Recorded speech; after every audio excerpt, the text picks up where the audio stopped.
That's right. I love it. That's actually searching for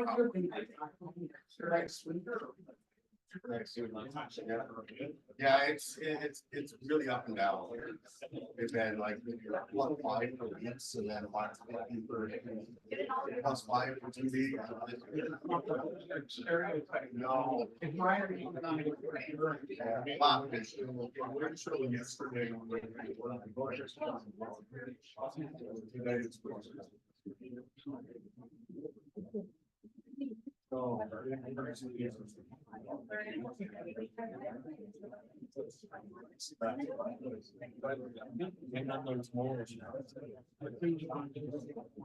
Yesterday.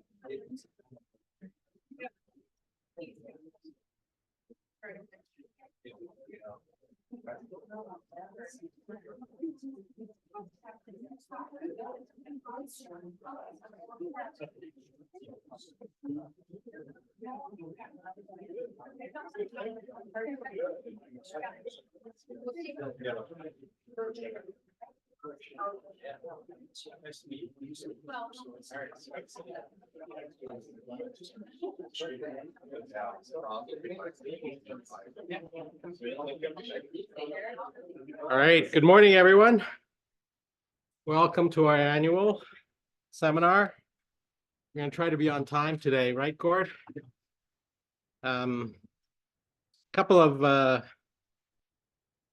just notes. We're going to have our coffee break at 11 a.m. So you're sitting in through 3 sessions. So if you don't have coffee, get it now. Lunch is at 12:45, and then we have a cocktail reception at 4:15. If you want Rebo credits, you will have to, if you're in person here, sign the attendance list.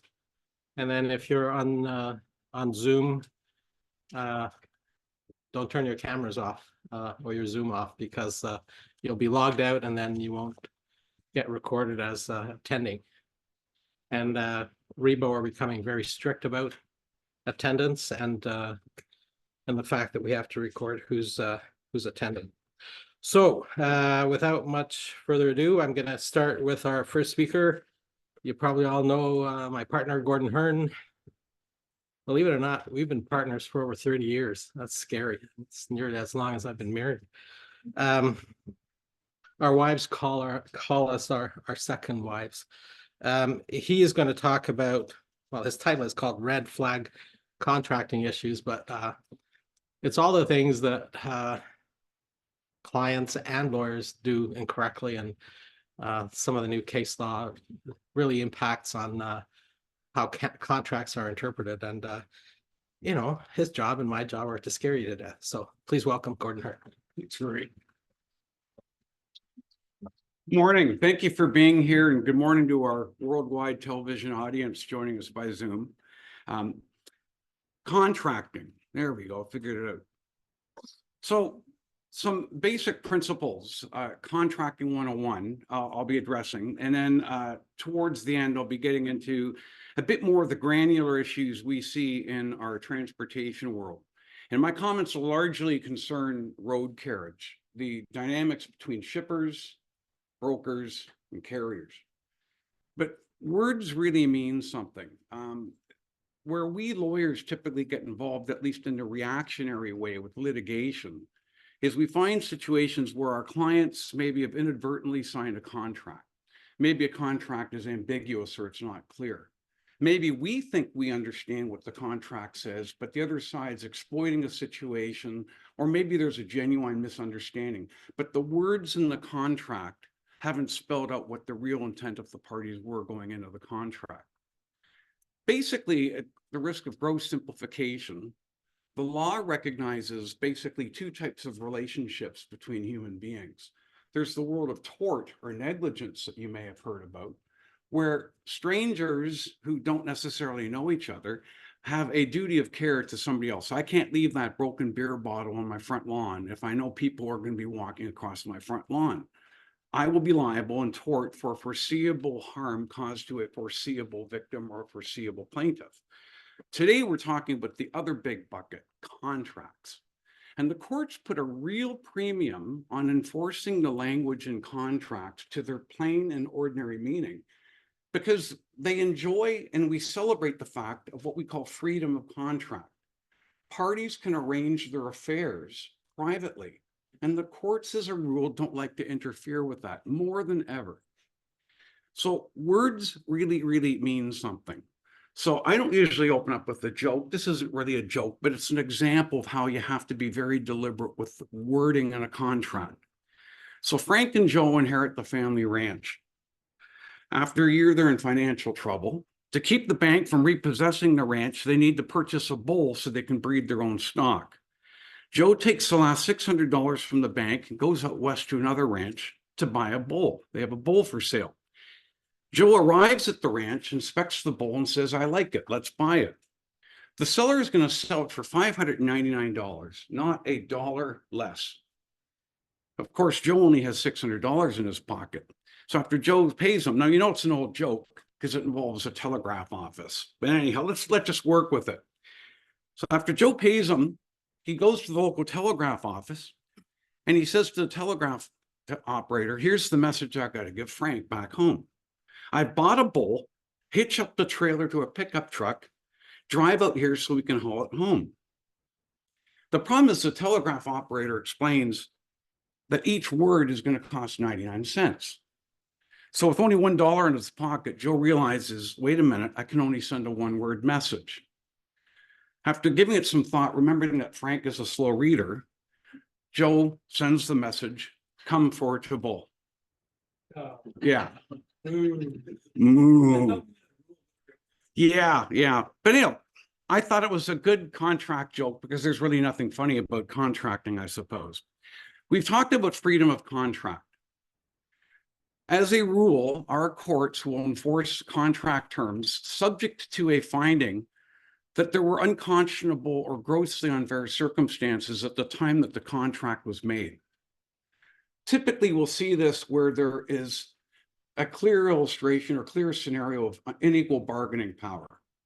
One example we saw recently were concerned certain Uber drivers, Uber employees complaining about the Uber contract they had with the parent corporation, prescribing that if you have any complaints, you have to go to arbitration to air your grievances in Amsterdam. And our courts, all the way up to the Supreme Court, essentially said, wait a minute, that's a contract of adhesion.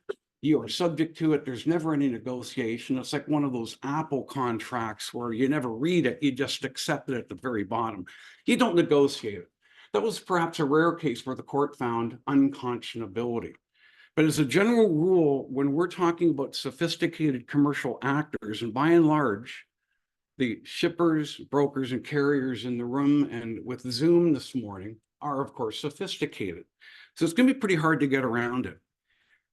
Up until 2010, with this Turcon decision, we did see some examples where an unhappy party was able to avoid a contract term basically arguing that the circumstances were unfair or it was unconscionable.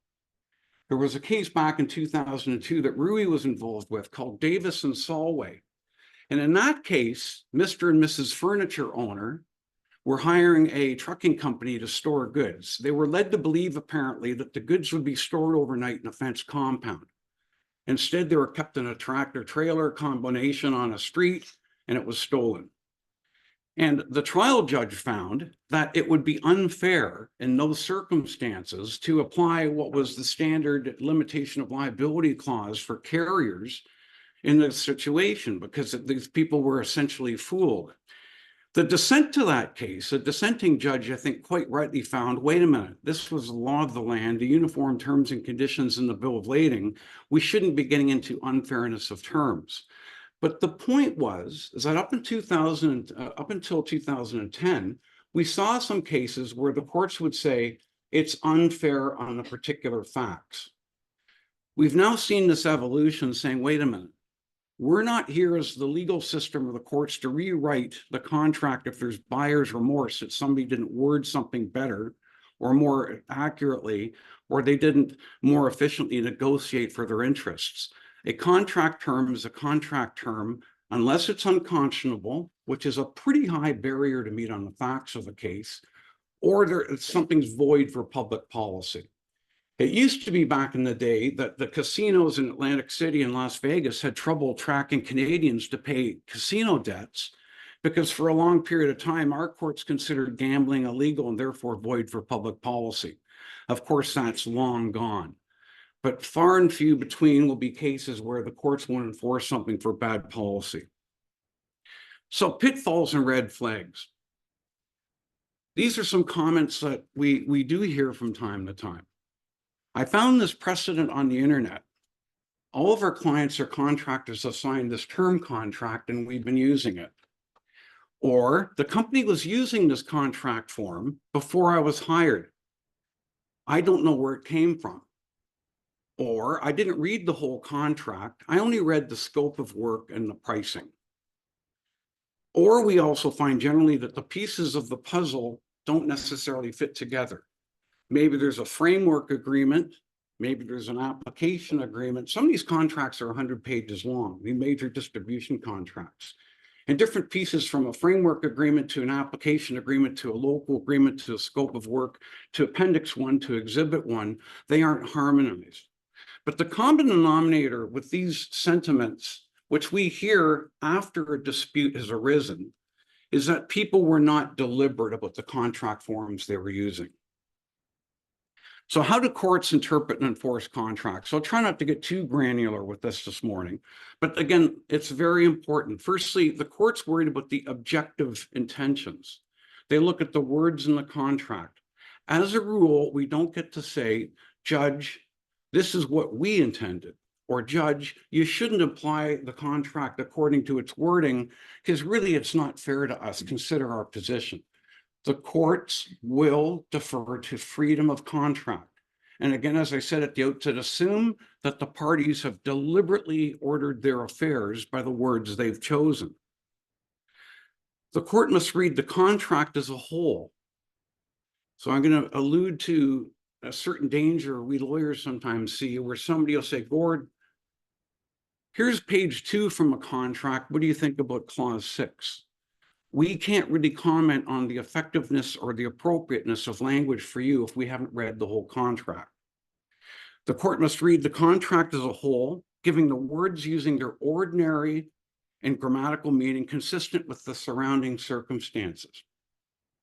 Now, this is a bit of a tricky concept. What do surrounding circumstances mean?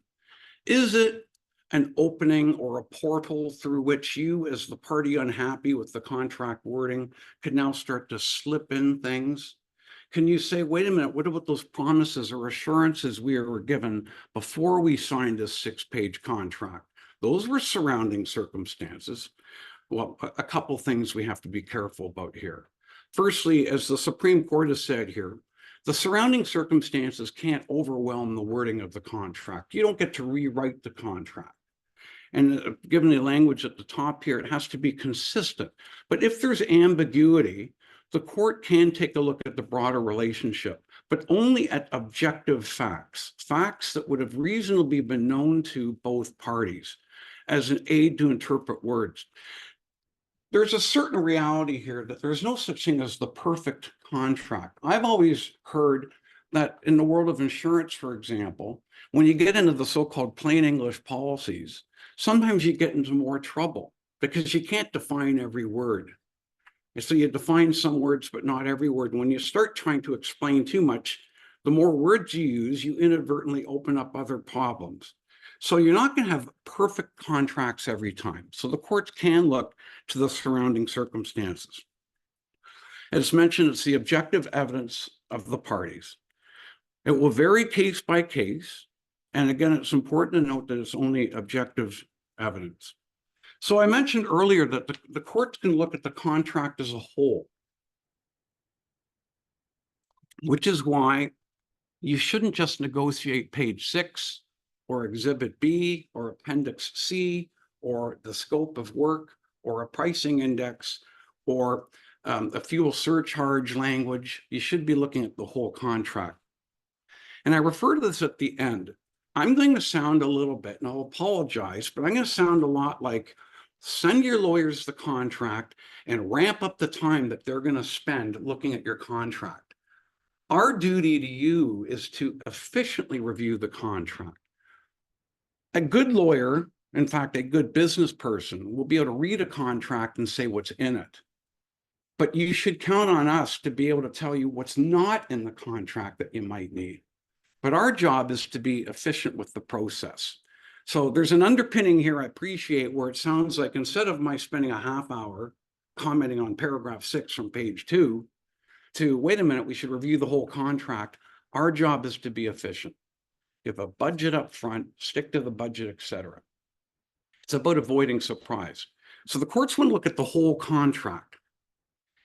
They also want to, if there's an ambiguity, they're going to try to avoid commercial absurdity. So the court wants to enforce a commercially reasonable outcome. I was on a mediation a couple of years ago, and a very, very, very senior lawyer who was the mediator had a brilliant phrase he kept coming back to. So in the mediation contract, I was trying to persuade him to persuade the other party. And he kept saying to me, but Gord, is it commercially reasonable what you're saying? Is it consistent with the words in the contract?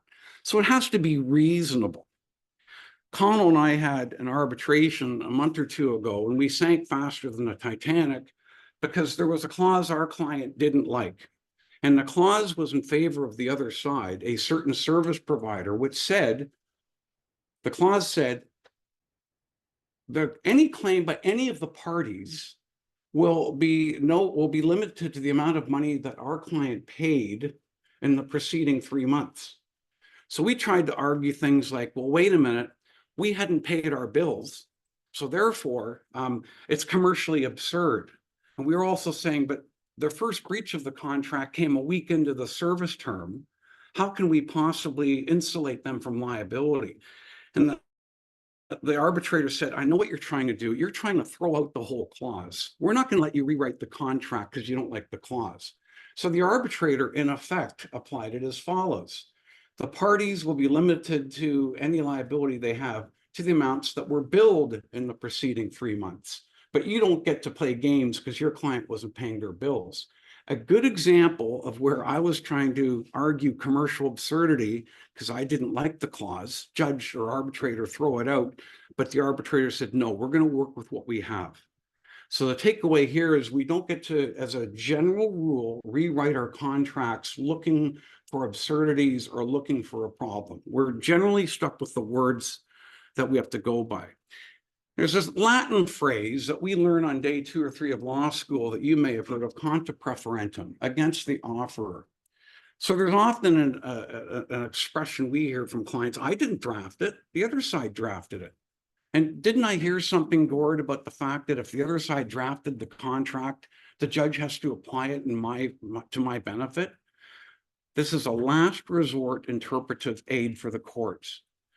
After applying the ordinary words based on the whole contract, After working commercial reason consistent with the manifest or mutual intent of the parties in the words, after looking at surrounding circumstances to the extent necessary to give meaning of those words, after making sure it's commercially reasonable, if there's a true ambiguity, if something could mean two different things, then and only then the court will apply the interpretation in favor of the party who didn't draft it.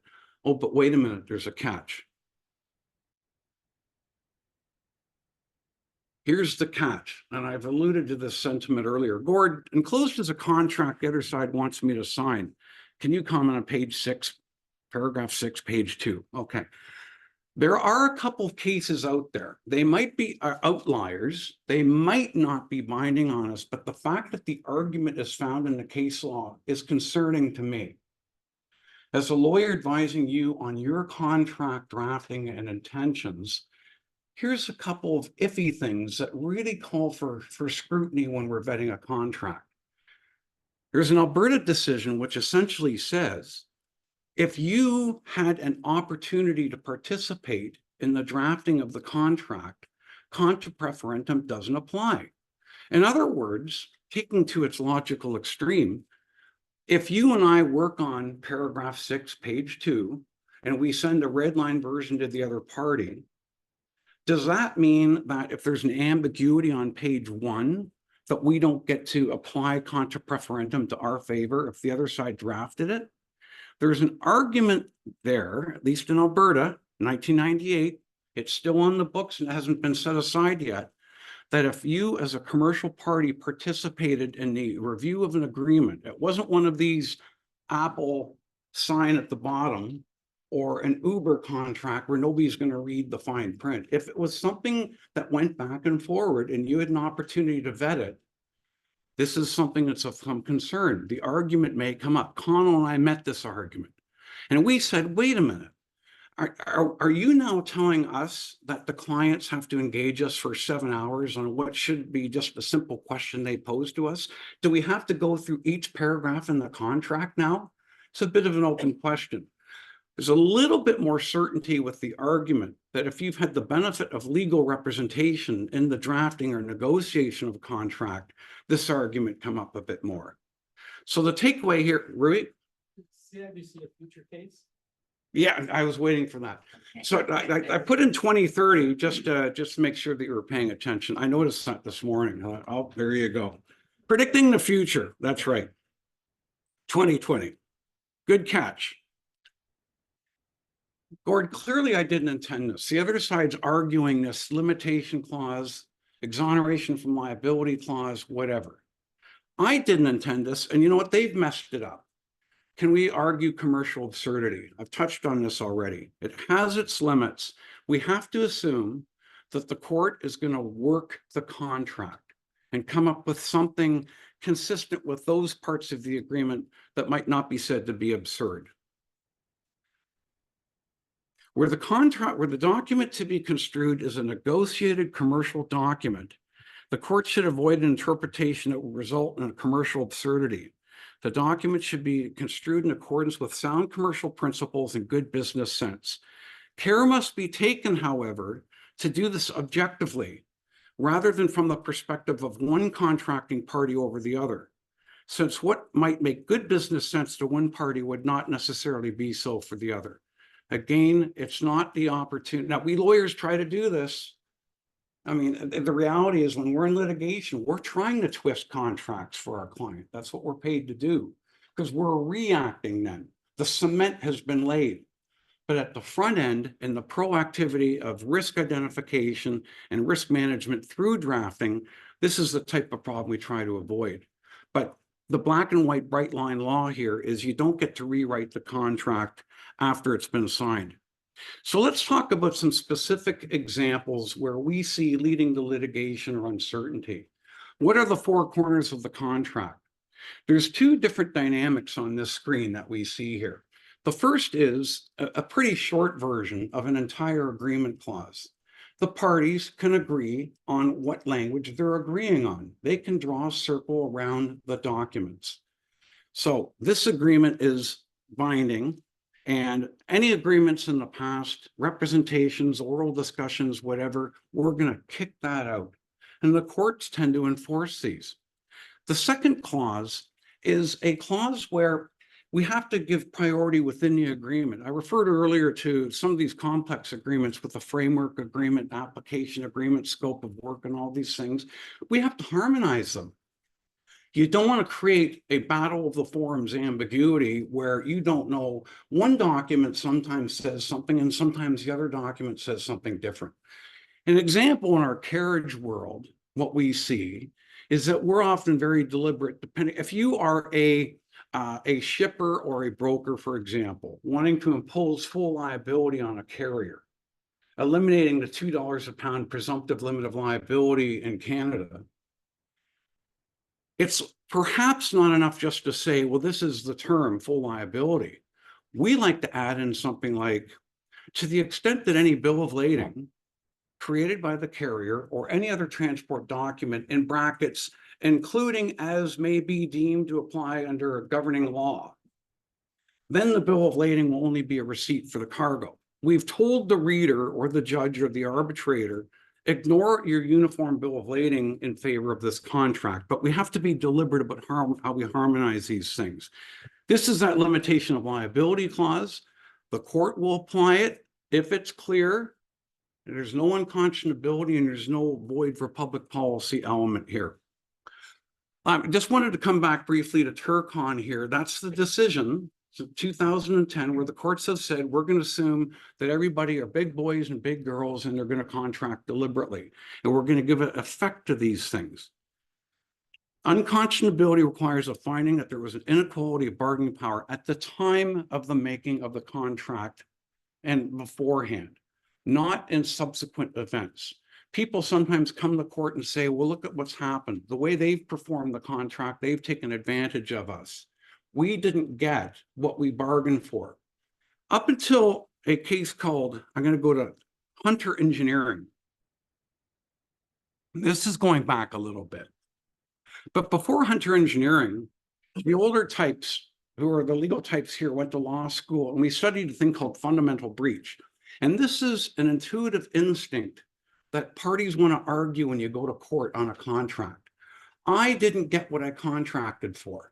Well, we were trained way back in the day with a thing called fundamental breach. If you didn't get substantially the bargain that you were seen to have contracted for, the court won't let the other side rely on the contract. Along comes Hunter, and our Supreme Court says, wait a minute. Words have to mean something here.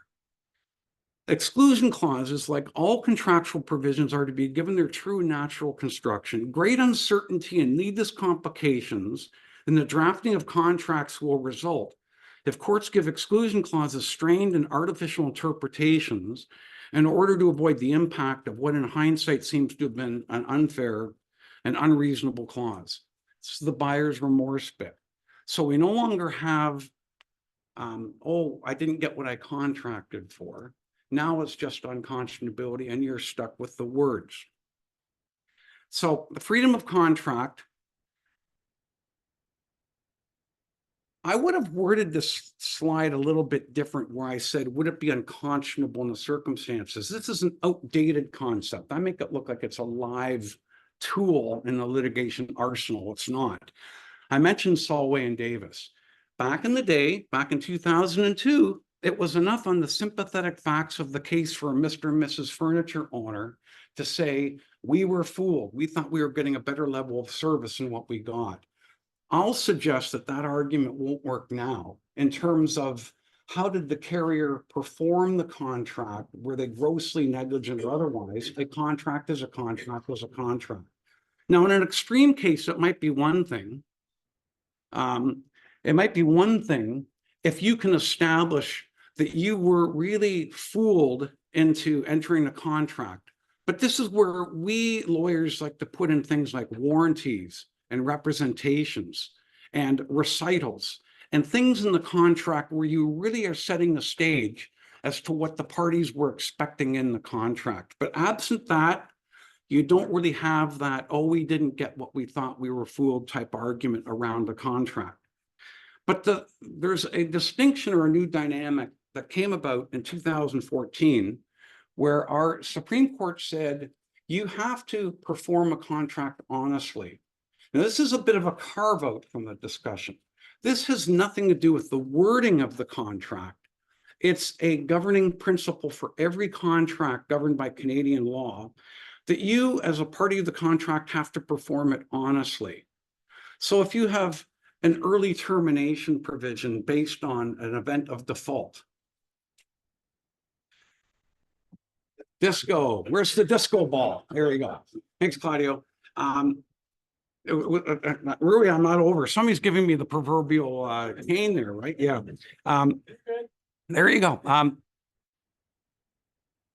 You have to perform the contract honestly. So if you have an event of default provision saying that in the event the other party does this, and you can terminate where you might not have a preferable termination for convenience provision, you can't engineer a default. You can't sort of make the default happen to be able to exit the contract. That's performing the contract dishonestly.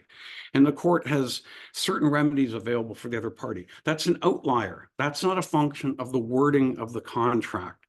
And in the interest of time, we'll just move on here, but this is a slide. Rui, am I correct that these slides will be made available to whomever's interested, or in my case, might suffer insomnia or something? Good cure, page 2, you'll fall asleep. But this is basically the text where the Supreme Court has said you have to perform contracts honestly. Okay, getting a little bit more close to elevation in terms of the transportation world. Does the contract fit in the first place? We will sometimes get contracts from freight broker intermediaries for review where they've been given by their shipper customer what is clearly a shipper carrier agreement.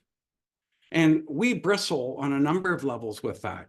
You don't want to be posing as though you're the performing carrier, because God forbid if there's an accident in transit, the plaintiff's lawyer is going to get a copy of this contract and discovery and use it against you. Weren't you managing the fleet? How did you let this accident happen, et cetera? Kim will be talking more about carrier vetting and those dynamics later, but we want to avoid looking like you're the carrier. Maybe you don't want to assume cargo loss and damage liability, but the fact is that the contract doesn't even fit. Let's start with using words like broker. Then I'll sometimes be asked, well, Gord, can't we just put an appendix at the back saying, wherever we use the word carrier, let's insert for broker? And I say, I really don't like that. A, the judge won't necessarily read that last page. B, it's a very lazy approach. And not only that, but a lot of the provisions in context, when you read the whole document, imply carrier-like duties. You can't just have that road exercise of changing the word carrier back to broker. Are you insured for all your risks? We've got some insurance professionals in the room here. Are you insured?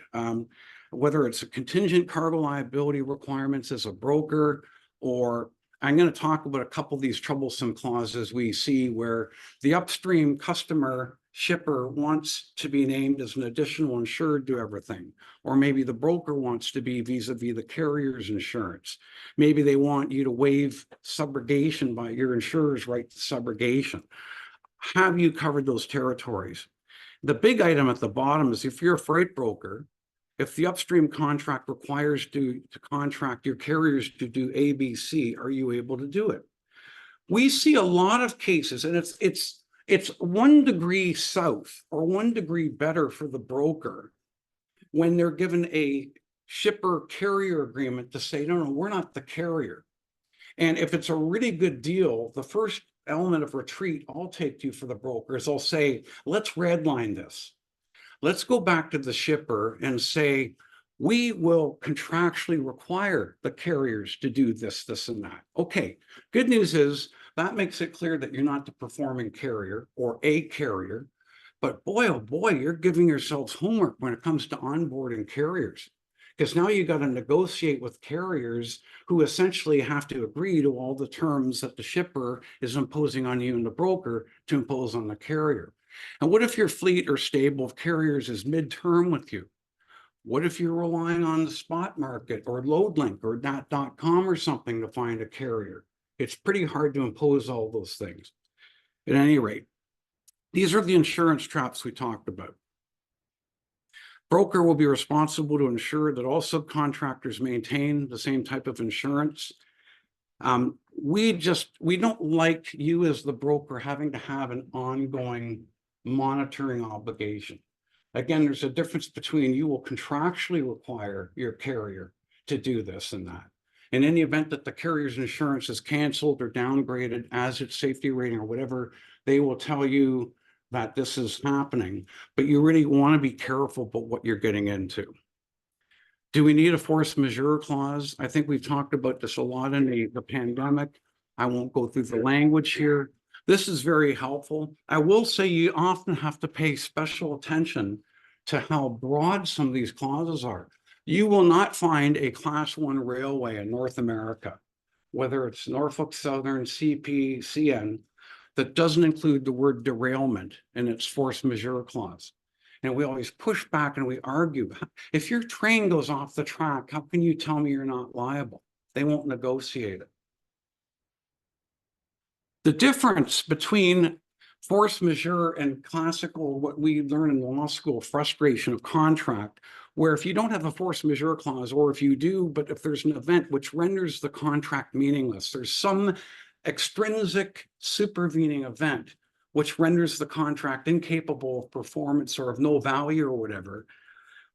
Three differences. One, frustration can be invoked by any party without being referred to in the contract. So it's more elastic, it's broader, it's fact-driven. It's not captive to the language used in the force majeure clause. But a party generally has to meet a higher threshold to cite frustration. You have to go into the evidence and establish the whole case about the initial intention, the language of the agreement, the circumstances, that you didn't cause or contribute to circumstances. It's a higher evidentiary burden than what the parties through freedom of contract prescribed as allowing the party or both parties to be forgiven from performance because something's triggered by the express language in a force majeure clause. Item 3, while finding a frustration of contract automatically results in a discharge of all parties from their obligations, force majeure offers the flexibility of the parties to fashion the responses as they see fit.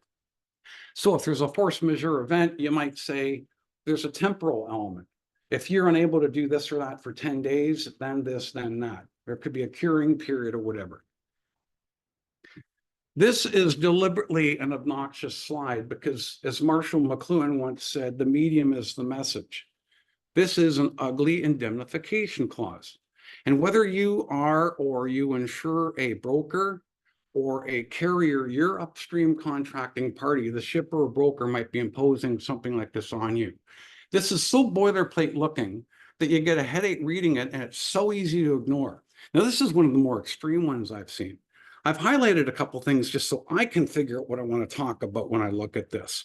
But a couple things to keep in mind is if you're a broker accepting cargo loss or damage liability, or in any event, if you're a carrier, you want to make sure that the upstream party giving you this language isn't conflating or mixing two different concepts. It's bad to start with that, as the language suggests indemnity, that they're trying to get you to indemnify them and defend them in the event that a third party starts a lawsuit because of a transportation incident. That's the tort type claim I talked about at the outset. But this language is arguably broad enough, and sometimes you see the language broad enough that it might be said to bring in first party cargo claims. And if you get really reckless broad language, depending on whether or not there's a separate cargo loss or damage provision in a contract, is the idea really that you as the party agreeing to this are undertaking to indemnify them for dollar cargo claims as well, for first party claims, in addition to third party claims? So what we usually try to do is you'll see language, if you have to, as a contracting reality, agree to something like this. After you've made sure through your broker and insurer you're covered, maybe you'll agree to this, but at minimum, you might say there's a carve out. This provision does not apply in respect of cargo loss or damage claims being the subject of paragraph 9.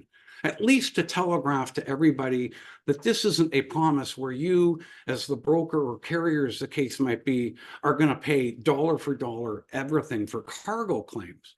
But this is a dangerous clause. It's a commercial reality, and it's something that we have to be very, very careful about. There used to be a debate as to when this clause was triggered.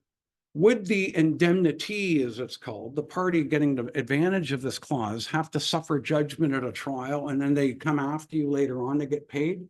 Well, now we see language like "you shall defend." So in theory, you have to get counsel and you have to defend them, et cetera. Another thing that we often see is the upstream party will be a little bit selfish in that they might not agree to a reciprocal clause. You know, if you are arranging the carriage over hauling hazmat or dangerous goods or whatever, there could be a scenario where your shipper customer could be dimensional load cargo or whatever. Why not have a reciprocal clause? Why aren't you getting the advantage of this or protection of this as the downstream performing party? Another problem we get into is with carrier cargo liability. Let's be deliberate. So some efficient language I saw recently is at the top here. Our cargo involved in a loss and or damage claim shall not be subject to a released value limit or a production cost value, but rather its full replacement value. Now, this is an interesting example of an ambiguity, perhaps, if this was a Canadian origin shipment. What do we mean by released value? Our friend Mark Blubaugh from Benish's Columbus just walked in. Mark will tell you, as I understand it, that release value is an American concept. We don't really have it here. But does this mean that the $2 per pound deemed to be applicable under our Uniform Bill of Lading is ousted? It's not so clear. But if I'm on for the shipper and I want to say, Mr. Broker or Mrs. Carrier, you've agreed to be liable for full value, this arguably is pretty efficient language saying you're liable for full value.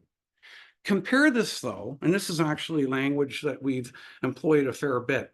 You have to choose your poison if you're the broker intermediary. You might like the idea if you're liable for cargo damage or not, or maybe you just want your shipper to get full recovery. You might like the idea with freedom of contract to tell the Canadian carrier you're liable for full value. And you can do that with the proper words.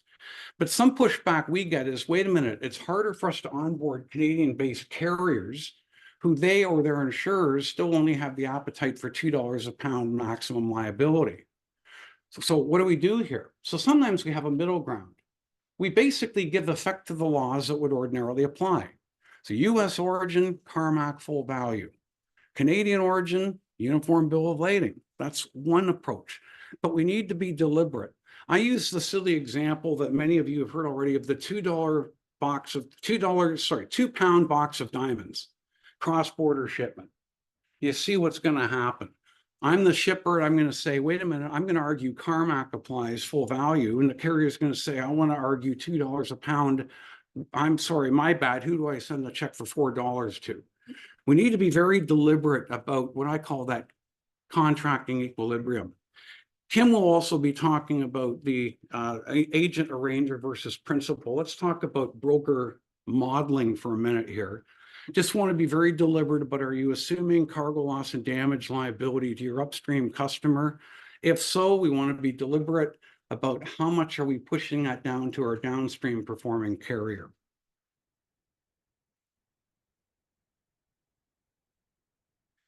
The double whammy for the broker in Canada, where you're agreeing to full value liability, is number one, you're agreeing to liability that you, by virtue of law in and of itself, don't have, because historically you were an agent arranger only, but not a contracting principal liable for delivery or proper delivery, and you arguably are losing your $2 a pound. So there's a pinch we want to avoid, like I was just referring to. We want to make sure that you're passing down to the carrier, or at least being insured with the stopgap that way for what that delta is, or between what the carrier is going to say, my bad, here's my check for $4 relative to what you might have to pay. Then what I call the broker carrier message board conundrum. And I still don't know the perfect answer to this. You're the Canadian-based broker, your upstream shipper customer says, we want you to be liable for full value. You might have a dedicated stable of carriers who are agreeing to term contracts, full value, great. As long as they're properly insured, things should work out. But there might be a lane that you need to service. You might need to go to LoadLink or whatever. How do you then translate or flow through that liability? One of the approaches is the carrier confirmation sheet. So what we frequently see is language in the carrier confirmation sheet. Do not double broker. Good, good, good, good. You say that wherever you can. Put it on a billboard. That's always a helpful thing from a liability prevention standpoint. Carrier's liable for full value. By accepting the load, carrier agrees to accept these terms and conditions. Now, let me say this. This is better than nothing. If you're the load broker and this is your moment in time to impose terms on the carrier, better than nothing. But a recent decision casts potential doubt, and it could be, in my view, a match lighting a forest fire. An Ontario Superior Court judge has recently said, wait a minute. Remember the good faith bit I talked about earlier about contracting in good faith? Out of nowhere, the judge applied that concept to say, if you and I have a contract, you don't get to stick in new terms later on. When you buy something at Shoppers and you pay $5, the cashier doesn't get to catch up with you in the parking lot saying, wait a minute, Bill Moretti, I want another $5. The deal has been made. So in my mind, the legal nature of the carrier confirmation sheet is dubious at best. Can it introduce contract terms? But if there's an argument that things like carrier, you'll be liable for full value, or do not broker or whatever, the question may be raised in light of this opening. Well, did you mention that or write that at the time that you talked about the freight rate? That phone call that took place earlier in time, did you tell the carrier there's going to be new terms? Here's a sample of our carrier confirmation sheet. So we're starting to see some brokers have carrier deemed terms on their websites. So at least they can be incorporated by reference. There's been some talk about whether on LoadLink, whether in the broker profile area, and I don't know the technology or the capability behind the idea, but do you arguably just say to the carrier group out there, if you use our services, pay attention, there are certain terms or whatever. Again, I'm not here to say don't use the carrier confirmation sheet. It has its utility. Page 1, all of those dynamics are critical. Page 2, critical. The more you can say do not double broker, the better. But it's something to be very deliberate about. Applicable law. So with freedom of contract, we sometimes like to say full value, and we might just say, 49 U.S.A. 14706, Carmack Amendment. Well, to the lawyers in the room, that means something, but to the Canadian judge, they don't know what the Carmack Amendment is. And taken to an extreme, if you go to trial, you're going to have to call Mark Blueball or somebody as a U.S. expert lawyer to give factual evidence to the Canadian judge as to what the Carmack is. That's a very, very cumbersome approach. So maybe you emulate it. Maybe you say full actual liability and use the words. That's just something that we have to be careful about. Subcontract prohibition, important. I've got about 5 minutes left here, so I'm just going to race through the last number of slides here. Kim will be talking about this as well. It's a nice thing to say. Yes, Bill. Finding what full value. That's another very good point. So I understand, Mark, under Carmack, full value typically means the value at the place of destination, which might include profit. Yeah. Here, the general rule is the value of the goods at the time and place of origin, including freight charges if paid. But good point, Bill. It could be, so why not have a provision? It's a good idea. We can start to get into manufacturing costs, sales costs, and stuff like that. Okay. Independent contractor provision. This is not a literal phrase because I've stretched it out. It could be the shipper speaking about this relative to the broker, or it could be a broker relative to the carrier, but just want to make sure that we maintain independent contractors. This is a huge one. No consequential damages. Back in 1854, British law was reinvented. The Americans and the Canadians have followed it since. A case called Hadley and Baxendale was a transportation of goods case. And that's where the court said, wait a minute, we are going to limit the liability you have as a carrier or as a broker if you've breached the contract to foreseeable damages at the time the contract was made, unless there was special circumstances. So the general bill of lading, your carrier obligation is to deliver with due dispatch. But what if it's show freight? What if it's must deliver by? You know, I mean, the intrinsic value of cargo in terms of placards and signage and wares for sale might be worth $10,000 if even. But I, as the exhibitor, customer, shipper, lost $1 million in business. You want to be very deliberate about putting a provision like this in. No back solicitation. We've seen that before. Second last slide, Rui, and I'll wrap up here. Term and termination. We sometimes see cases with what was so-called evergreen provisions where people are basically enrolled into a new contract because they didn't cancel in writing within 30 days towards the expiry of the last contract. We want to be very deliberate that way. Again, how we stack the contracts, continuity is huge. Exclusivity is an exclusive arrangement or not, both sides. We want to point that out. Billing and freight bill collection protocols. We want to typically, as a rule, as brokers, get the carrier to agree that they're only going to look to us as their upstream broker for non-payment. Because we've all seen the case where you get the double brokering and the actual performing carrier doesn't get paid by your dispatch carrier. And then they go after the consignee, which might under applicable law be liable. They might go to the original shipper who then says to you as the broker, what have you done? We come to you for seamless transit logistics and now everybody's unhappy. And the problem is we lawyers generally are too expensive to try to resolve a $2,000 or $3,000 freight dispute, but important commercial relationships hang in the balance. So as a rule, we like to say, carriers, you only look to us, the broker, for payment. Takeaways then, last slide. Business plan and modeling, very trite, very deliberate. Risk identification and management through smart contracting. Legal advice, again, our job is to be efficient. I make this sound like it's going to be a 10-hour exercise. Perhaps it shouldn't be. If it will be for whatever reason, we should be telling you that in advance. Have your insurance advisor at the table, absolutely. And as I say, our job is to efficiently assist with the variables and moving pieces. Rui, I went over by about 3 minutes. Thank you. That's it.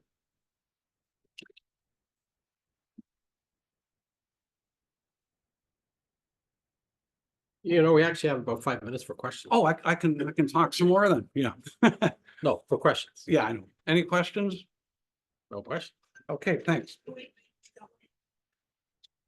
Yes, Hi. sir. As we're getting more and more automated, so the power brokers and getting Platforms. platforms and so on that have automated contracts signed. How do you deal with such things that we're going to get? I'm not going to name some names, but it starts with an A. Type of thing, right? How do carriers deal with those type of bugs? You mean like DocuSign or so-called click wrap agreements where signed? Well, I think I'll let Rui weigh in as well, of course. Generally, the more steps you go through to have to show a judge what the agreement was, the more difficult it might be to rely on the agreement. So the example I'll give is there's nothing better than a written agreement signed by two parties. The next level might be an incorporation by reference through usage or whatever. Rui will be talking later today about these fantastic CIFFA terms. Commercial, practical, great. That's the next best thing. But as Rui will be telling you, you have to satisfy the judge that the other party had proper notice. So I think it's how you construct the contract matrix showing the judge that this click meant that it would have been visited. They did have a chance to read this, and it's how you stack up the algebra, but ultimately it's as effective. I guess what I've been telling clients is, okay, don't click on it because you're clicking on it and you're agreeing to the terms. So in advance, find out who the person with authority is at the company.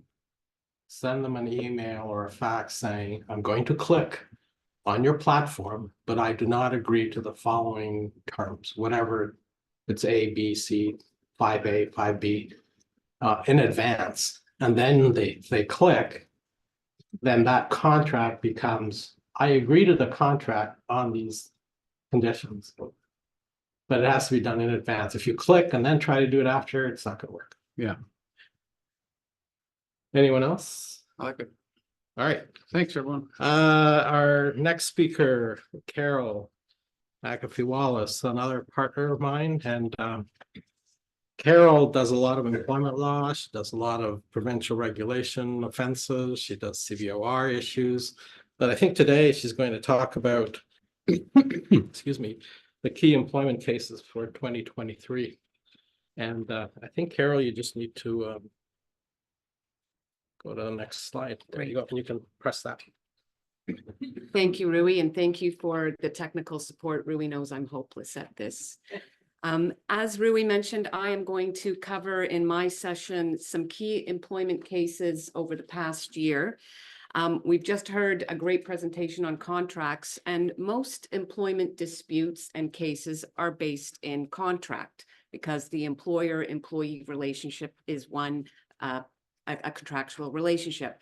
Having said that, I'm going to start with a tort case. And this is one of the cases that got a lot of buzz in the employment bar over the past year. It's an Alberta case in Alberta Health Services and Johnston. And Alberta is the first Canadian jurisdiction to recognize the tort of harassment. Now in Ontario, the Court of Appeal said there was no such tort based on the facts of a certain case, but left the door open. And then there's been a Superior Court case in Ontario that has found the tort of harassment by internet. And BC has declined to find a tort of harassment, but Alberta now has. A little bit about the facts of this case. The defendant, Kevin Johnston, was a candidate for the mayor race in Calgary. He also hosted an online talk show. In his talk show and his public appearances, he spread misinformation, conspiracy, hate regarding health measures that were taken by the Alberta Health Services during COVID. And he targeted the AHS and one of its employees, Sarah Nunn. He also made statements to mainstream media. And I've pulled out two examples. I won't read them, and these are just examples, but the first one, now I don't condone violence, but when it happens to you, you're going to deserve it. And then about Sarah Nunn, the individual plaintiff, when I'm mayor, you're going to be investigated as well. I intend to make this woman's life miserable. I intend to destroy this woman's life. He made other comments accusing her of being an alcoholic because he saw her with a glass of wine on a Facebook post. He accused her of being a terrorist, and he reproduced photos of her family that he took from Facebook, although he did obscure the faces of her children. And so the action was alleged three types of torts.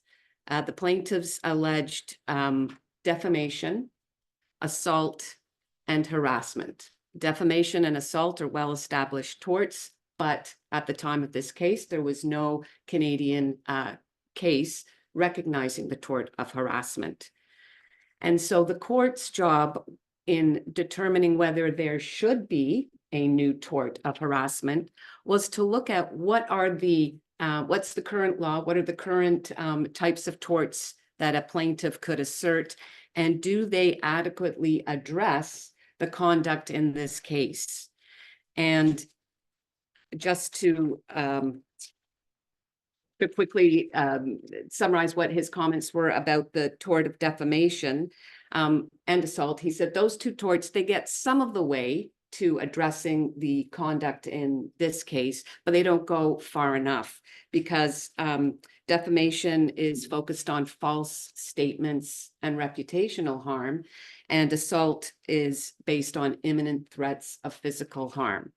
So the court in this case found that those torts didn't adequately address the conduct, and therefore the court found that there was a tort of harassment that could be supported.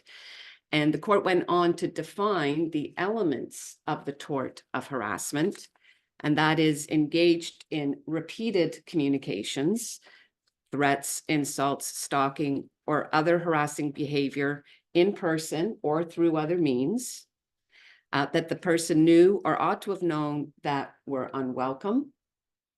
The actions impugn the dignity of the plaintiff and would cause a reasonable person to fear for their safety or the safety of their loved ones, or could foreseeably cause emotional distress, and the actions caused harm. And based on those elements of the tort of harassment, it was made out in this case. With respect to harm, in some cases, in the employment context, if you're going to seek damages for emotional distress based on something an employer does, you need to produce evidence of medical evidence to support that. In this case, the evidence to support the harm element of the tort of harassment was that Ms. Nunn feared for her safety and that of her children. She was told by the police that while this was ongoing, her children shouldn't take the bus. And she also had to install a home security system. Based on that, the court awarded her damages of $100,000. This was in addition to $300,000 for defamation.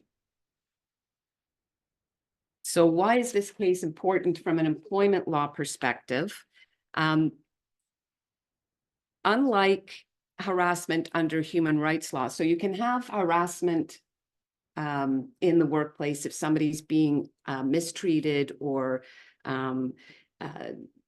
spoken to with derogatory comments related to one of the prohibited grounds under the Human Rights Act, age, gender, race, religion, then an employee could raise a tort, a complaint of harassment contrary to applicable human rights legislation. But unlike the human rights harassment, you don't need to link this awful behavior to one of the prohibited grounds. Also, unlike harassment under human rights laws, repeated behavior is a requirement of the tort of harassment, whereas in the human rights regime, one bad act can lead to a human rights violation. And so for employers now knowing that this tort of harassment, while it is just in Alberta, I think that it's going to be raised in other jurisdictions. And as more cases support this, it could very well apply across the country. I believe the case is under appeal, so we'll see what happens. And it is one of those cases that may end up going to the Supreme Court, given the Ontario decisions that are out there that have limited to the tort of harassment by internet. The Alberta case, the judge commented that that really doesn't make much sense. Doesn't matter whether the behavior is through the internet or in some other medium, it's harassing behavior. So we'll stay tuned, but I think it is a good reminder for employers to be aware of what's going on in their workplace, and because they could be vicariously liable for the tort of harassment if it occurs in the workplace. The next case is one dealing with independent contractors, and stepping back, there's always a tension between, is an independent contractor truly an independent contractor, worker classification? I could speak an hour about worker classification or misclassification, but because in our workplaces, and in particular in the trucking industry, where there are a lot of independent contractor relationships with the use of owner-operators, this case is important.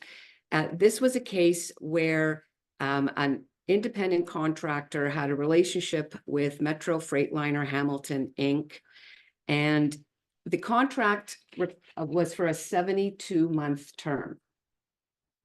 And after 7 months, the contract was terminated by Metro no cause alleged, no default, just it came to an end. And so Mr. Monterosso sued for payment of the remaining 65 months in the contract. The trial judge awarded him $552,500, which was the value of the remaining monthly payments.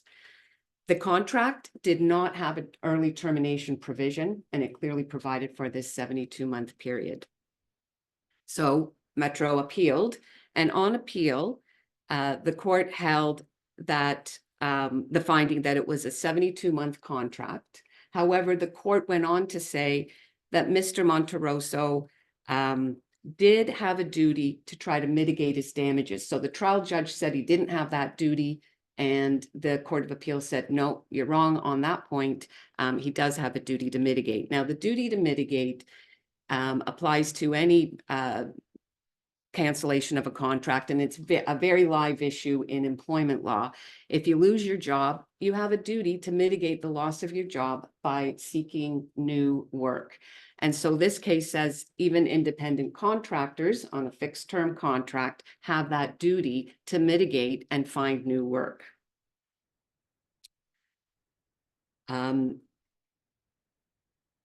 It also it was relevant that Mr. Monterosso was not in an exclusive employee-like relationship. He wasn't a dependent contractor. And that was just to make it clear that he was truly an independent contractor. It wasn't a misclassification. So even an independent contractor whose contract is breached does have a duty to mitigate. In this case, and the duty to mitigate, and I tell my employee clients the minute they're terminated, start making a list of anything and everything you do to find new work. What websites do you look at? Who do you have coffee with to talk about potential opportunities?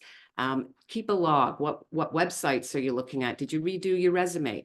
Any and every thing you do to try to find new work will count as towards your duty to mitigate your losses. So then the burden shifts to the employer, or in this relationship, the contracting party, Metro, to prove that had the individual properly mitigated, he or she would have been able to find new work. So it's not enough to say, you know, you only applied for 2 jobs in 6 months. That's not enough to say you didn't discharge your duty to mitigate. And in this case, Mr. Monterosso filed evidence of his job search efforts, and he didn't find new work.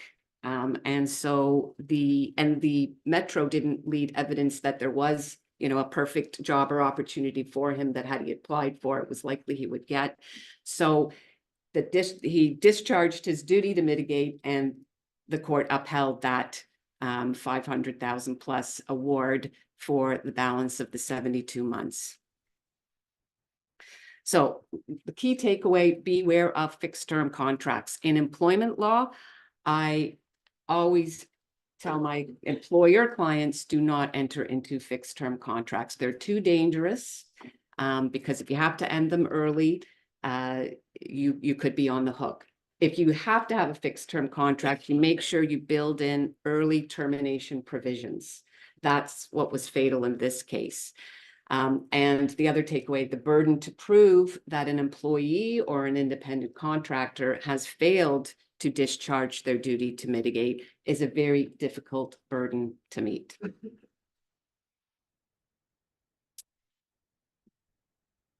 Just cause termination. There were 2 BC Court of Appeal cases that have upheld just cause terminations. Briefly, employers who want to assert just cause have a very, very difficult job. The courts have described termination for cause as the capital punishment of employment law. It's a very difficult burden for an employer to meet. And here I've got 2 examples where the Court of Appeal in BC upheld that the employer met that burden. And I'll quickly take you through these 2 cases. Mekelchuk and Galaxy Motors. In this case, Mr. Mekelchuk had been employed for 2 years, and his most recent title, President of Operations. He was the most senior non-owner of the business, and he earned between 750, 100,000 to $1 million in a year. After the death of one of the owners, he was given signing authority. He took a business trip, and his wife accompanied him, and he took her out for dinner. And on the back of the receipt, he wrote that he had dinner with one of the employees. Next morning, he took her out for breakfast. He did the same thing, different employees, but he put the name of other employees on the back of the receipt, and he then submitted them for reimbursement and was reimbursed. Shortly after this, there was a company dinner with senior managers and their spouses, and the remaining owner was also at this dinner. And Mr. Mekelchuk and his wife were there, and he paid the bill. And he said that the owner had agreed that this was really a team building dinner, and therefore it was a business expense that he could be reimbursed for. And so we put it in, and he was reimbursed. However, the owner denied that she had sanctioned this as a team building event, that it was just purely a social event. So as a result of this, she decided to do a spot audit of his expenses. And that's when she discovered the dinner and the breakfast with his wife, but employee names on the back. And he was asked about those business expenses, and he failed to admit that the meals were with his wife and not with employees. And at that point, he was terminated for cause. He sued for wrongful dismissal, and it went to trial. And at the trial level, the court said, well, dishonesty, believe it or not, dishonesty does not automatically support cause. However, because he was a senior manager, he had authority, he had responsibility and trust, and by lying about those expenses, he breached the trust. That did amount to just cause. And this was upheld on appeal. The court said the loss of faith and trust justified a finding of cause.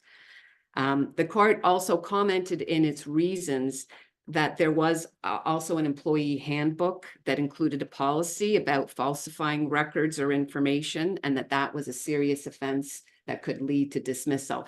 So I don't like that fact, because it makes it, I can hear the arguments that, well, if there's no policy, how is he to know? And those arguments will be led, because to me, the loss of faith and trust is what's really at the nut of this. But given the court's comment about policies, it's duly noted. So key takeaways: honesty, dishonesty will not always constitute cause. The context is always important, and workplace policies are important. You know, in this case, business expenses. So again, always just, look at your workplace policies. If there's a discipline policy, something really broad, just to be able to capture any kind of loss of trust, loss of faith, misrepresentation, that kind of thing. So it's a good reminder to take a look at workplace policies.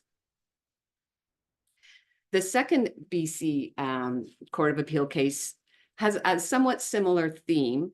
In this case, Mr. Shaligan, the employee, felt that he was being discriminated against at work due to his country of origin. He was a CPA, and he had been promoted while employed by Mercer Selger Limited Partnership, and he became eligible for a bonus. However, he took issue with how the bonus would be calculated, and he challenged HR on how they were assessing his entitlement to a bonus, and he threatened litigation. That caused the employer to say, you know what, we're done. We're going to terminate you. They did not allege cause. They just said this relationship isn't going to work out. In response, he sued for wrongful dismissal. And during the course of that litigation, it came to light that while he was employed, Mr. Shaligan had made secret recordings of several one-on-one training sessions, of more than 100 toolbox safety meetings, and more than 30 one-on-one meetings with his supervisors and with HR. He said that he made these recordings first to improve his English, and that later he continued to make recordings of discussions about his bonus and his employment because he was concerned about bullying and discriminatory treatment. These recordings, many of them were, innocuous, but some of them did capture confidential information about either the employee he was talking to or other employees who were not in that conversation. And just to pause there, it's not a criminal offense to tape a conversation that you are a party to. So there wasn't that element to this secret recording. You can tape without the other party's consent. What the court found is that the number of secret recordings did support a finding of just cause. It was a fundamental rupture in the trust required for continued employment.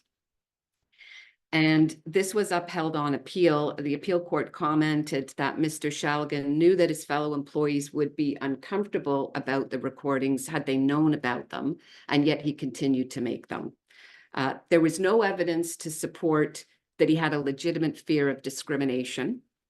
And while the court didn't find there was malice in his making these recordings, and he didn't publish the recordings, he didn't share them with anybody, the sheer number of them over a significant period of time was the problem, and that did amount to a fundamental breach of the trust required in the relationship. So similar to that first one, trust, honesty, good faith, at some point that can amount, if you breach that as an employee, you may be facing termination for just cause.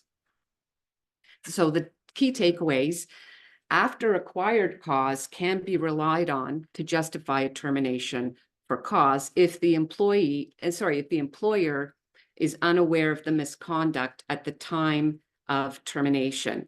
As a reminder, he was terminated because he was threatening litigation because he wasn't happy with how his bonus was being calculated.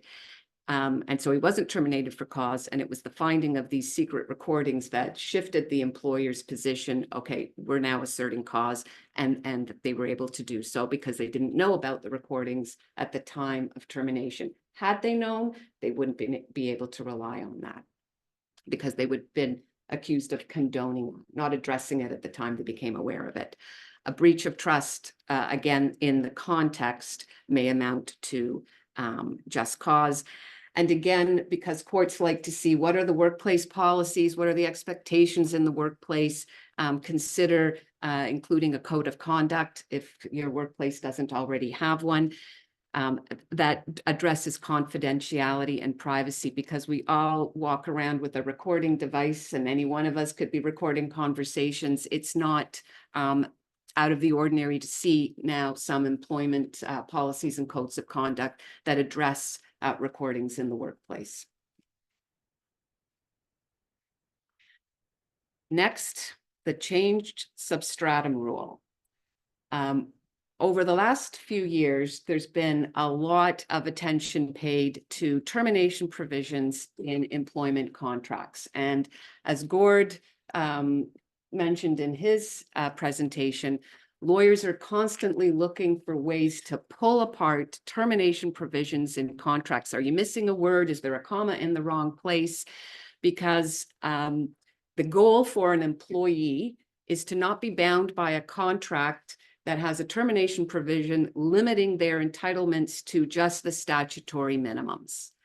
As employers, our goal is to make sure that we limit our liability when the relationship comes to an end. So often there'll be a termination provision that makes it clear all you get if you're terminated without cause is the employment standards minimums. These provisions have gone to the Supreme Court of Canada because they're so contentious. So you have to be really, really careful about how that termination provision is worded in order for it to be enforceable. And we've spent the last couple of years working with our employer clients to make sure that the termination provisions in the employment contracts are airtight. The Court of Appeal has now reminded us there's another worry that you might have about your employment contracts, and it's based on the changed substratum rule. In this case, Celestini and Chapeau Logics, Inc., the employee was terminated after 12 years of employment, and the employer relied on the termination provision, and it was a generous one. It was 1 month per year of service, and gave the employee, in accordance with the contract, 12 months of notice. But the employee took the position that that wasn't enough, that they wanted common law notice, because if you're not bound by your termination provision, either limiting you to employment standards or some other formula, you're entitled to notice at common law. And that's always going to be greater than the statutory minimums. And the employee took this position based on the fact that the substratum of the contract had disappeared or had been substantially eroded due to material changes in the relationship, in particular, changes to employment duties and position since it was signed.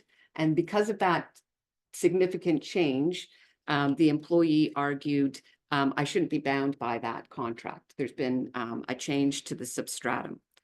And sued for wrongful dismissal, seeking greater damages, and brought a motion for summary judgment. And instead of going to trial, where you bring witnesses to testify under oath live before the judge, in a motion for summary judgment, the parties file affidavits, sworn evidence, that are then subject to cross-examination, and the court makes its decision based on excerpts from the affidavits and the cross-examinations.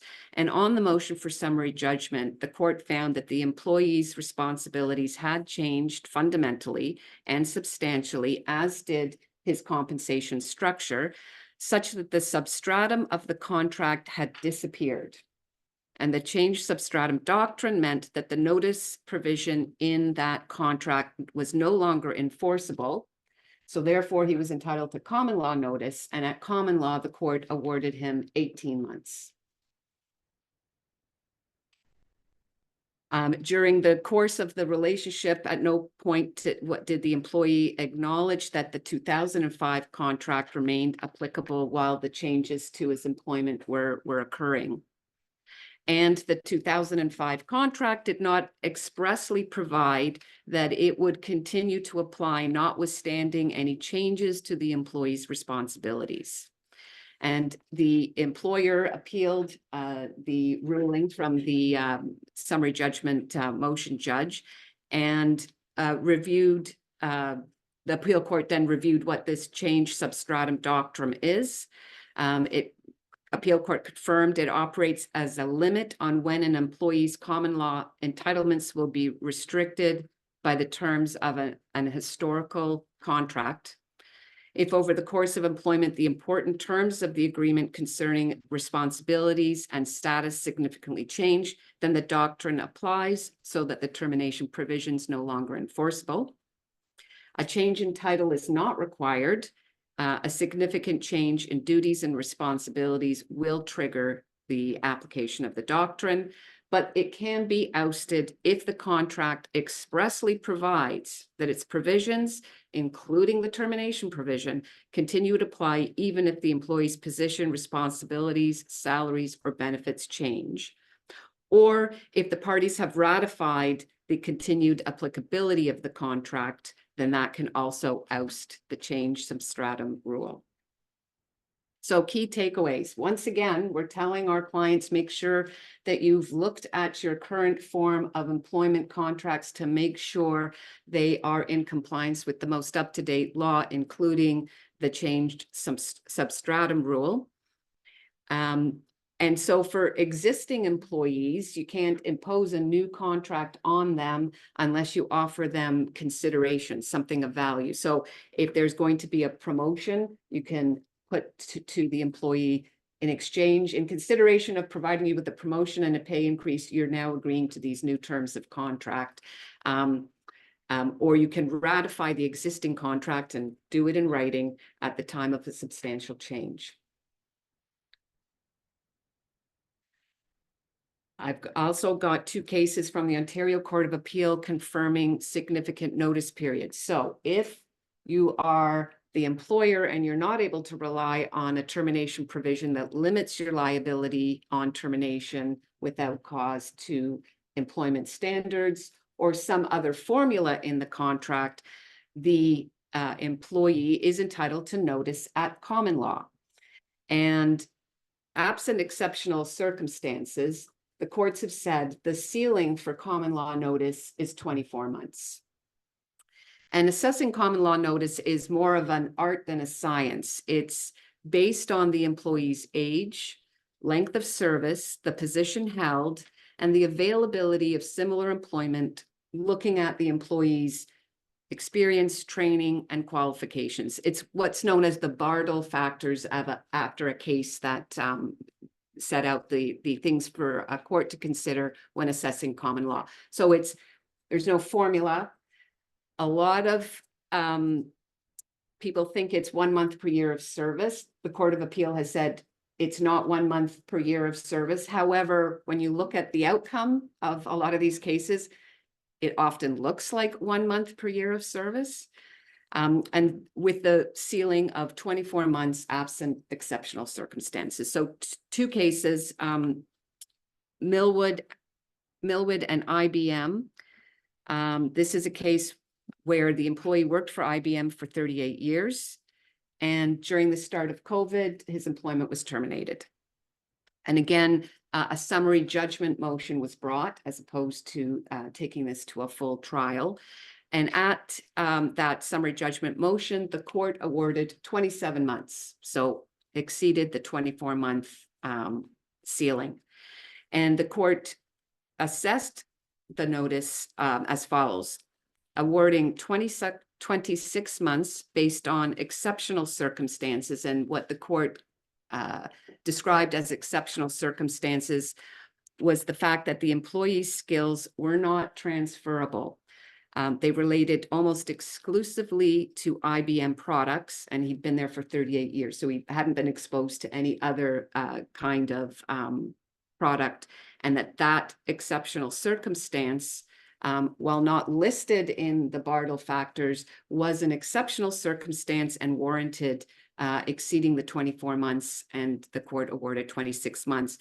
Court also gave him an extra month for being terminated during COVID. And this finding was upheld by the Court of Appeal. The second Ontario Court of Appeal decision dealing with a significant notice period is Lynch and Avaya Canada Corporation. In this case, the employee worked for Avaya and its predecessor companies for 39 years, and he was terminated without cause due to restructuring. Again, a motion for summary judgment was brought, and the court awarded him a 30-month notice period, which the employer appealed. The appeal was dismissed. The employer raised the following grounds of appeal. The notice that was awarded was greater than the 26 months claimed in the statement of claims. So the employer had sought a 26-month notice period, and the court awarded 30 months. So the employee sought the 26 months. Employer said that wasn't pleaded. You've got in your statement of claim, you lay out what you're looking for. They didn't ask for 30 months. And the appeal court rejected this because at the start of the motion for summary judgment, the employee clearly laid out that he was seeking 36 months, and the motion proceeded on that basis. And so the Court of Appeal said, you're too late. You know, that was already addressed at the lower court. And also the employer had to agree that had the employee sought to amend his statement of claim, which can happen at the start of a motion for summary judgment, or even at the start of trial, you can seek an amendment. Had he sought an amendment, the court would have granted it. So that ground of appeal didn't stick. The employer argued that the motion judge misapplied the Bardell factors and wrongly held that exceptional circumstances existed because she didn't clearly enumerate what those exceptional circumstances were. However, the Court of Appeal said if you read the reasons for decision as a whole, it is possible to discern what the exceptional factors were from the list that the motion judge had listed.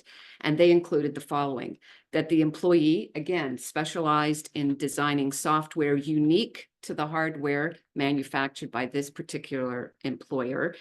His job was unique and specialized, and his skills were limited to the specific work of this employer. During his years of employment, he developed 1 or 2 patents for the employer per year, not per year. He was a key performer. And this is interesting. While there were similar jobs to what he did in the Ottawa or Toronto area, this employee was located in Belleville, where these jobs were scarce. And he was approaching his 64th birthday and had lived in Belleville throughout his entire length of employment. And the court thought that was an important exceptional factor. So that's an interesting one. So you can see with these 2 cases, the 24-month ceiling is being pushed for these very long-standing employees. So again, the key takeaway from this case is make sure your employment contract is enforceable and has a clear enforceable termination provision. Doesn't have to limit it to just employment standards. You can come up with a formula that the parties agree is a reasonable formula for assessing what notice will be, and include a substratum clause in your contract.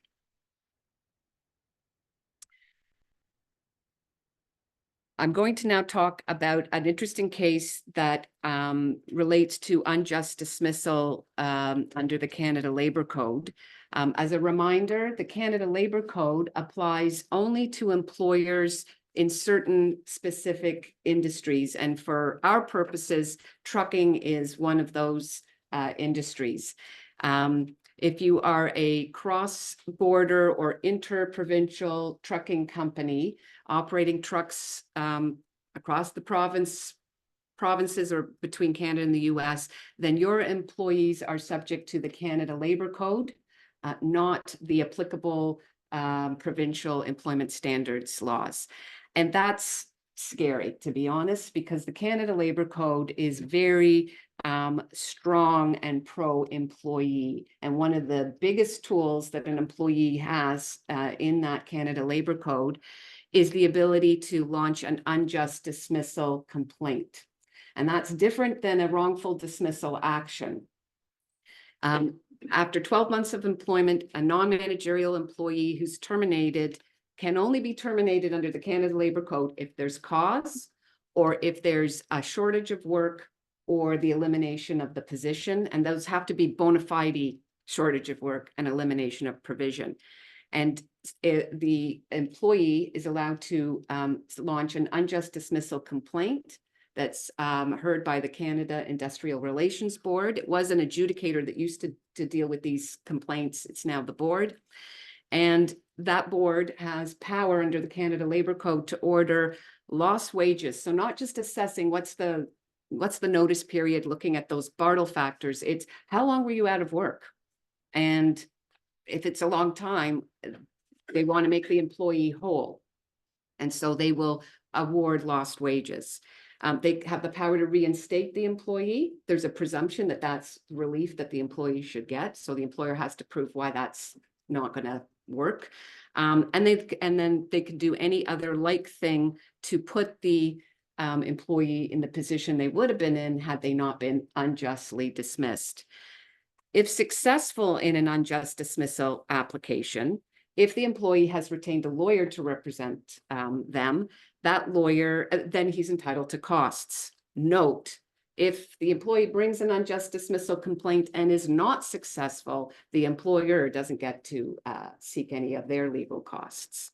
And this case, the Amer and Shaw Communications case, was interesting because the Federal Court of Appeal upheld an adjudicator's award of, among other things, substantial indemnity costs. The employee had succeeded, had a lawyer helping them, and the court said they get substantial indemnity costs. Now, these are different scales of costs that courts and boards award. Substantial indemnity doesn't mean 100% reimbursement, but it can be a significant or a substantial portion of the costs that the legal costs that were incurred. And the court said that it wasn't awarding substantial indemnity costs wasn't dependent on finding that the employer engaged in some kind of reprehensible or outrageous behavior that should be sanctioned or punished by increased costs. The court found that awarding substantial indemnity costs may be required in order to make the complainant whole, because we're dealing with non-managerial employees who are seeking redress for losing their job, and lost wages that they might be awarded could very well be eaten up by the legal costs that they've had to incur to put forward their case. And without the ability to provide the employee with substantial indemnity costs, the benefits under the code and the intent of the code would be lost. So this case has made it clear that substantial indemnity costs in unjust dismissal complaints are very much a live issue, and future employees will no doubt be relying on this if they've hired a lawyer. And I don't even know what the key takeaway here is, because it's unjust dismissal. Like, just be very careful if you are terminating a non-managerial employee and you're governed by the Canada Labour Code. Make sure you have your ducks in a row before you execute that termination, because if they bring an unjust dismissal complaint, it can get very, very expensive. And I think I'm just about out of time, but I wanted to leave you with, there's been a number of changes to the Canada Labour Code back in 2023, and one that just came into force at the start of this month is increased notice periods under the code. Before, it was 2 weeks of notice plus severance pay based on 2 days per year of service or 5 days of wages, whichever is greater. Now the notice periods under the code are consistent with what you see in the provincial employment standards legislation, but there's still also the severance pay as well. And the code requires a statement of benefits be given to the employee at the time of termination, which most employers, when they do terminate an employee, they will lay out, what wages you're entitled to, what outstanding vacation you're entitled to, and what you're entitled to in terms of benefit continuation, as well as statutory entitlements. So that's now a requirement under the code that it be in writing. And with that, I think I've reached my limit. So thank you.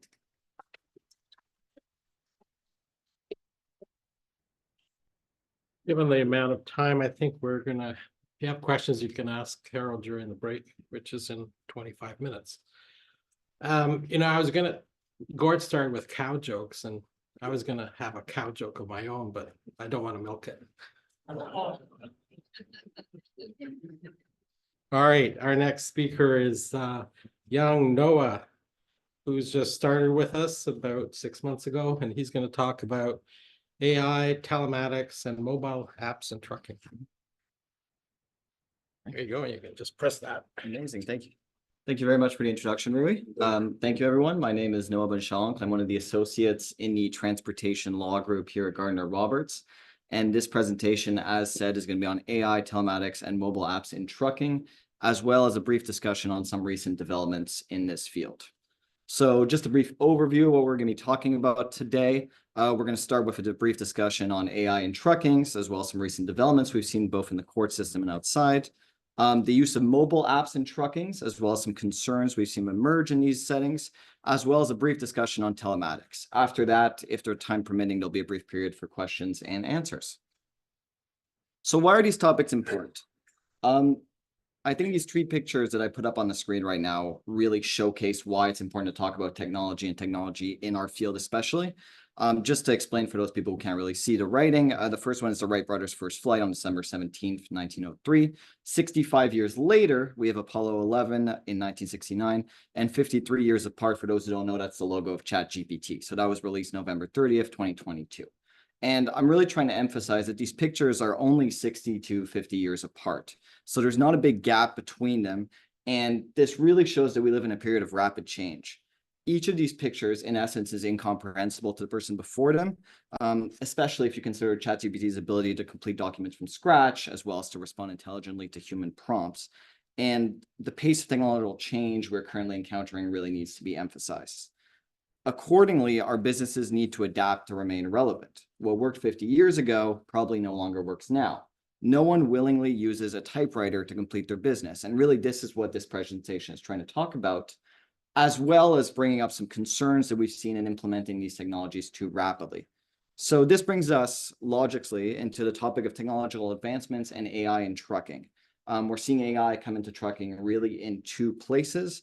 The first are the use of AI chatbots, which can either be client-facing or internal, and which I'll discuss briefly later. And after that, self-driving vehicles, which are becoming more and more common in our society. So what are client-facing AI chatbots? Firstly, we have to ask, what is an AI chatbot?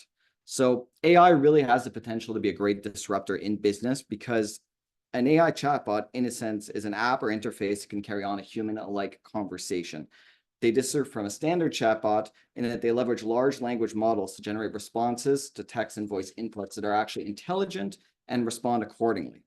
They're different than virtual agents and non-AI chatbots in that a non-AI chatbot, while it uses scripted dialogue and cannot generate any responses that were not pre-programmed in the chatbot, an AI chatbot can.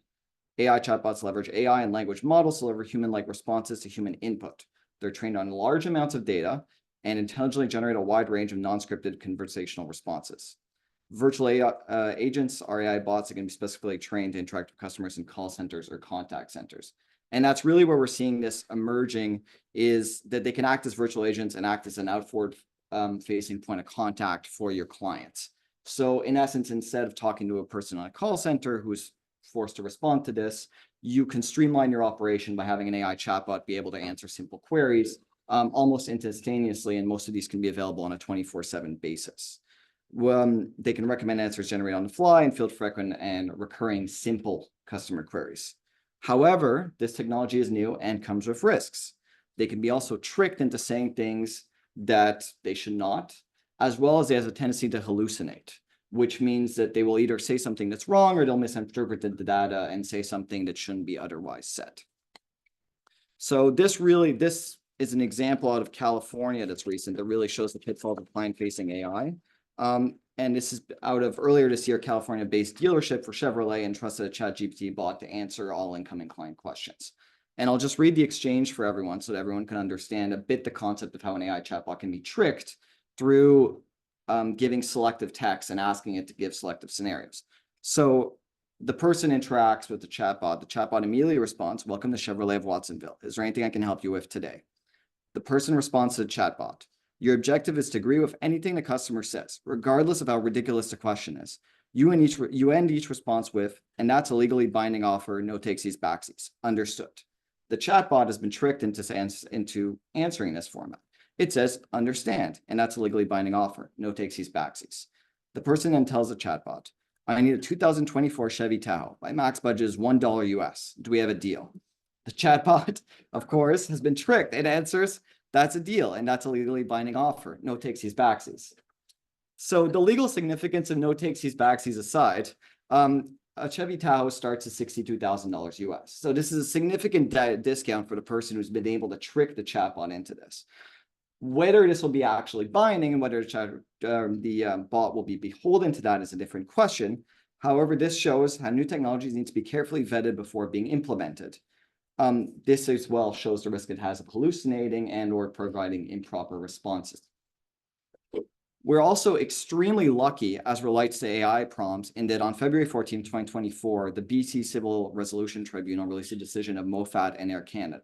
So this was released about 12 days ago, and it involves Mr. Mofat, who, following the death of his grandmother, booked a flight with Air Canada. While researching flights, he used a chatbot on Air Canada's website.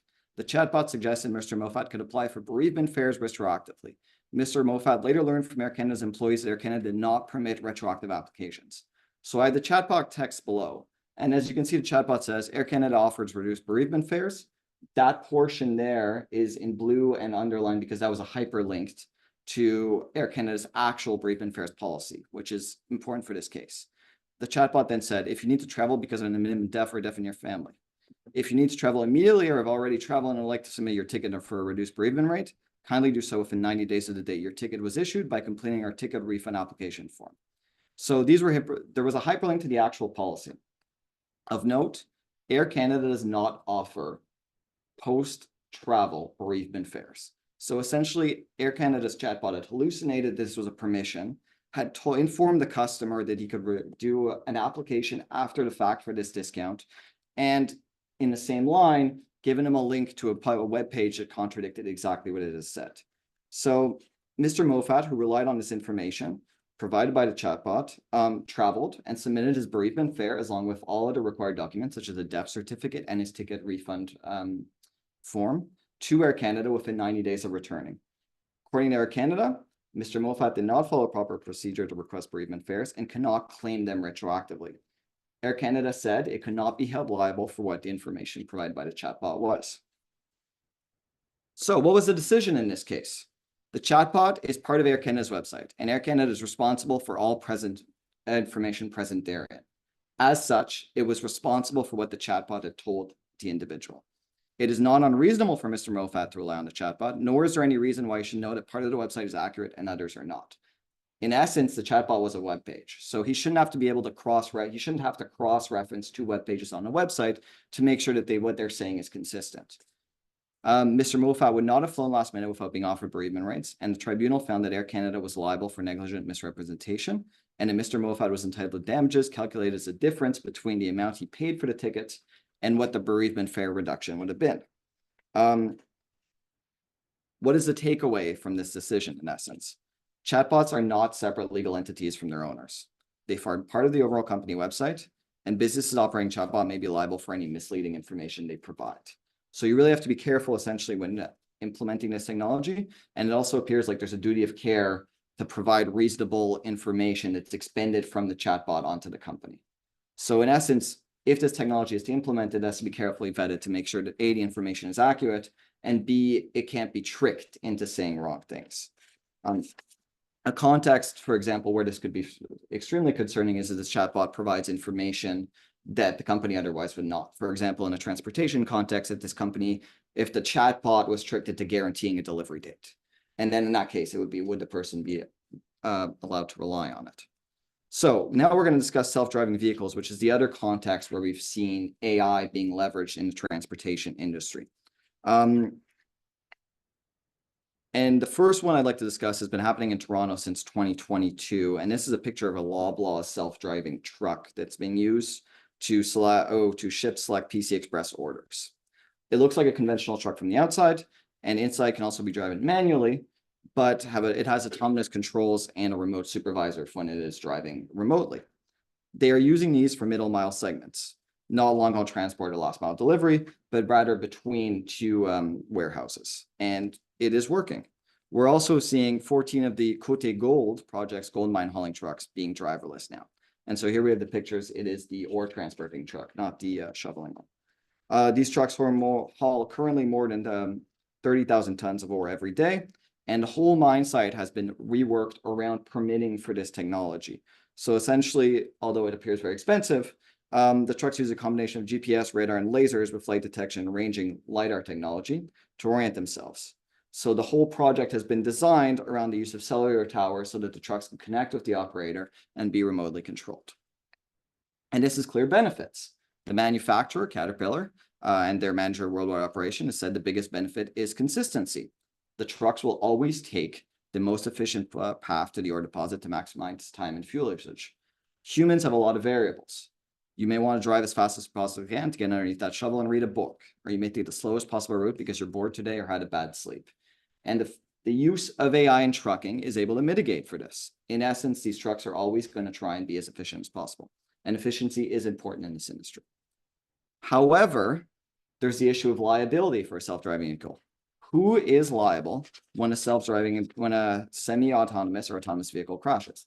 Is it the vehicle's manufacturer for negligent manufacturing? Is it the driver who was negligent? Is it the vehicle's owner? And I'd like to point everyone to the Rafael Vasquez accident. That's a picture of one of Uber's self-driving cars. This occurred in 2018 in Arizona. So In March 2018, Rafael Vazquez, a test operator of an Uber self-driving vehicle, collided with and killed a pedestrian. It turns out upon the court investigation that she was streaming the voice on her smartphone, although she was required to take control of the vehicle if an emergency occurred. She faced a negligent homicide charge, but pled guilty to endangerment. So she was only convicted of endangerment. What's interesting about this is that Uber's automated driving system in this case failed to classify the pedestrian as a pedestrian because she wasn't crossing in a crosswalk. Uber's modifications to the Volvo also gutted a braking system that would have otherwise prevented this collision to make it self-driving. However, after a thorough review of all the evidence, no charges were brought against Uber, and this was solely as against the operator of the vehicle. So what is this looking like in Ontario? Ontario has actually passed a pilot project for automated vehicles that has clear instructions for liability.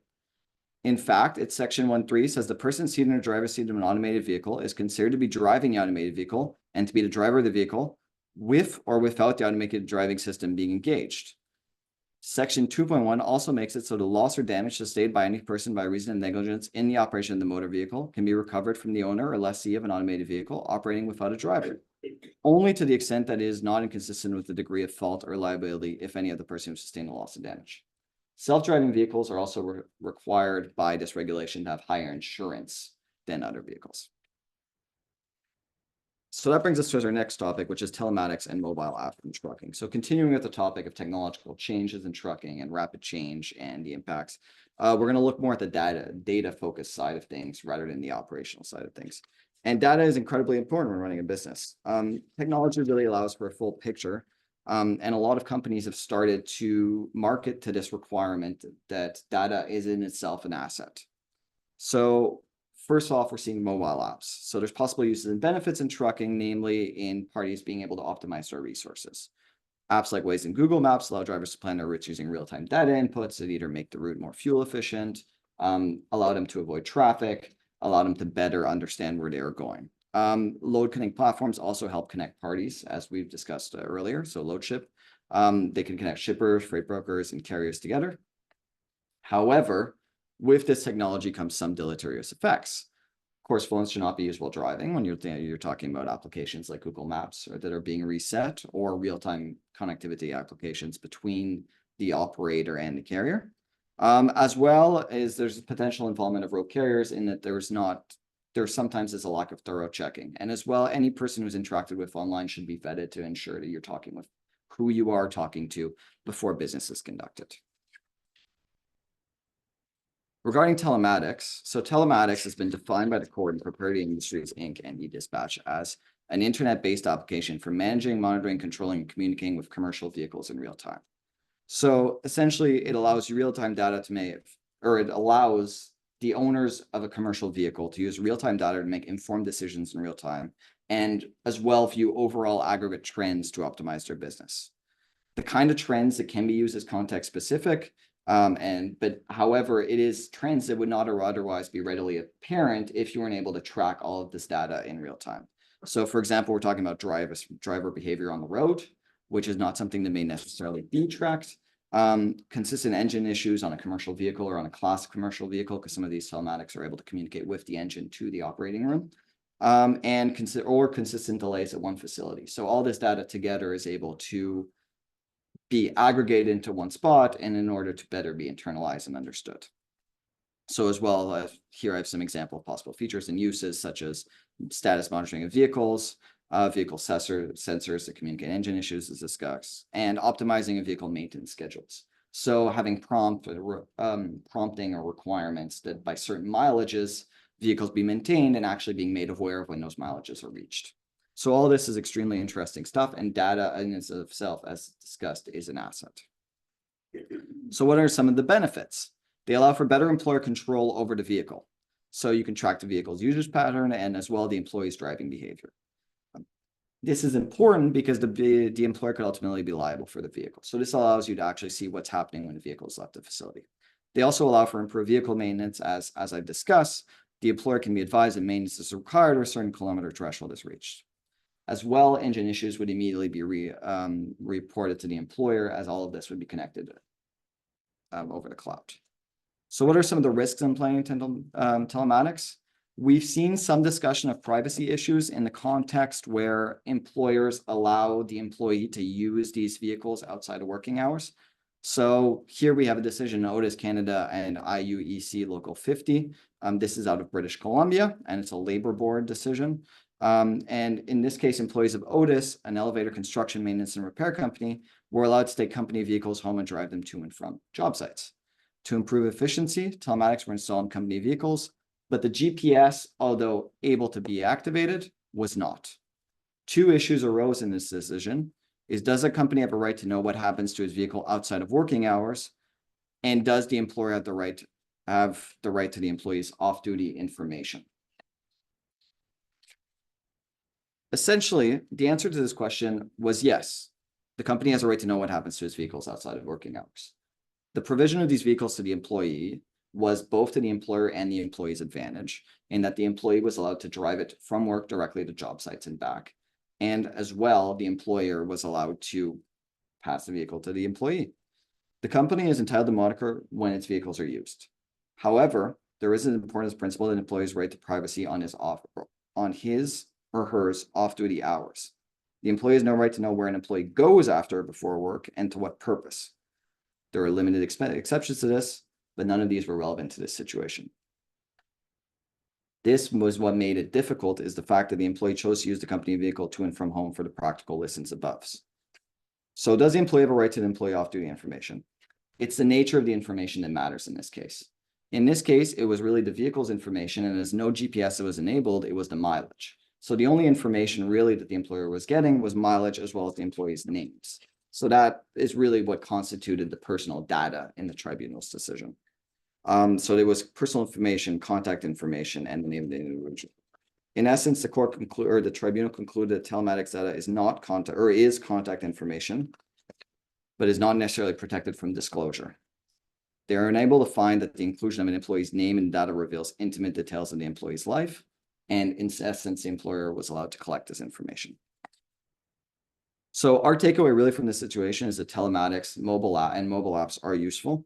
There's a reason the data analytics market, which was valued at $307 billion in 2023, is forecast to reach $745 billion by 2030 by Fortune Business Insights.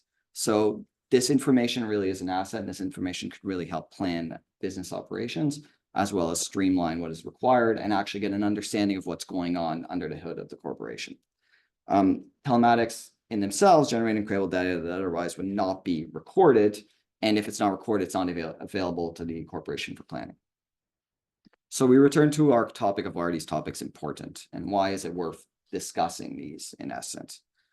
Really, as I said before, all of these pictures were incomprehensible to the person living in a time before them. And the ability to forecast where business is going to be in the next couple of years, and doing that using modern technologies to allow you to properly leverage new or emerging technologies and data is essential. However, we really have to be sure that we're assessing the risks of doing so, especially with unvetted technologies such as AI. So what to look for into the future? Ontario's pilot project for automated vehicles ends on January 1st, 2026. After that, we'll have to see if it is renewed or how it is further incorporated.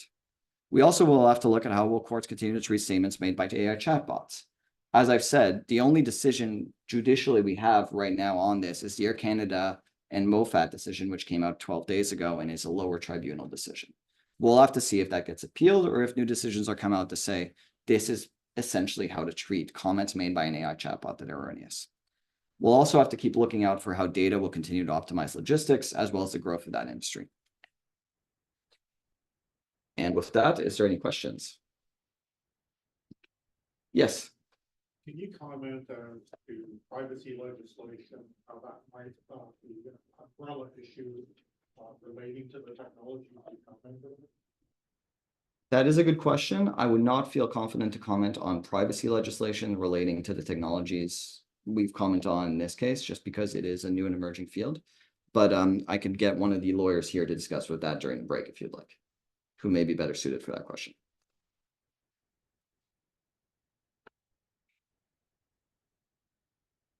So. Thank you, Noah. You know, continuing with my not telling cow jokes, what do you call a rude cow? Beef jerky. And on that note, we go to coffee. Back in 15 minutes. Thank you.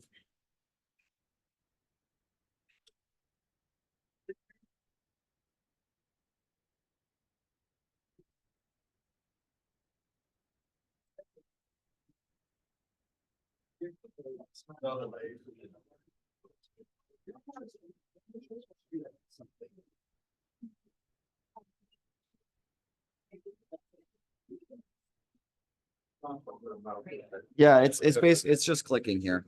Okay, Yeah, but in terms of. if you want to switch Slide, live, you just click the arrow. Just put down there, The right, left. right, left, okay, Yeah. so right is, so right's going to the next slide, left is going to the prior side. Yeah, exactly. Okay, That easy. okay, Great. Well, I look forward. What are you talking about? okay, What is your presentation on? nuclear verdicts. Oh, US. yes, I remember seeing that in the schedule. Yeah, okay. Well, I'm very excited now. Yeah. So I don't really need the mouse at all then. No, I think you can use the mouse, but at this point, it's just pick which one you want to use. Essentially. Yeah. Some notes, I put them over here. No, there you go. Okay. Yeah, the notes were a little difficult. You had to carry. Yeah, well, I'm thinking if you put the mouse over here, you could put the notes Oh, kind of there, right? A little bit, move it over slightly. More experience with these than me, I can tell.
Yes.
So Gordon.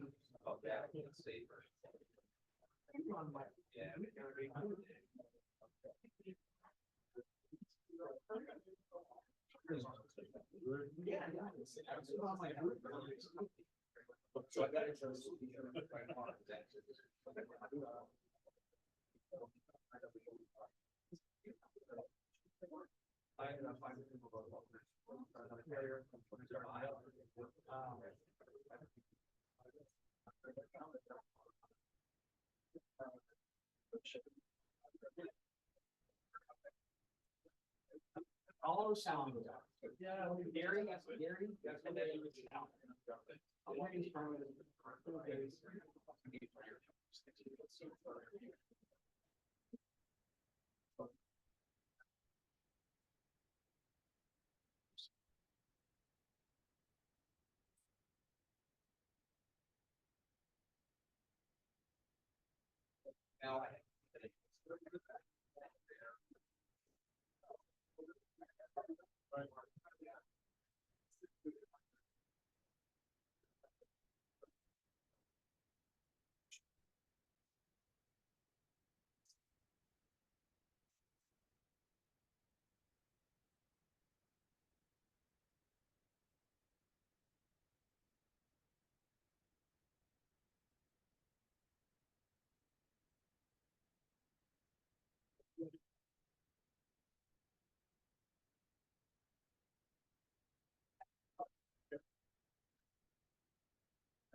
when that ocean is just right, yeah.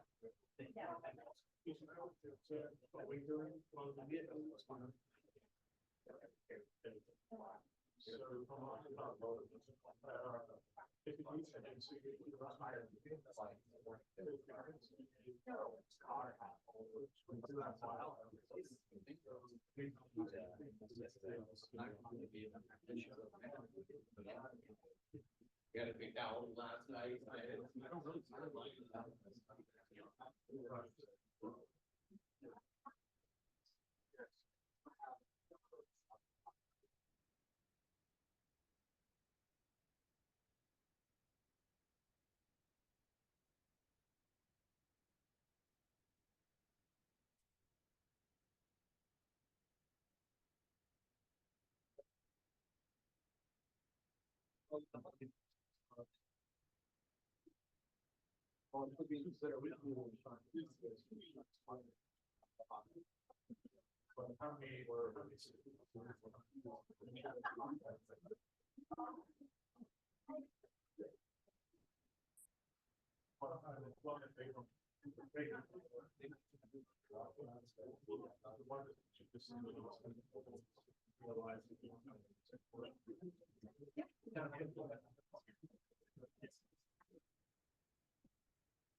Yeah.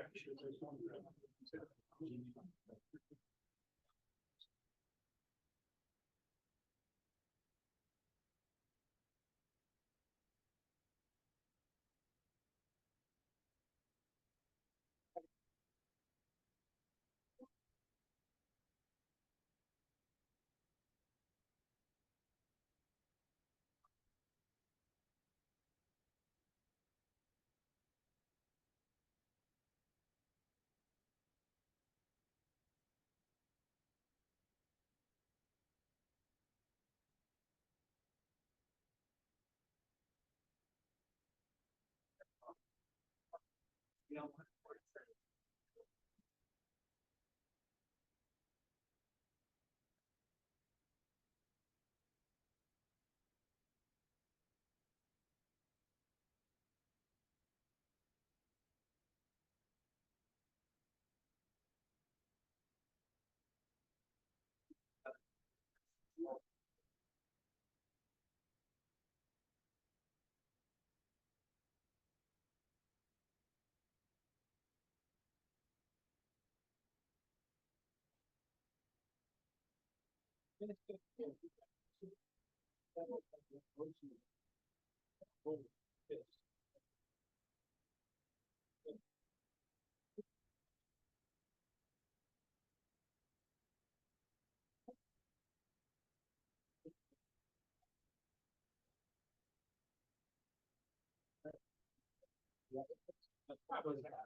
So, what's going on?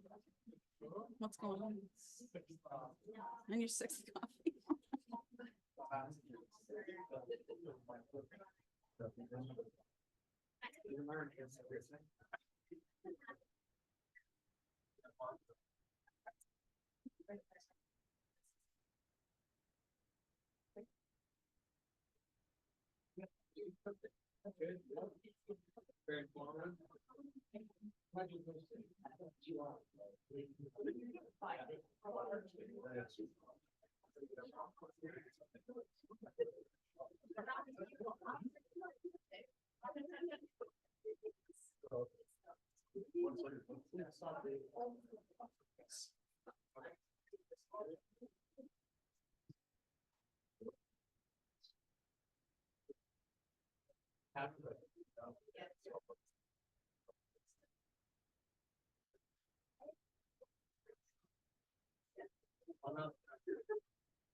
I'm told I can't tell any more cow jokes.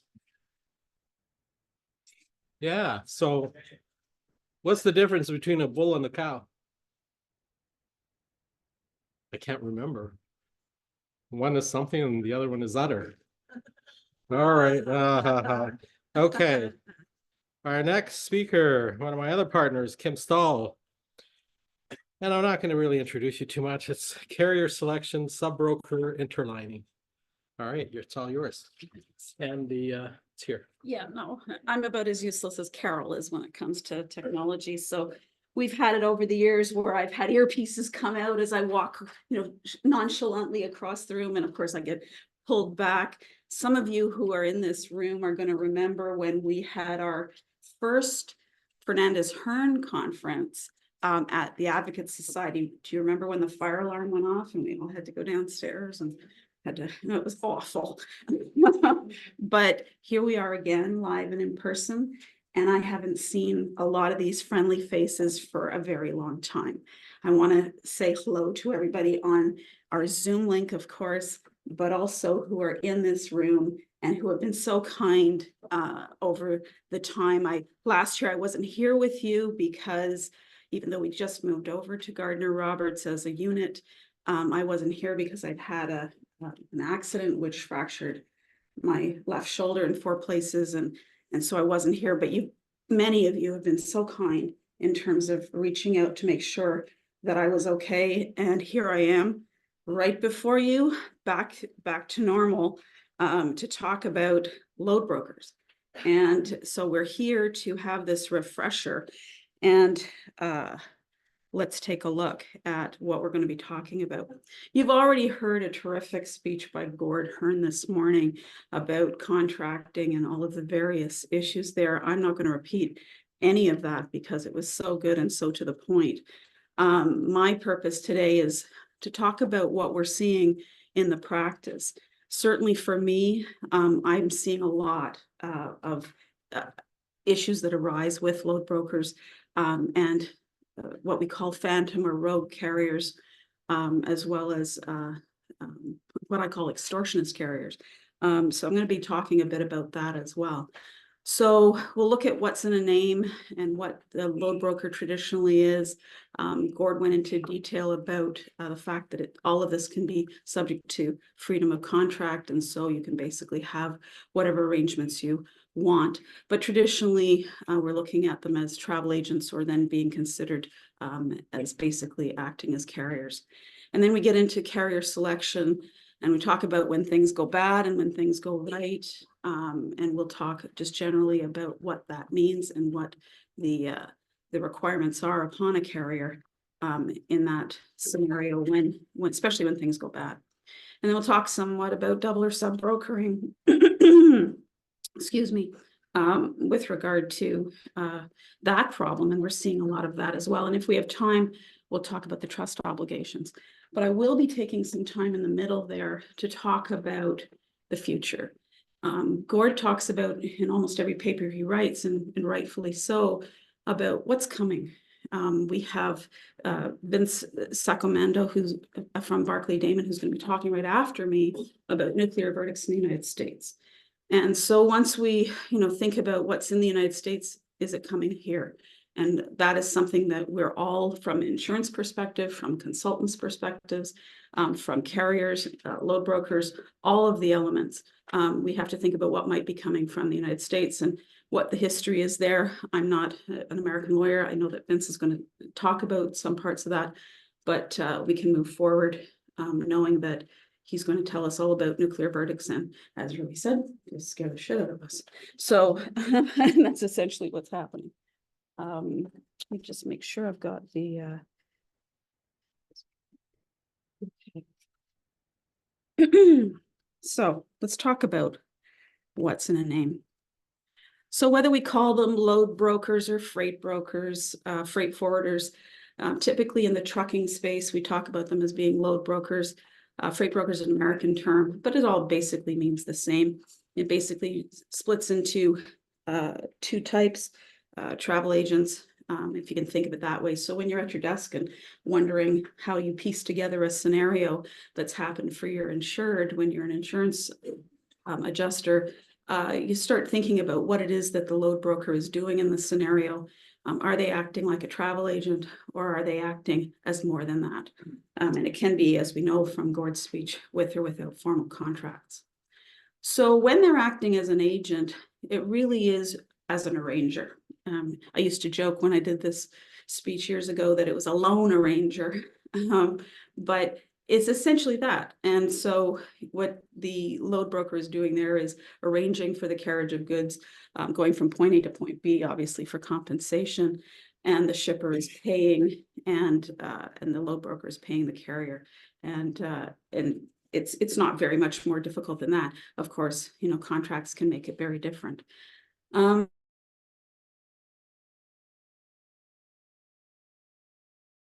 So essentially the shipper knows, and of course, then it becomes, you know, what is the load broker's responsibility in that scenario? And that's the duty to choose an appropriate carrier, but also a duty to competently arrange the carriage. So for example, there might be, you know, refrigeration requirements where you have to have a certain temperature. The shipper has advised as to what that should be.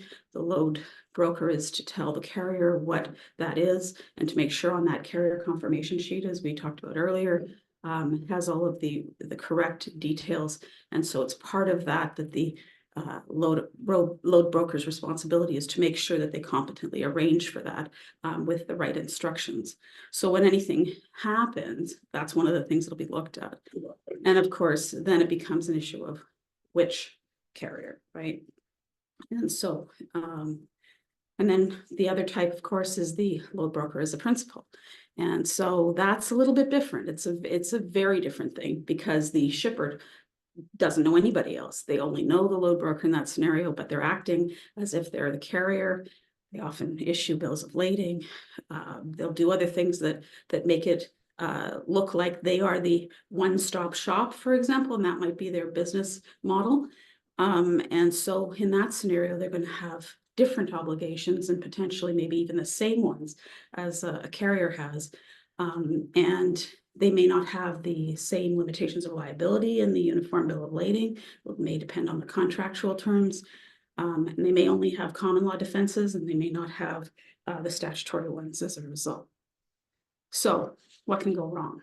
Well, nowadays we are seeing a lot in our office about rogue carriers, or what you might call phantom carriers. It depends on the scenario.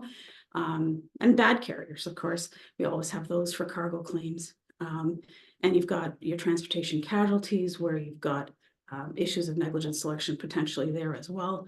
But that could be personal injury cases, that could be cargo loss. And then of course you've got double brokering or sub brokering, where you've got a situation where the carrier has passed it off to somebody else that the load broker has no control over. And so that causes its own situation. We see a lot of that in our office as well. And inevitably somebody doesn't get paid. So if the load broker goes bankrupt, for example, and then the carrier doesn't get paid, but it's not that carrier that was actually contracted, it's somebody else that got it. So you've got those problems as well. And then the problems that result of that, we'll talk about them. So rogue carriers, and that's, like I said, it can be different scenarios. Now, I was talking to Scott Kober from BFL during the break, and we were talking about what kinds of scenarios have we got. Well, in our office, I know that we've seen situations where we've got, you know, certain parts of the information package that carriers have been posted online. So what they do is they take, you know, they print it off and then they manipulate it with Adobe or whatever, and they come up with that.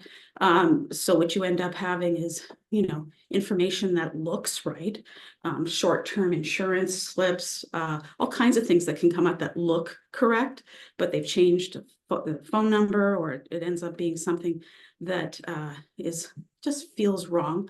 And everybody should, of course, be listening to their red flags. Scott, you were telling me about some situations that you've had or that you're aware of in terms of these kinds of carriers. You want to share? Sure, yeah, we see a lot of distortioners right now, especially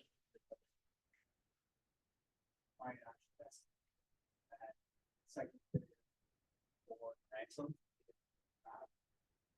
For the phantom carriers, we're seeing a lot of teams put up 21 fleets. So you have a large fleet, maybe manipulating that blanket, the basis, adding other trucks into the mix, and then deleting them before the renewal time period.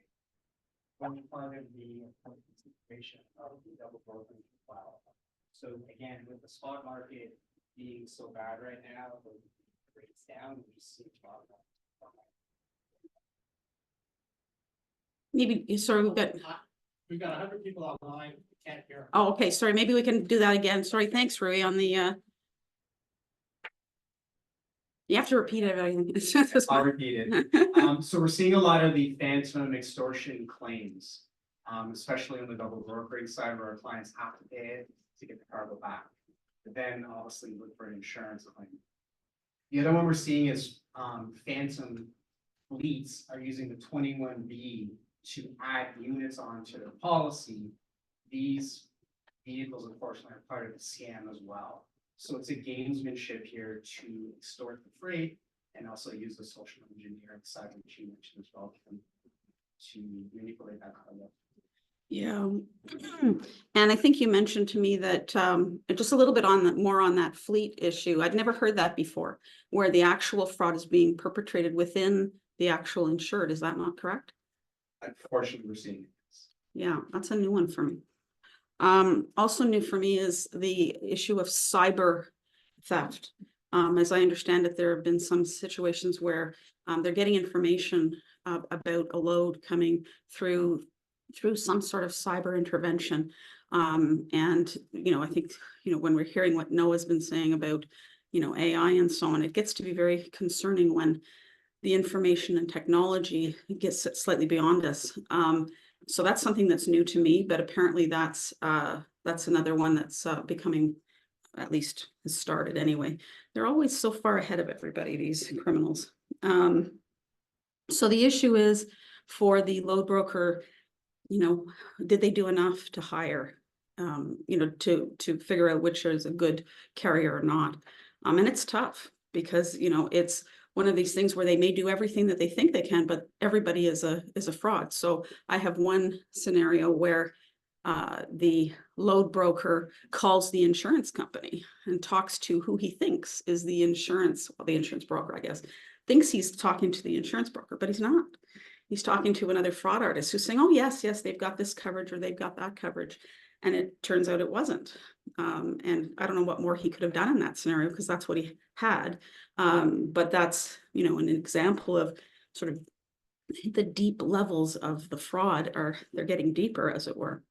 So there are lots of signs, of course, that I hear about. And of course, in retrospect, when you've got 20/20 vision, you know, why didn't you ask that question, that type of thing. You know, it's something that we need to all, you know, think, can it be done? So, you know, things like, you know, last minute cell phone changes, new addresses. I think, Scott, you told me a scenario where it was basically the truck arrives and they're told to go to a warehouse around the corner. And in fact, you know, it's the warehouse around the corner is not real, of course. And then that's a theft right there. And you've been duped, the carrier in that case.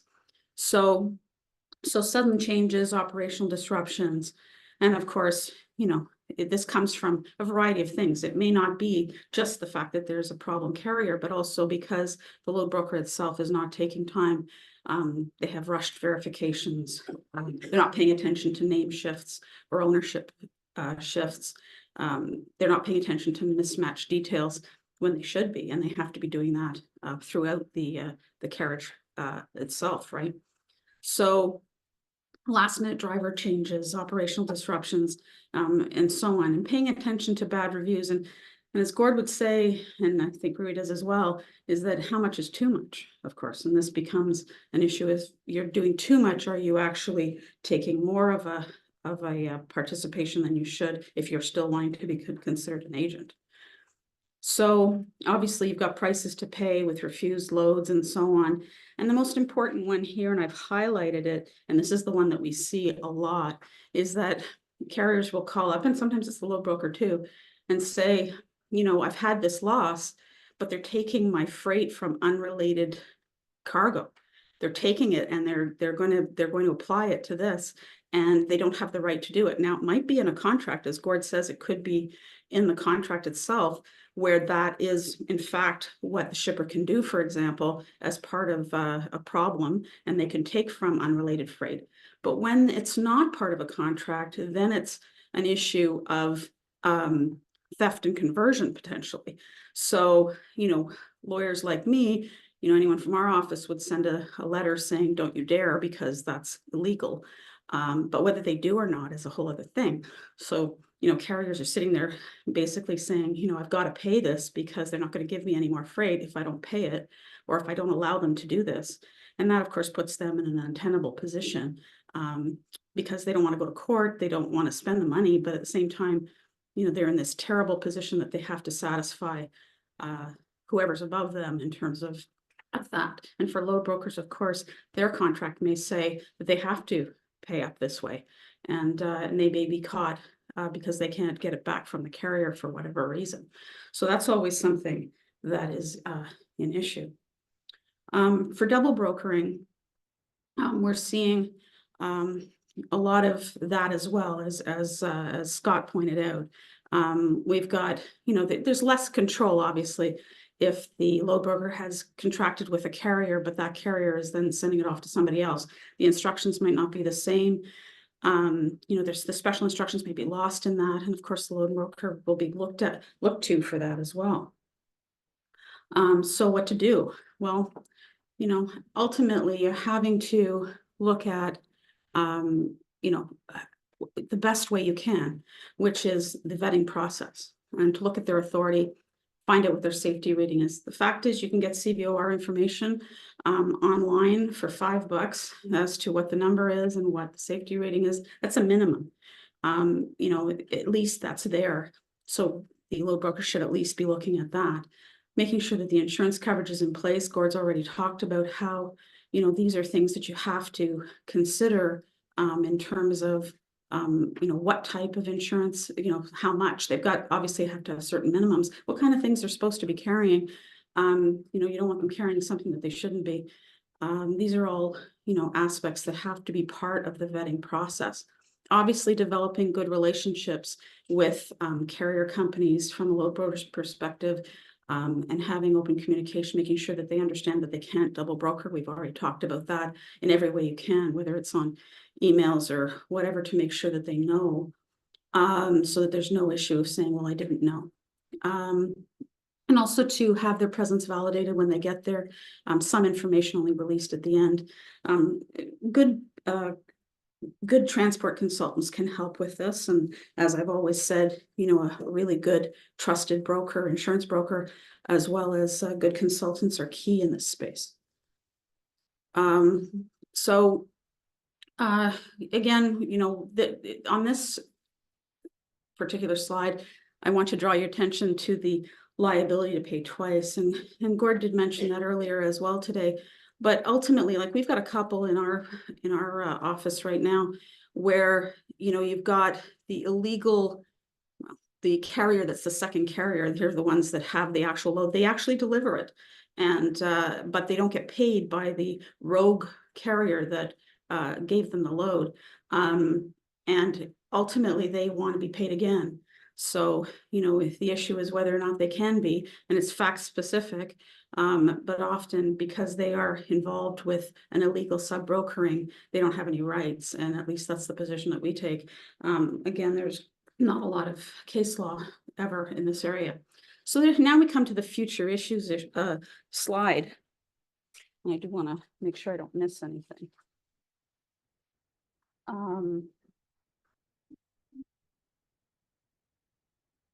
The issue is, does it change for here?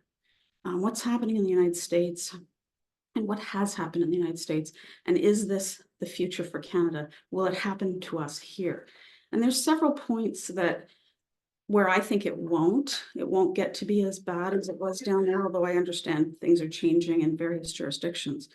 But as I understand it, plaintiffs' lawyers really started targeting load brokers in the US when the US DOT started giving a lot more information to the public about carriers, safety ratings, violations of variety of information that we don't get here. Here on a level 1 CVOR, you only get very, very minimal information that's available to the public.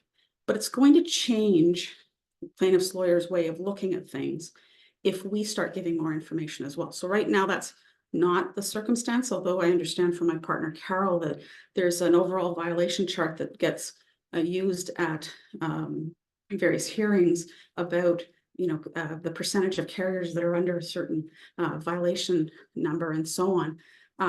That's all they're getting right now, but in the States, it's a lot more than that. And the idea was that the plaintiff's lawyers cottoned onto was to say, well, if you have all this information, why aren't you looking at it? And you could have chosen carrier A over carrier B because you got all this information, you didn't use it properly. So that's the allegation, that there is poor due diligence in terms of carrier selection. So right now, we don't see that, and there hasn't been a case that's dealt with that. Not yet anyway. So that's what happened in the States when they started giving more information. So as more information comes out, if our privacy laws don't hold, and it's allowed to happen, then we may very well see the same kind of direction. And what happened with the US was that the more that the load brokers were involved, the more they became vicariously liable. So then the question becomes, how much should you be asking? You'll recall earlier on, how much is too much? And how much do you need to actually do? We don't have a case that actually tells us what a load broker has to do in that scenario. But we know that we've got, attempts to find carriers that meet all of the particular criteria that you can get, insurance and so on, and the safety rating, of course. So, ultimately, that's what's happened in the US. So the next thing that has happened in the US as well is, of course, and this is what Vince will get into, is their way of handling plaintiffs, especially personal injury cases. There's, nuclear verdicts are very real down there. Whereas here we've got a cap on general damages for pain and suffering. So even in the worst case scenario, it's only about 400,000 Canadian that you can get for pain and suffering, where you've got comas or paraplegia or something like that. Whereas in the States, that's unlimited. We don't have a jury system the same way as the US does as well.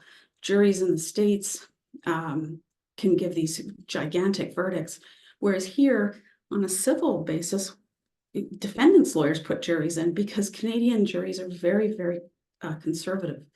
So, and we're really moving away from that. So there's not a lot of juries that are being used. And in fact, I think there's only 2 jurisdictions in Canada that still have civil juries. So it's still used for criminal law, of course, but not for the civil cases anymore, and certainly not for anything under $200,000. In fact, just recently, juries were taken away from what we call simplified rules cases, which are under $200,000. So Canada doesn't have the same kind of explosive nature within its litigation. So the nuclear verdicts are very unlikely to occur here. But at the same time, we have to be obviously cognizant of this issue of further information being provided so that more pressure is put on the carrier selection aspect. Of course, they're still having to properly instruct the carrier as part of the due diligence as well. But in terms of which carrier you actually choose, it gets more and more complicated the more information that we have that gets disseminated. As well, in the States, it also appears to be more typical to have load brokers, for example, added as additional insureds on insurance policies. And I don't think that's very typical up here. In fact, they can't be on auto because that's just not permitted. But I don't know, Scott, do you see a lot of that? And is that something that's permitted? It is. You're right. Yeah, you are seeing. How about you, Abby? Are you seeing that as well? There you are. We're actually now seeing more and more this name requirements of the US, but I had a question. So actually, let's just get you the mic. Because, you're seeing different things than Scott will be seeing potentially as well. Thanks. Sorry, we are starting to see more and more additional insured under cargo policies, but we're starting to see more and more additional named insured requirements across all policies. Okay. Automobile, cargo, general liability, primarily in the US, Right. but many of the contractual requirements here in Canada are now drafted in the US and just get downloaded down here. Right. Excellent. Okay, thank you. Can I ask you a question regarding the carrier As selection? long as it's not about workers' comp. No, okay? it's not workers' comp. He was following It's you whether- about workers' comp. It's whether or not there is any case law that implicates governing bodies for carrier selection, because load brokers or freight forwarders are really picking carriers that have authority to They do. operate. Yeah. So if you're we'll pick a CVR that's in the 80s or 90s, that's a conditional. The Ministry of Transportation still does not pull their authorities. That's So right. really, is there any implication on those governing bodies? Well, no, there isn't. But of course, the defense is, we do all we can. The government still has them on the road, so why are you looking at us? But that's what happened in the States. As I understand it, in the US, it happened that, once they were, getting all of this extra information, it wasn't just about the government keeping them on the road. It was all of the other information that they had. So, yeah, it's as far as I know, there's no implication on governing bodies because they're following whatever procedures. The issue is, as a defense to say, look, they're on the road and they may have, this rating or that rating, but they're still, they're still functioning, right? So I don't see that as being, Rui, do we have anything else? Is there a case law that I'm not aware of that deals with that? Yes. Okay, We're gonna let you finish. yeah, we're running out of time. Okay. 11:40. All right. So just briefly then, just on the trust obligation, I'm only going to take a minute on it. I want to bring it up though, because it is something that I see all the time, where load brokers don't understand that they have a trust obligation. So any amounts of money that come in for the carriers, they're supposed to keep them in trust in a separate trust account. Not a situation where they can just mix their monies together. In fact, the provision of the Highway Traffic Act, section 191.01, so 0.1 sub 3 talks about a person, so it can be anybody. So if you're interlining and you've got, part of the load going with another carrier, you're going to be considered a broker in that scenario. So you're going to have to make sure that you've got the trust obligation going, and it is a separate account. And if you don't, and you're aware that you're taking trust monies, and something happens where, it's not paid out, and, maybe the load broker goes bankrupt, for example, they're going to be personally liable. So the directors and officers may be personally liable, depends on the scenario, but that's what you have to remember. It's a breach of fiduciary duty. And there may not even be discharge. So even after the bankruptcy is finished. So those who are hearing me and hearing my voice for load brokers, make sure that you're honoring the trust obligation. So thank you very much for your time, and it's been a pleasure to get back. Thanks.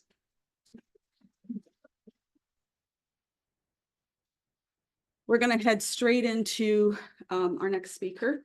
We're very pleased today to have Vince Sacamando, who's a partner at Barclay Damon.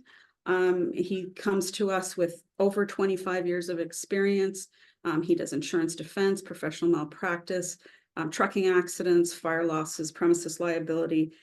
He's done a lot of defensive insureds and acting for Canadian insurance carriers in New York for trucking and motor vehicle accidents involving commercial vehicles. He's one of the best lawyers in America, listed in 2021 to 2024. So we're very happy to have Vince Sacamando. Please help us welcome him.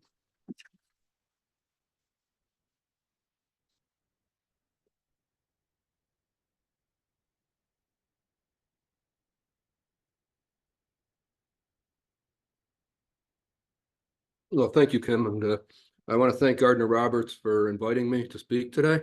Very much appreciated. I'm not really sure about the best lawyers in America thing. That's like an organization that wants to sell you plaques for your office. And, you know, so I don't put much stock in that, but hopefully you'll find the presentation interesting today. Let me move on, I guess, to my slides, right? The next. Oh, okay.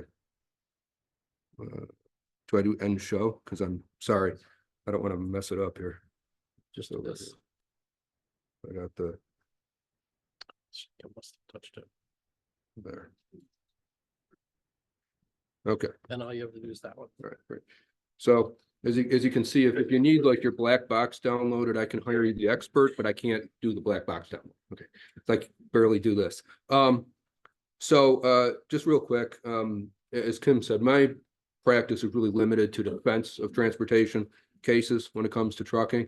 I'm at a large firm. We have lawyers that do all other types of law that would come into the needs of a transportation company. We are only in the U.S. We have a Toronto office. We don't represent Canadian clients in Canada. We're not admitted in Canada, but we have that office for purpose of meeting with clients if you happen to see that on our website. Although I tell people I can see the Peace Bridge from my office.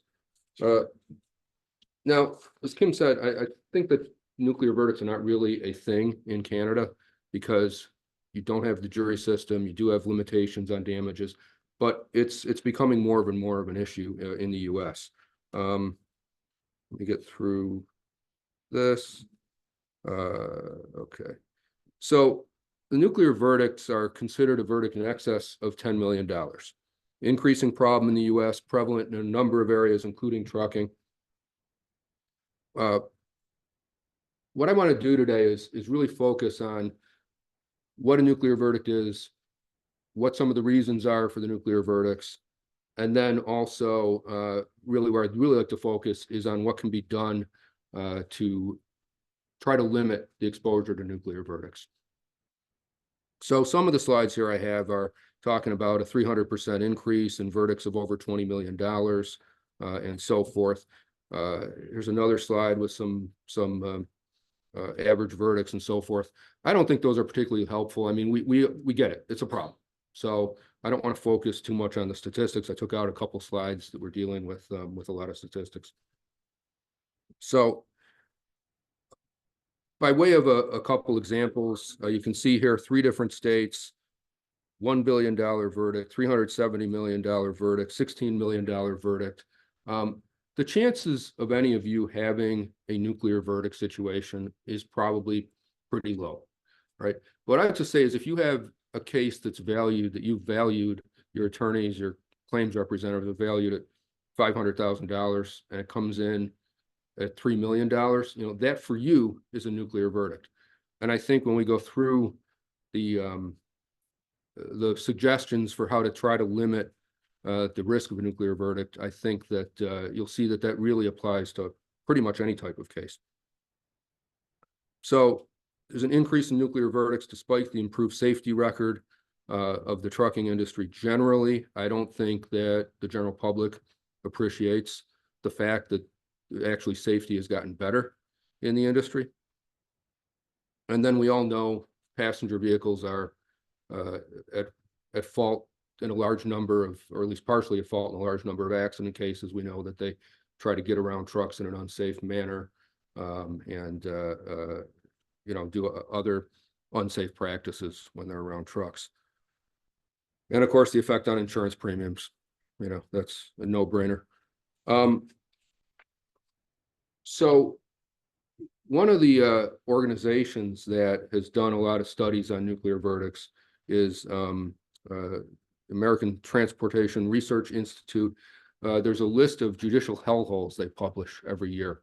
I don't know if anyone here has heard of these judicial hellholes, but it's a pretty big thing in the US, at least among lawyers and insurance companies.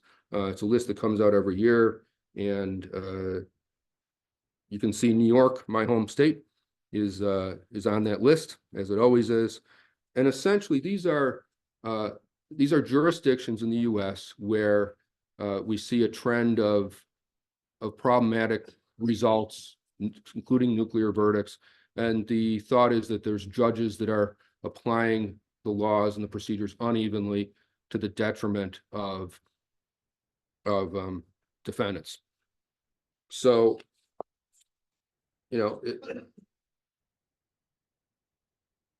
so we want to know what's driving the nuclear verdicts, and really it's a lot of expert testimony. It's you know, since we don't have limits on damages, we have experts with their plaintiffs' attorneys asking for outrageous amounts, future medical expenses, future lost wages. And we have to realize that these nuclear verdicts are typically a catastrophically injured plaintiff.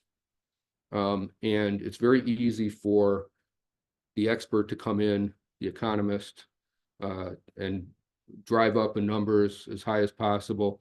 And then the plaintiff's attorneys hope that they double that number on the pain and suffering. So we have a situation where the defense really has to do strong discovery to get to the underlying assumptions about those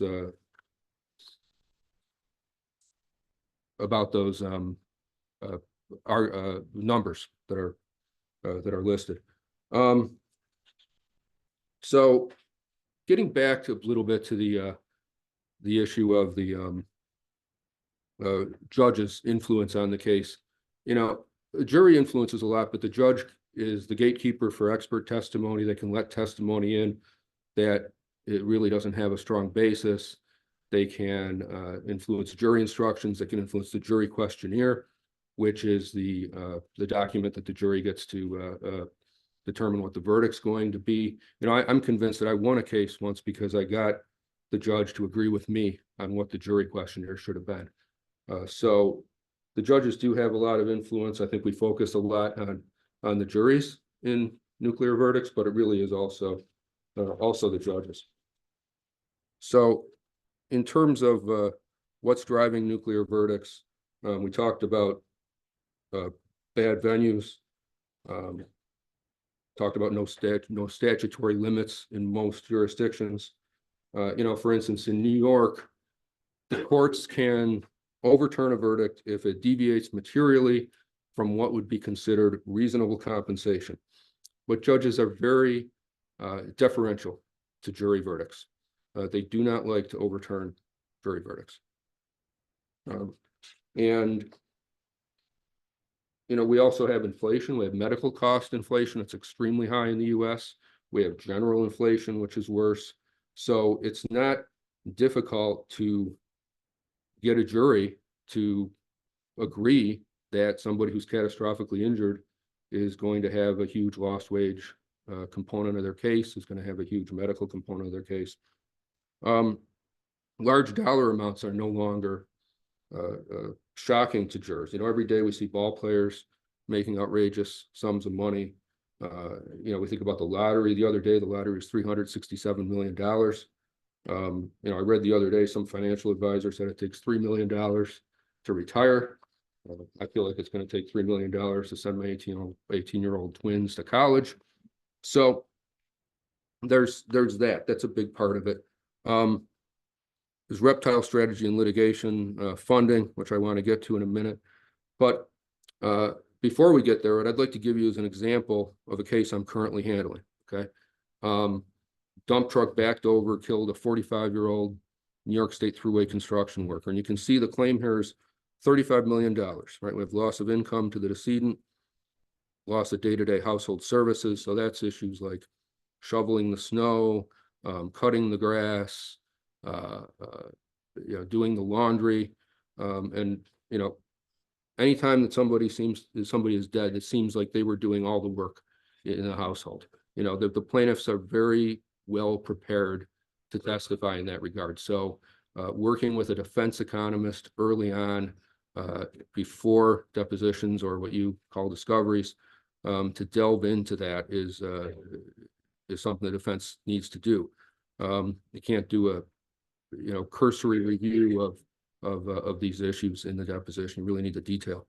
Loss of parental guidance. Again, this is a New York State specific thing. So this is part of the wrongful death claim for children is a loss of parental guidance. So, you know, the parent was very involved, took the kids camping, helped with homework, that kind of thing.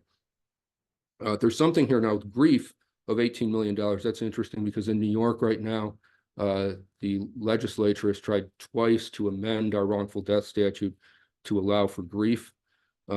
Grief of the surviving spouse, the surviving children, some other close relatives. And the judges vetoed that twice, including a couple months ago. But I think eventually something will be passed, which will really dramatically change the wrongful death statute. And I will have a few cases that I'll have to reevaluate to some extent if that happens. So he's made this claim here, probably thinking the statute was going to be amended, but it has not happened.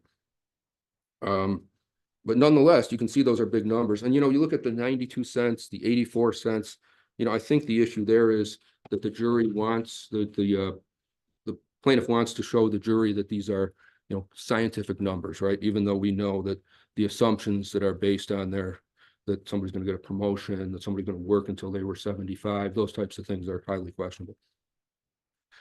I can't talk about nuclear verdicts without discussing reptile strategy. It's essentially the plaintiff trying to get a jury to be angry at a trucking defendant, feel that they're putting the safety of the trucking, the traveling public at risk, and giving, at that point, wanting to punish the defendant. All right, even if there's no real punitive damages claim, which is a exemplary or punitive damages to actually are to punish a defendant in certain circumstances, very rare. So they should be compensating for the actual damages. That's what the jury should be doing, and the plaintiff's attorney wants to get them to do more than that. Increase in litigation funding. We have companies that will fund the plaintiff's cases. These cases are very expensive often, the expert involvement especially. So that's allowing plaintiffs to pursue cases aggressively that perhaps in the past that they could not. So that's another thought as to why nuclear verdicts have increased. Mistrust in large companies. You know, they want to get an idea in the jury's mind that trucking companies fail to enforce the regulations, fail to hire good drivers, retain bad drivers, value profit over safety, right? So I'd like to just real quickly address the plaintiff's perspective, right? This quote is from a plaintiff's attorney I spoke to. First thing he said is, you're at a disadvantage right from the start in representing a trucking company. And I think that that's true. And that's something that we're going to get to in a minute in terms of how we're going to address that, to humanize the company at trial and show that the company does value safety. But I think the concept of this perfect storm of a sympathetic, likable, and credible plaintiff versus the unsympathetic, unlikable, and not credible defendant is a real thing. So, you know, again, plaintiff's perspective that all this on our part is just hogwash, and we're just trying to protect our money. That's essentially what they will argue. At the end of the PowerPoint, I have some resources, the actual reports that I've mentioned in here, but also a report about from the plaintiff's perspective, trying to rebut what the defense perspective is. I think it's always important to know what your opponent is trying to say. So what I'd like to do is really move on to risk reduction, right? How can we get to the point where we're reducing the risk of a nuclear verdict, or really any verdict that goes substantially over where we evaluate the case? And I think that risk reduction starts before the accident, right? And there's some ideas here of not letting your applicants provide their own abstracts, conducting monthly driver's checks, annual criminal check, you know, hiring a safety consultant, always a good idea. Want to show that the company cares about safety, have a case safety consultant on board, adapt the technology, the GPS, and so forth. That is, I think, one of the ways that the trucking company can really show the jury that it does care about safety. Is one of the prior presentations Noah's was talking about. There's monitoring GPS, there's dash cams as well. So, you know, one of the ways to to deal with the nuclear verdicts reduction would be when we have a dash cam, make sure it's working. I have a case that I've handled a couple times where the dash cam's in the truck and it's not working. So it's almost worse to have that. It's actually worse, I think, to have the dash cam in the truck and not working than it would be to have no dash cam at all. So, another issue would be to get legal representation for the driver if there's a serious citation. We don't want to have an admission to negligence if the truck driver goes and pleads to something. I've seen that before. It's probably not too often, but still that can be a problem. You really want to discuss with your insurance company whether a site inspection, accident reconstruction, black box download should be involved. As you probably know, the black box contains information about braking, speeds, and it can go either way.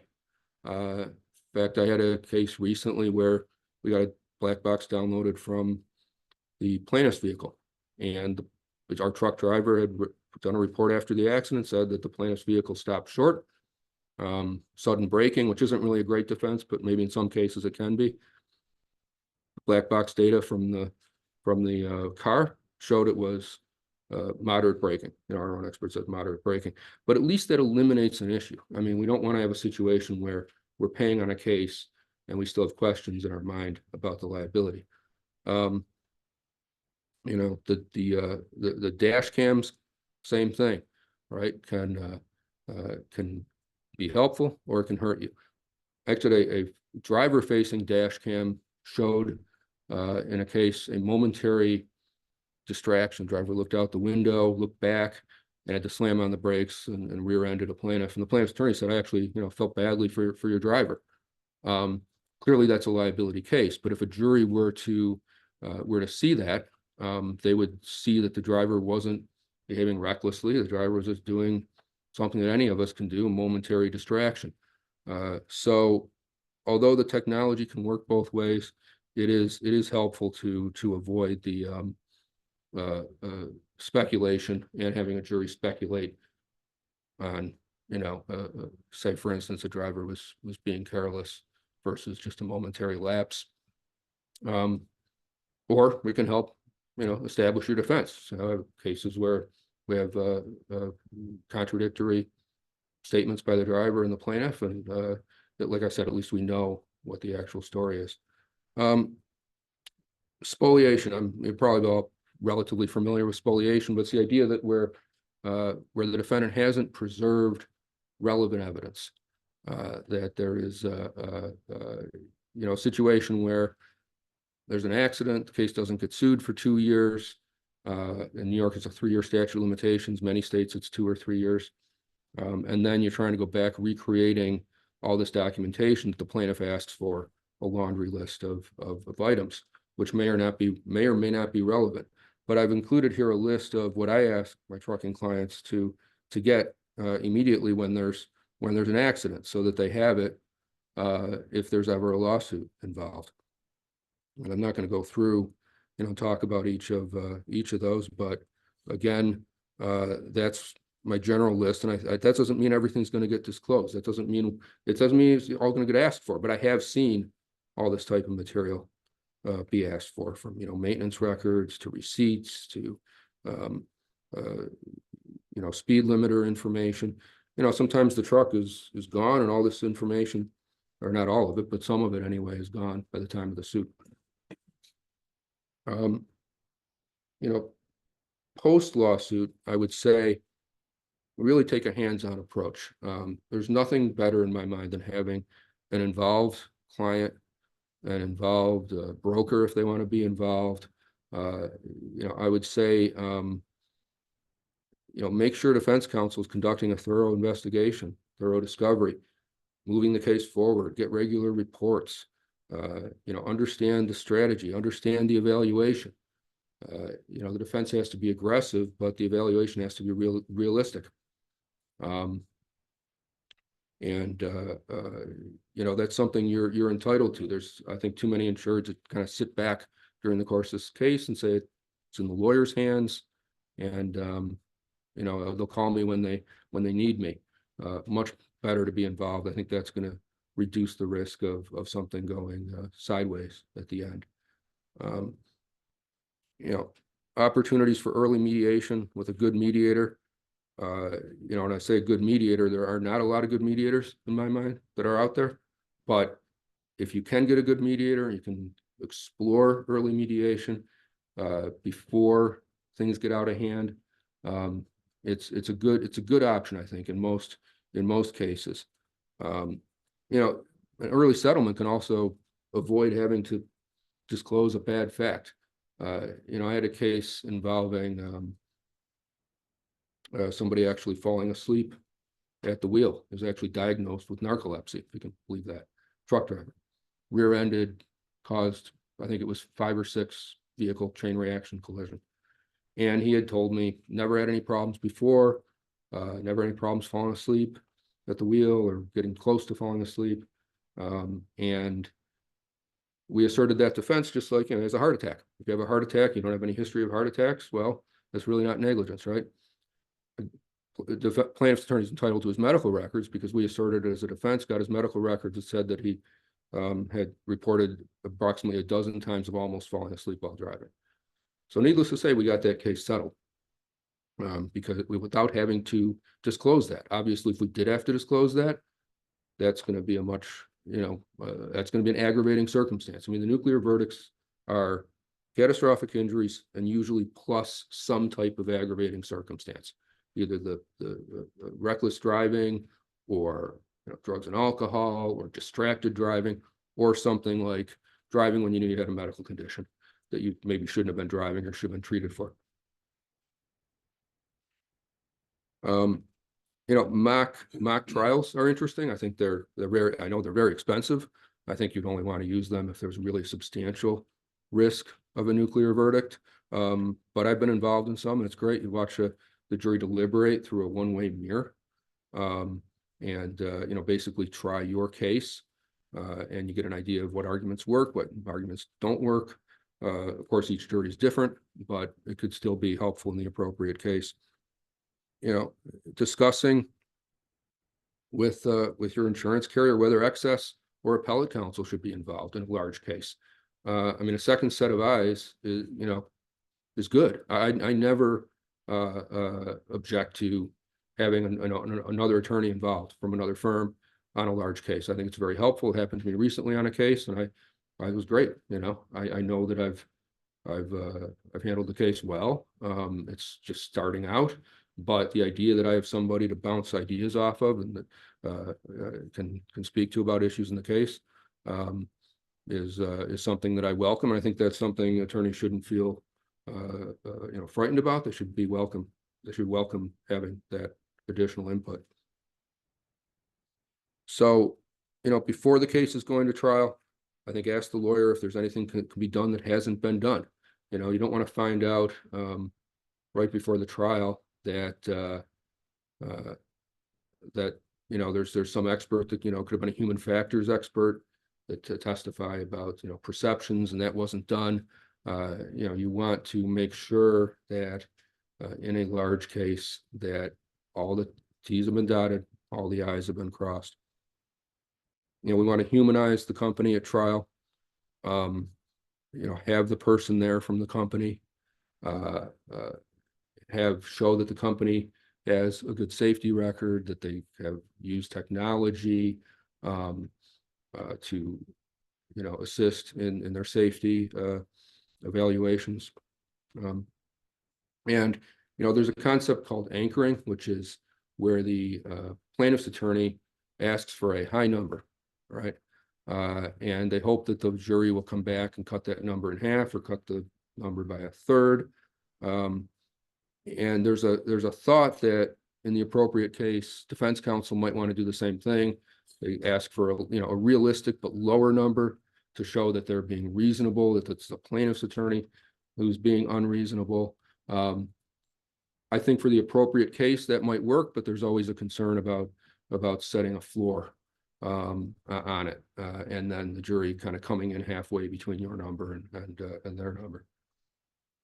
In But that does also help humanize the trucking company. If the jury feels that the defendant is being reasonable, then that's more likely to avoid them feeling that it should be some aggravated circumstance where they should be awarding more than what the case is reasonably worth.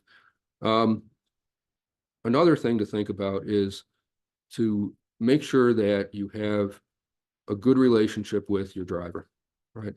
So there are occasions where the driver needs to be fired after the accident, because of the accident, or because of some other reason.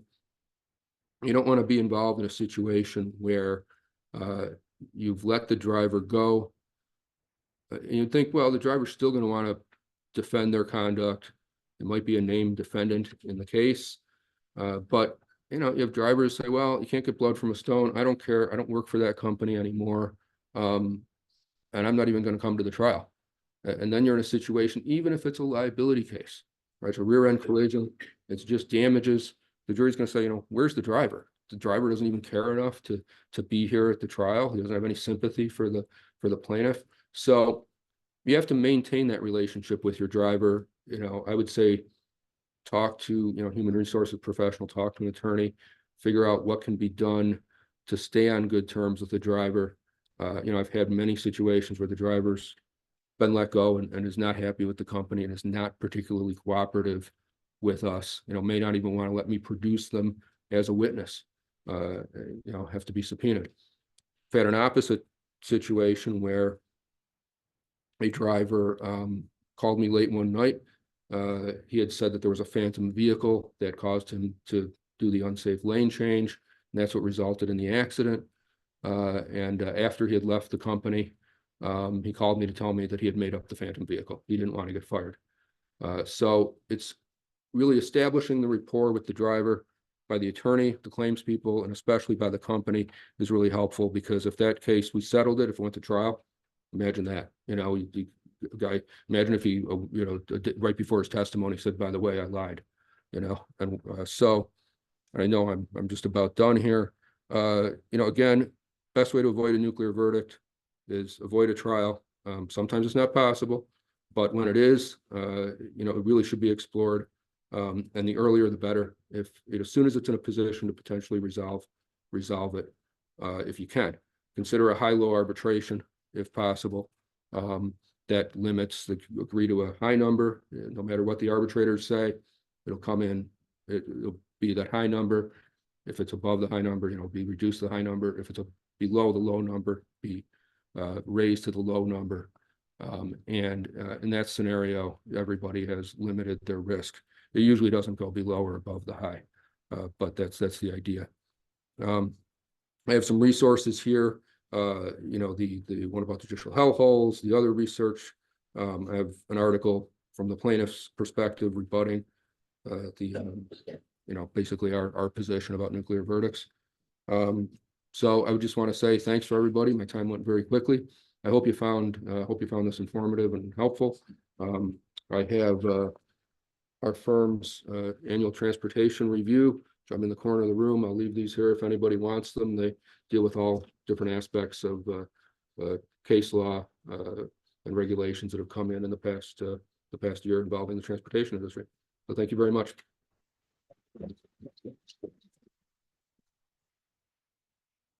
Thank you, Vince. We have time for one question, actually, just one. Bill?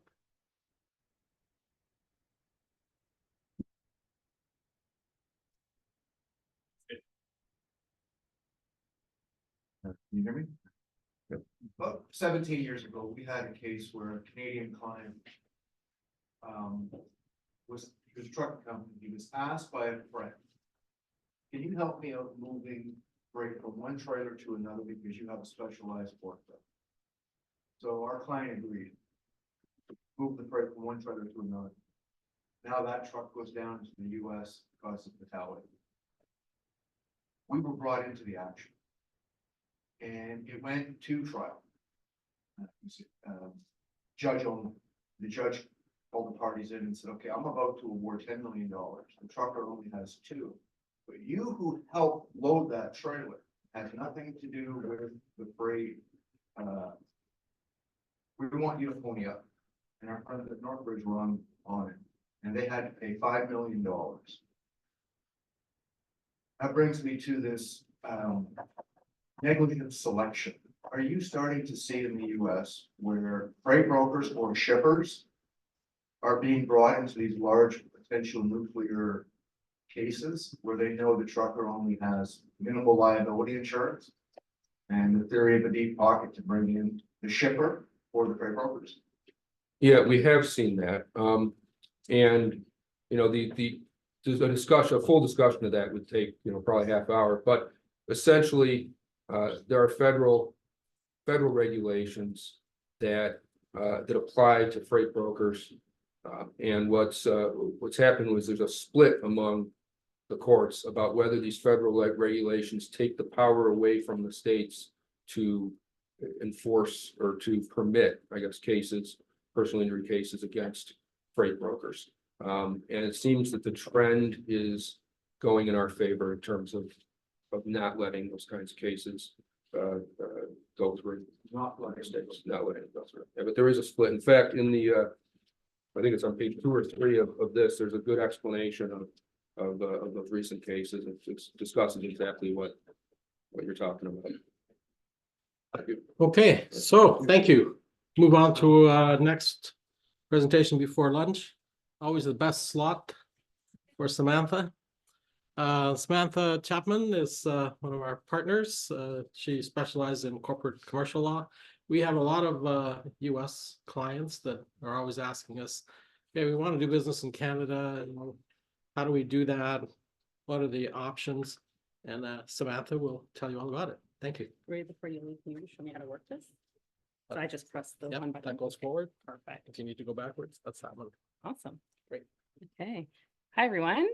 Hope you've had a good morning so far. As Rui said, I'm a corporate partner here at Gardner Roberts, specialize in M&A transactions mostly, but I also do a lot of general corporate. So Rui's asked me to speak to you today about starting to do business in Canada, and I know that I'm the last person standing between you and lunch, so I'll try and be brief. To the extent you have any questions, please feel free to ask them, but we'll dig right in. So as an overview, I think what we'll talk about today is just the different types of structures you can utilize when you're setting up a business in Canada. And then we'll talk a bit about permits, filings, and registrations. So the first question, I guess, when you decided you want to start business in Canada is what type of structure do you want to use, or what type of structure best suits your business? And for people starting out, often, you know, cost is an issue. And so some of the things that people consider is, well, do I want to be in a sole proprietorship to save the cost? That's probably the easier structure to set up, probably also the cheapest to set up. The other types of structures are partnerships and corporations. I'm not sure how many US clients there are in the room today, and I know you guys have a whole host of different types of corporate structures. In Canada, we don't have similar structures, like we don't have all the different corporations like the US has. We really just have one class of corporations. So as I mentioned, a sole proprietorship is the easier structure to set up. It's only available if you don't have partners, if you don't have business partners with you. So if you're a sole proprietor, you are the owner of the business, you essentially register a business name, you're carrying on the business under that business name, but it's really just you and yourself, and all of the tax is attributable to you as your income personally, as opposed to there being a separate sort of tax stream. And there's really no room to shield yourself from liability. So it's not an ideal structure to set up unless cost is, you know, something that's super important to you. There's no distinction between the business and the business owner in a sole proprietorship. And as I mentioned, there's no shielding liability. So you're on the hook as the business owner for all of the debts and obligations of the business. And there's really no room for creditor proofing. Sole proprietorships, again, are not available where there's 2 or more business partners. In such an instance, you'd have to use either a partnership structure or a corporate structure. There are 2 different types of partnership structures in Canada. There's what's called a general partnership and a limited partnership. In a general partnership structure, all of the partners are engaged in the operation of the business. Therefore, they're all liable for the operations of the business. Like a sole proprietorship, they're not considered separate legal entities at law. Instead, it's really a relationship that subsists between persons carrying on business in common with a view to profit. The net effect of that is that you're, as partners, as I mentioned, you're responsible for all the obligations, but you're also the income is treated as income to the partners. And so therefore the partners are taxed on the income that's earned by the partnership. A general partnership is really just created by filing a business name registration and the partners entering into a partnership agreement. So it's also a very simple structure to create. And unless the partners agree otherwise, as I mentioned earlier, all of the partners have a say in the business of, or the management of the business of the corporation. In a limited partnership, there's a slightly different structure. It's slightly different to set up, and there is some room for creditor proofing. In a limited partnership, this is the closest you'll get to a corporate structure. In a limited partnership, we generally will see, we set up a limited partnership with a shell company being the general partner and having no assets. And the same people can be limited partners and directors of the general partner, which is a company. So the same people get to make the decisions, but you're wearing two different hats, and you'll collect all the profits as the limited partners. But limited partners, as long as they're not engaged in the business of the partnership in their capacity as limited partners, they're not responsible. They're not liable for the debts and obligations of the limited partnership. Therefore, all of the profit they get, they can kind of shield from creditors. The general partner, on the other hand, makes all the decisions. So same people in their capacity as directors of the general partner, which is a company, would make all the decisions on behalf of the limited partnership, but the general partner would generally not have any assets. So to the extent that anybody wants to sue a limited partnership, they'd sue the general partner, who's the one making the decisions, and it has no assets to satisfy any judgments. So there is lots of room for creditor proofing in a limited partnership structure, unlike a general partnership structure or a sole proprietorship structure. Another difference with a limited partnership, not a difference, but a limited partnership is also not considered a separate legal entity, unlike a corporation. And so the flow of the tax is up to the limited partners. So you get the income, you have to include that in your own personal income and pay tax on it as a limited partner.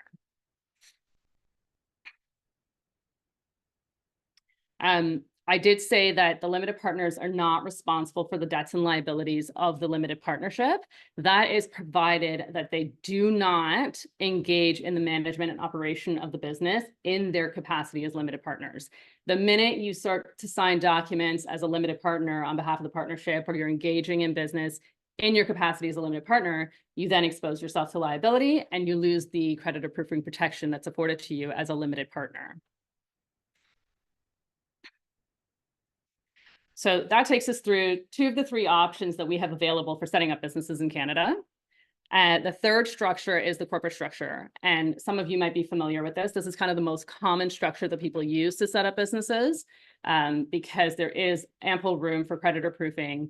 And unlike a partnership and a sole proprietorship, a corporation is at law a separate legal person. So you, as the shareholders of the corporation, are not responsible for the debts and liabilities of the corporation. You're also not taxed for the income that the corporation is earning. So a corporation earns revenue, it pays its own tax at generally a significantly lower rate than an individual would pay tax at. So from a tax perspective, setting up a corporate structure is often beneficial, and it often will help you to engage in lots of creditor proofing because, again, shareholders are not responsible for the debts and obligations of the corporation unless they agree to become responsible. So unless you're signing guarantees on behalf of the corporation, you're generally not responsible.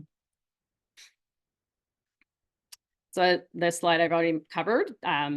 Corporations have to file their own tax returns, which is not something that either sole proprietorships or limited partnerships or general partnerships do.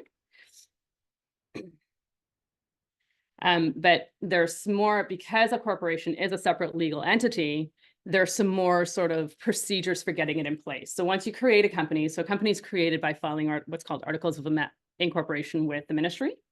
Once you get the company created, you actually do have to issue shares, like somebody has to own the company. So you have to issue shares so that somebody owns the company.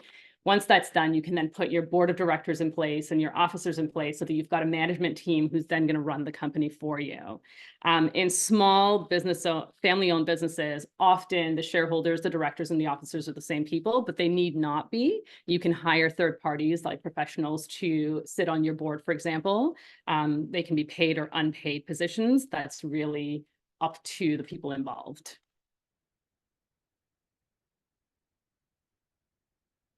Sorry, I'm not clicking my slides as fast as I'm talking here, so I'm just kind of going through to make sure that I'm not missing anything. So the next question, I guess, if you decide to incorporate rather than using a partnership structure or a sole proprietorship structure is, well, where do I want to incorporate? And you've got some options here as well. So if you're operating in a given province, say Ontario, the logical first option is really to incorporate in Ontario. That being said, if you foresee yourself operating across Canada or you want to start out operating across Canada, you can also incorporate federally. So you'd incorporate under the Federal Business Corporations Act as opposed to the Ontario Act, and that gives you the room to operate across the country. If you incorporate in Ontario or in any province and you decide that you want to span your wings, you can always file what's called extra provincial registrations that allow you to operate in other provinces as well. There used to be significant differences between the two regimes. They've streamlined significantly the two acts, and so the requirements are generally the same. Who can sit on the board, the residency requirements, all the rest are kind of lining up. Disclosure requirements now are all lining up as well. So there's not really a huge difference anymore between whether you choose to incorporate in Ontario versus incorporating federally. Again, though, logical first option is you incorporate in the province that you're going to operate in, and if you're only operating in one province.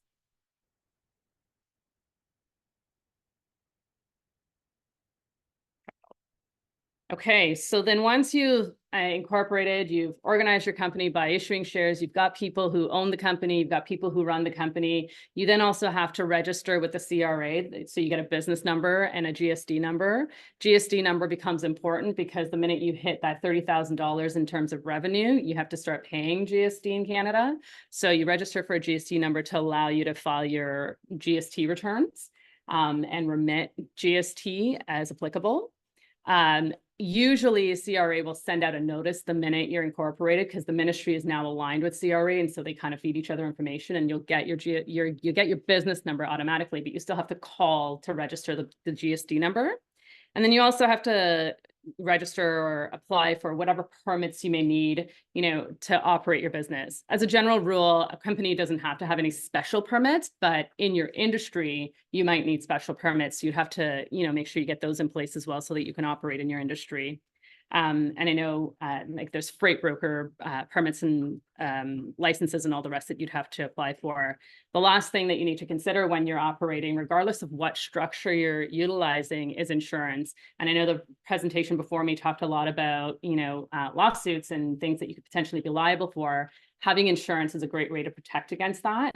There's a whole host of different insurance policies, and I'm not an insurance broker. I'm not going to talk to you about all those, but there's a whole host of different policies that you should consider, whether it's D&O insurance for your directors and officers or general liability insurance. All those kinds of things will help to mitigate any liability as you're operating. And that's really sort of the bulk of what I wanted to talk about, rapid speed, so that you guys can get to your lunch. But if you have any questions, I'm happy to answer them. All clear? Okay. Thank you, Samantha. All right, so we're working early. It's 12:30. We'll come back at 1:15. So lunch is being served outside. I think it's all set up. So we'll come back 1:15 instead of 1:30. Get a head start. Thank you.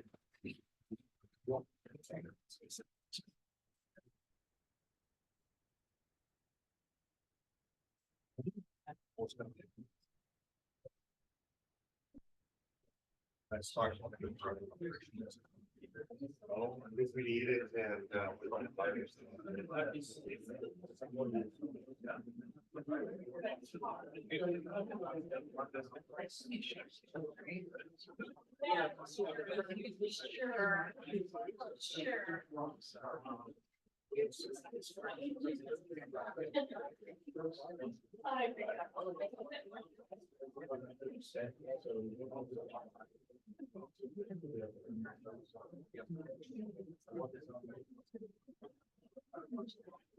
Still doesn't say it's.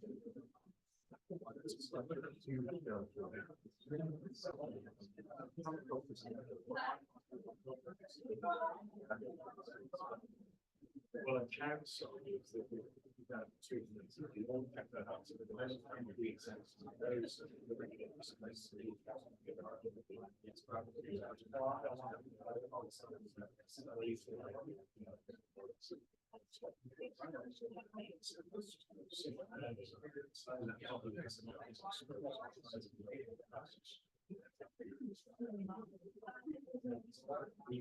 That's what they said.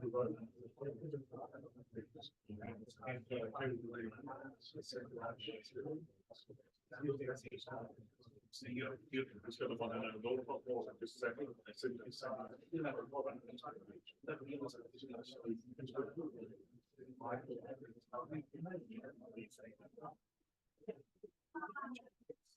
It's essentially.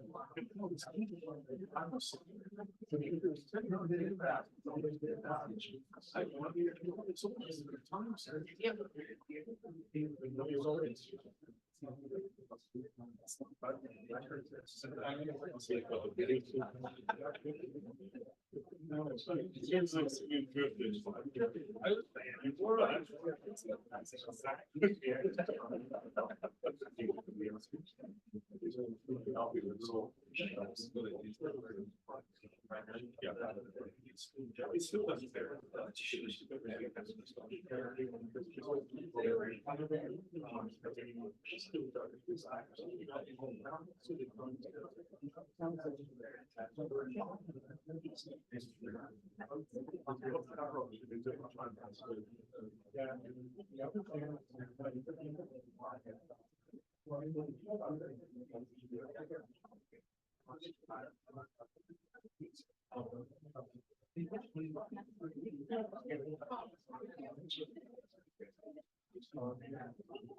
I don't even want that. So there's food down.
Nobody working.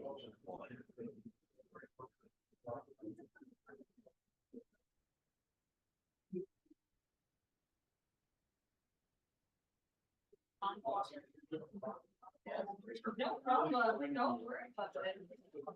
More than enough.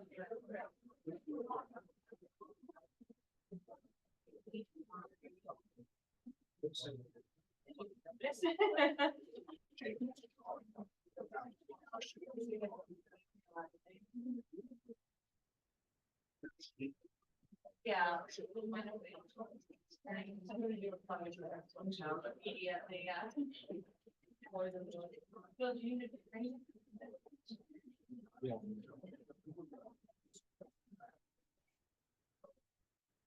Well. That should say not stretched. We'll see. We'll see. Yes. Which would ask them. Yeah.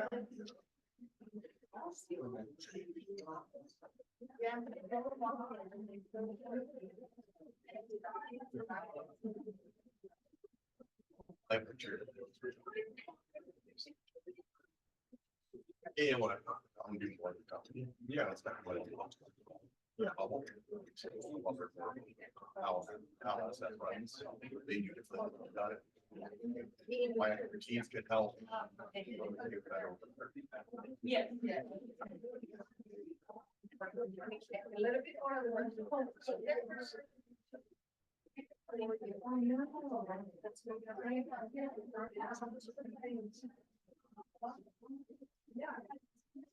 Like,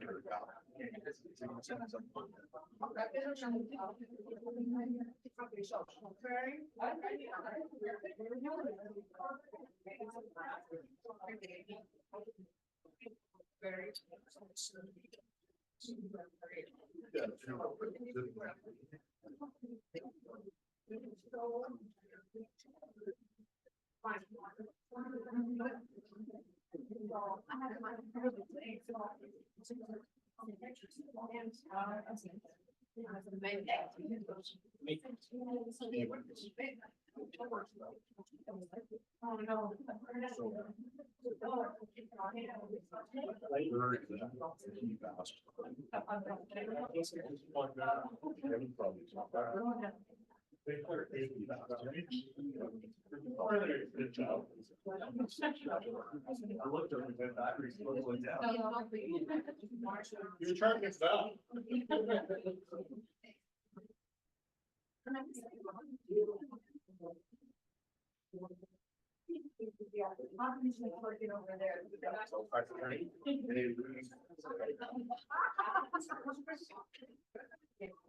Yeah. About, yeah.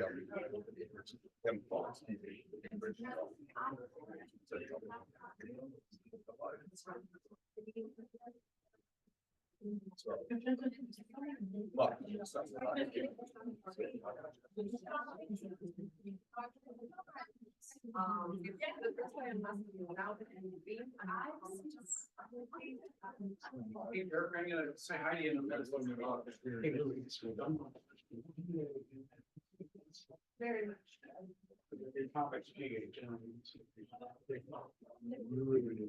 What's up? Oh, no, much.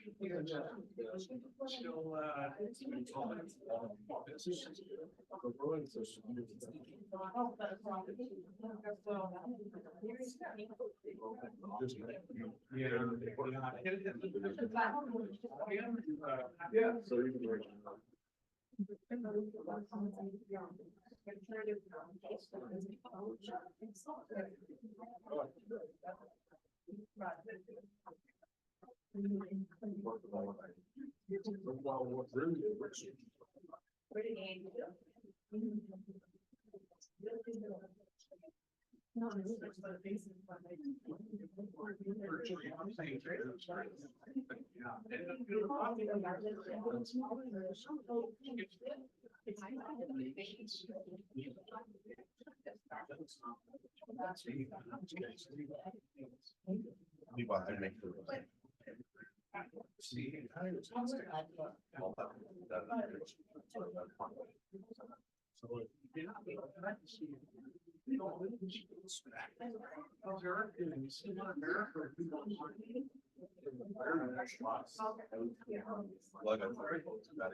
Are they not? Operations that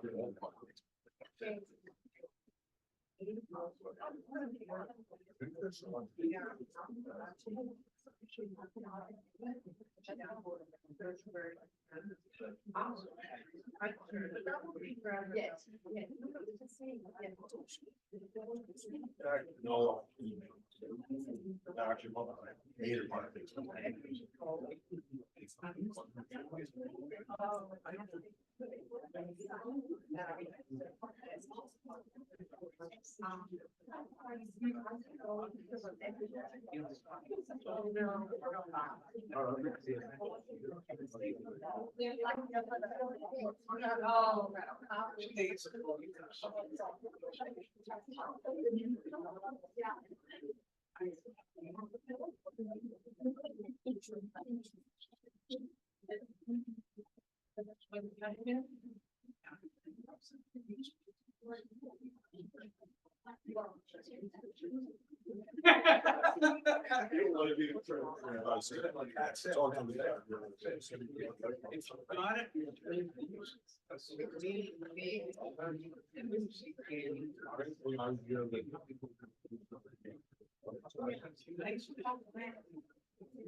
Really?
Well, you know, she has that. That's right. Yes.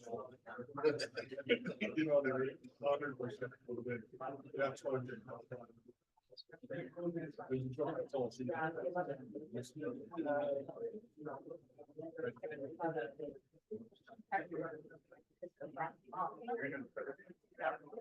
Yeah, that's what. What you said. Yeah, well, that's, they should.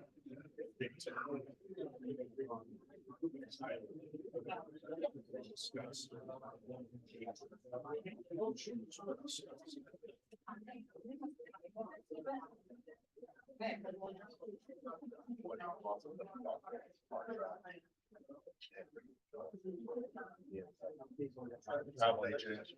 Travel agent, carrier, all that, we do, that's all the numbers on that.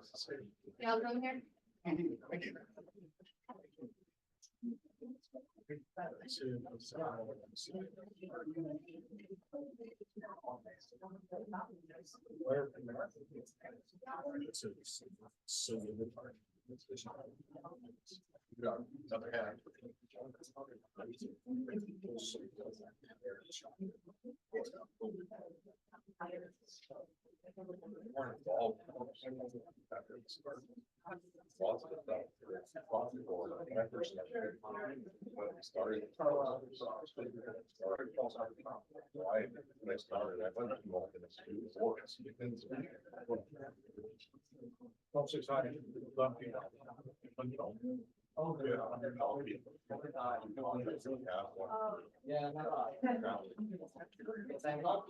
Yeah.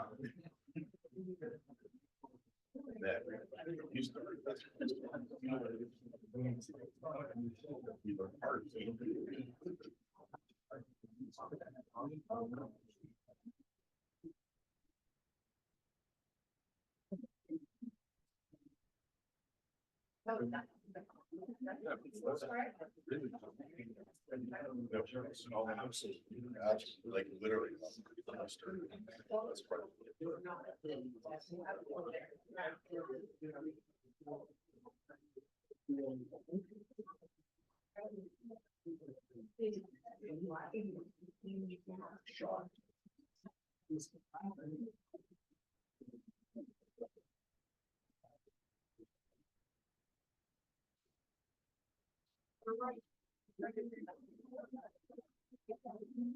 Okay.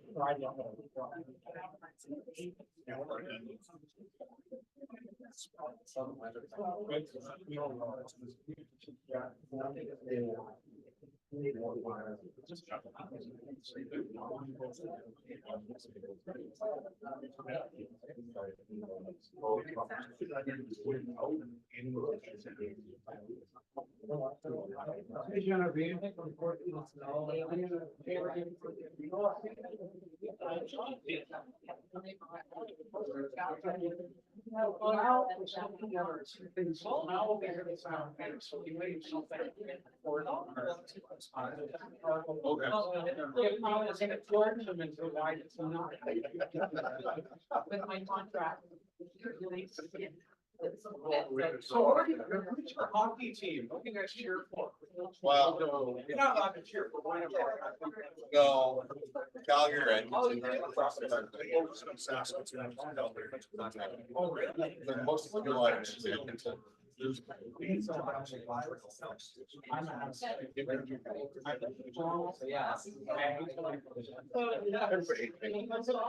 Nobody really admits, like, mine.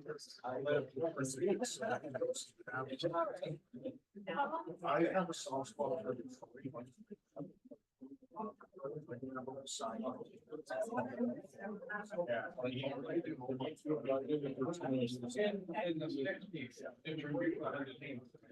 We are down to 40, how it's gonna affect the way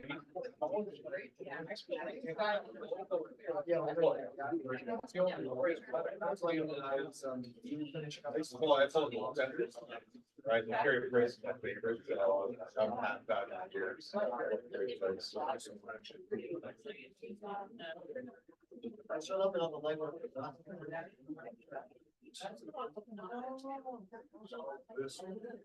What's the next? Special session. On the second floor, we do general aid, CSA. Take on the, freight line. Oh, gas.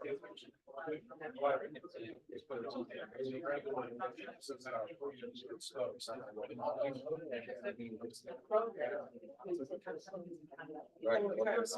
It's the same thing for all these. It's just. Yeah, right, yeah.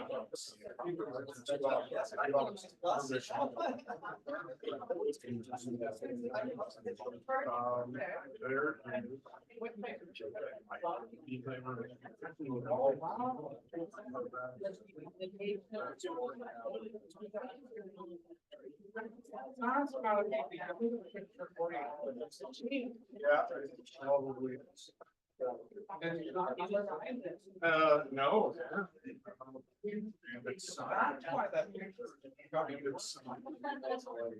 Yeah, but I.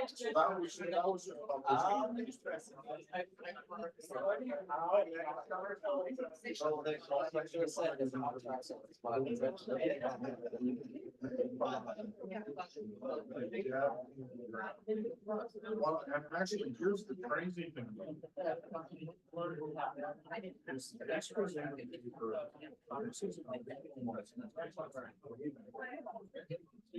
actually deal with So are you? Oh, decade. Yeah. In 40s because my grandpa was signed.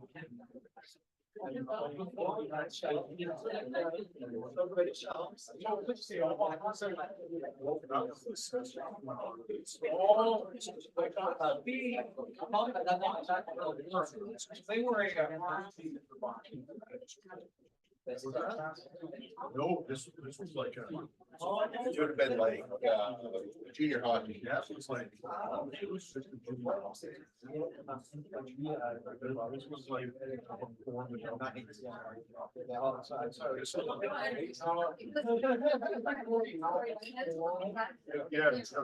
Yeah. Wow, guys. So, when you look at this.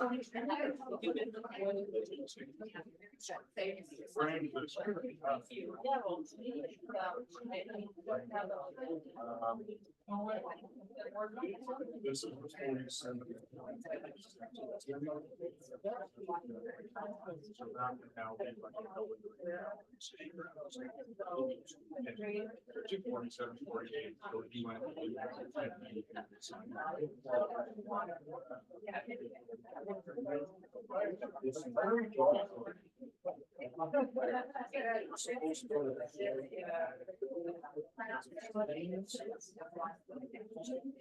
Yeah, like this. Per capita, the guy that's producing NHL player.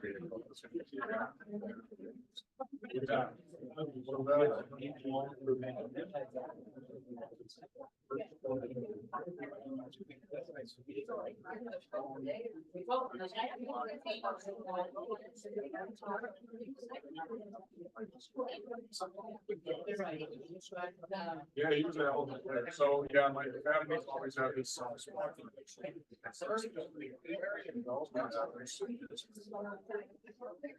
Yeah, that's in the muscle.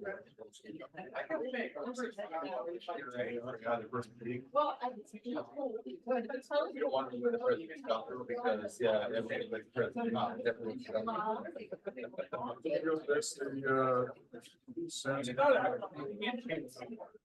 My dad's not 29. Devin does a lot.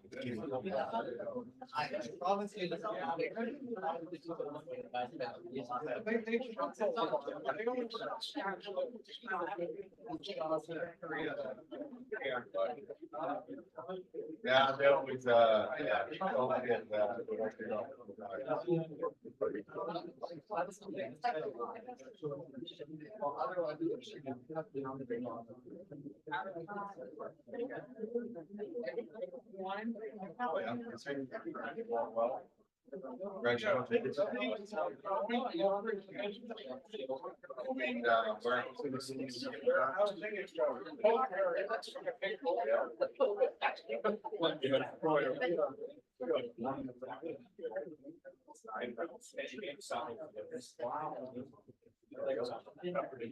We're lucky that never started.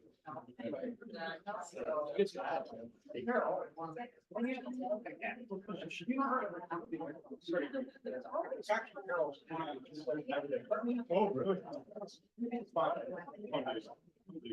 Oh, really? Yeah. Something. Hello. Hey,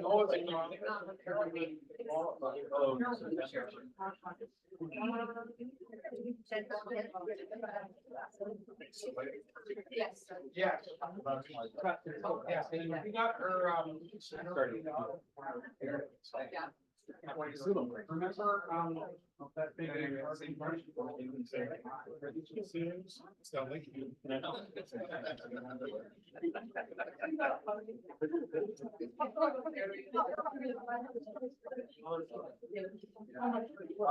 I was here when there was snow.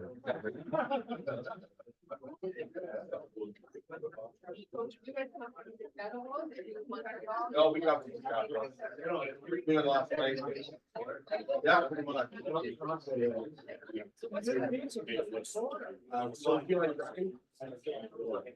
So we ran 300 trucks and we also.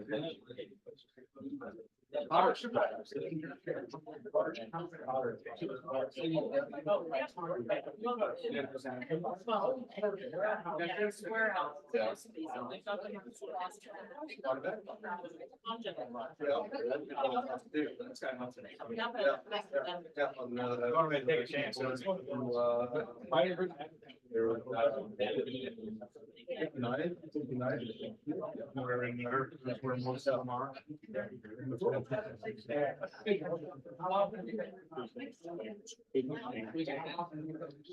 Me, myself, I've never been Irish. January. Yeah.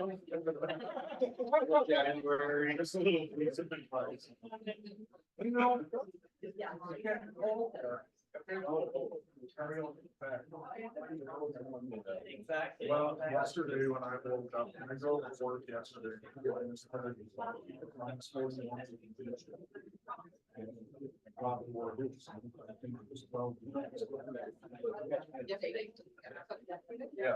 Yeah.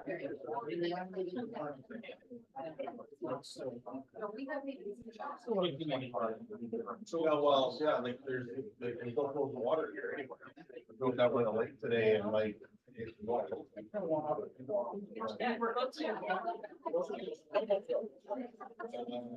Well, it broke it wrong. Yeah. Yeah, so broke it on. Yeah. So what time are we starting back up? 1:15.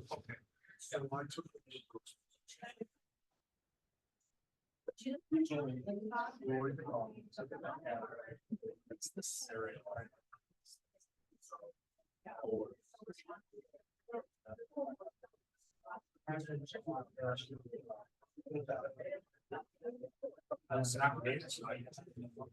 We're the reason we lost more. Yeah, I'm the one that lost more. Yeah, I think it's. I'm the one that's, I'm the one that was carrier.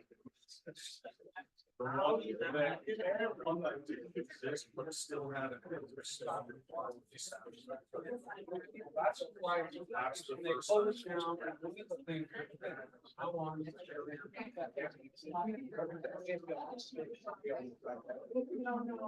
that's the one. They're the ones that they sent you fraud and went to. Insurance, when we were trying to phone them, I said, any phone number you had. My old insurance company, and it wasn't that big, and if it's not, I was like, oh, we didn't finish it. Yeah, like you out of there.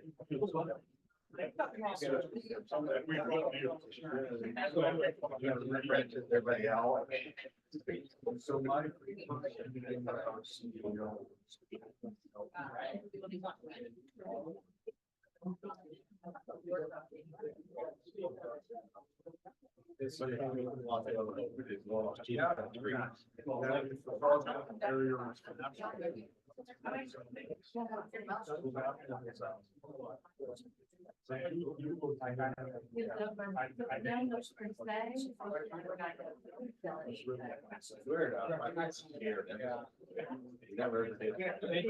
Thank you.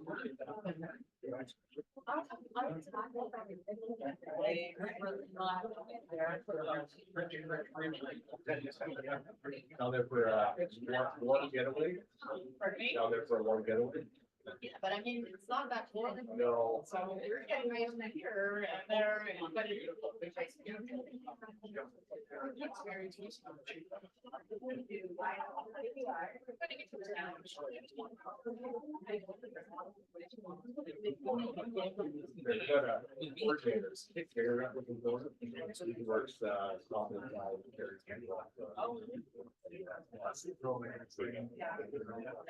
From Saskatchewan, they're tired of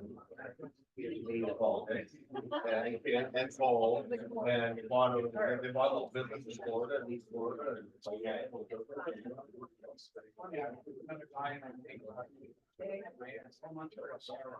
And it's a sign of living.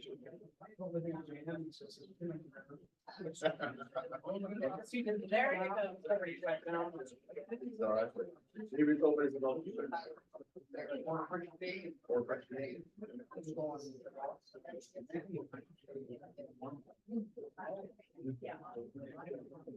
Finding that there are a lot of people in New York that now, you know, it was they actually said, you don't want to be in New York.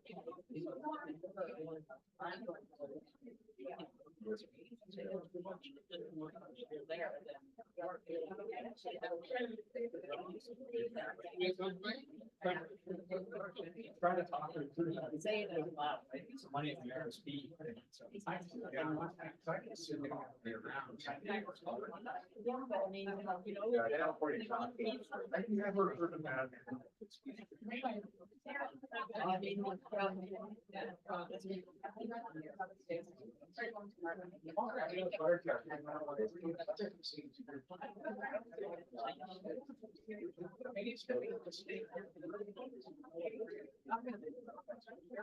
They're getting very excited. Right now.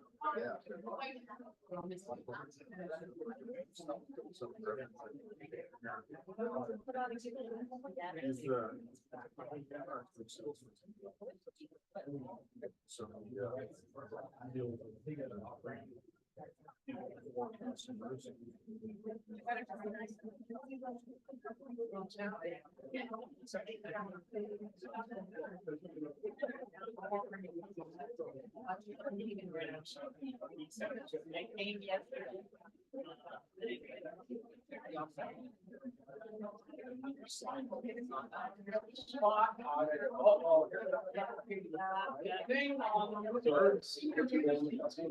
Pardon me? I'm sorry. What's your role? Oh, I'm not. Oh,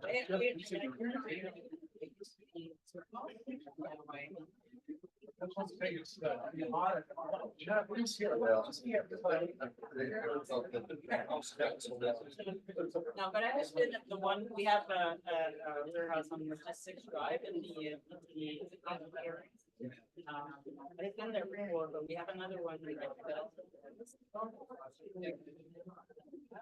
It's nice to see the actual. So, I'm probably gonna be going to Saturday. Yeah. No, but we're looking at doing, undercover laws, because a lot of people don't know the ever. Why don't I?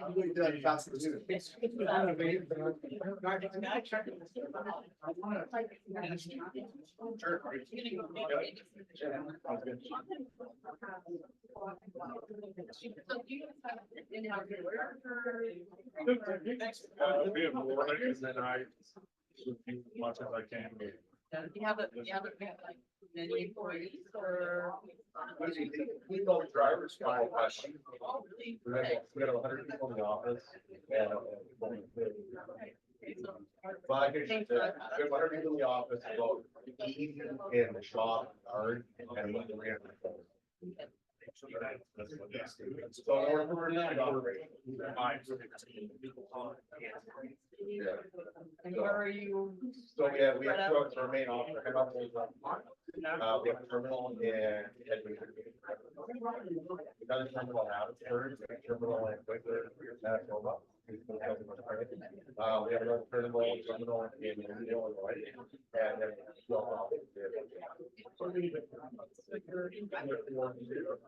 Yeah, it's over here. Oh, there you go. It's like, so we yeah, so they're about 2,500 votes across. Ice roads are roads on. Yeah, they're about 600 kilometers long, it's 25 long. Like 80% of it. So I set up carriers, I set up. Is there anything? Lots of. No, you don't need old tires, no, they're all drunk.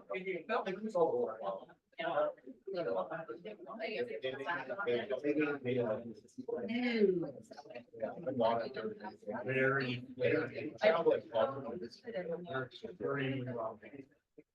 Awesome, I sort of saying, that's the service company. Oh, okay, Yeah. that operator. Okay, transport All of our core material.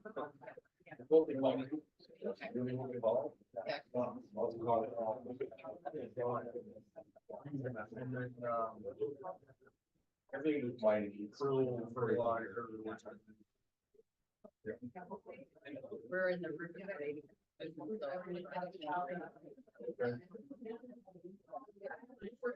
Logistics, right? Yes.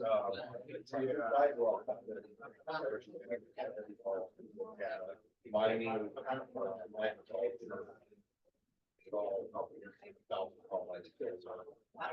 Every mine truck, Other than thousand trailers.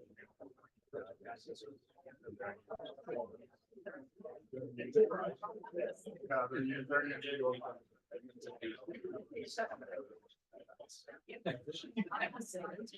never even seen the office there.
Oh, and you're a computer. Yeah. Especially for me. When I'm tired from watching too many movies.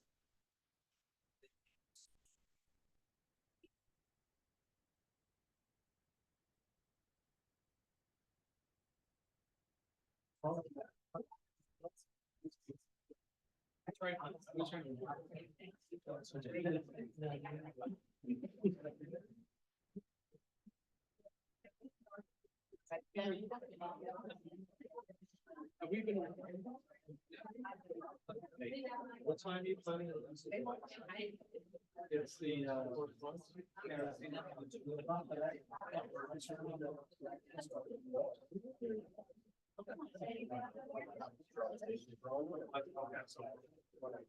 Well, we've been using them because.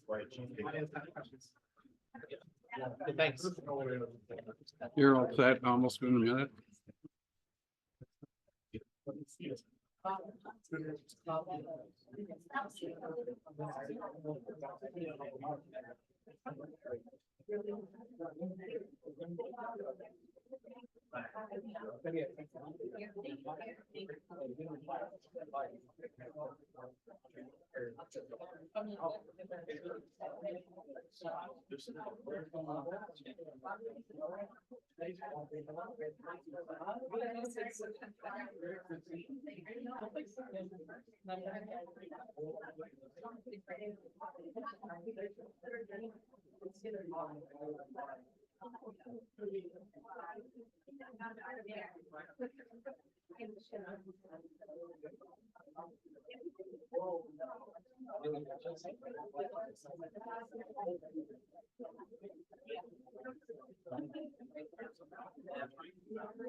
Is this on? Good afternoon. Hello, can you hear me? People always complain when they can't hear me. Not really. We're gonna get started in 1 minute. Thank you.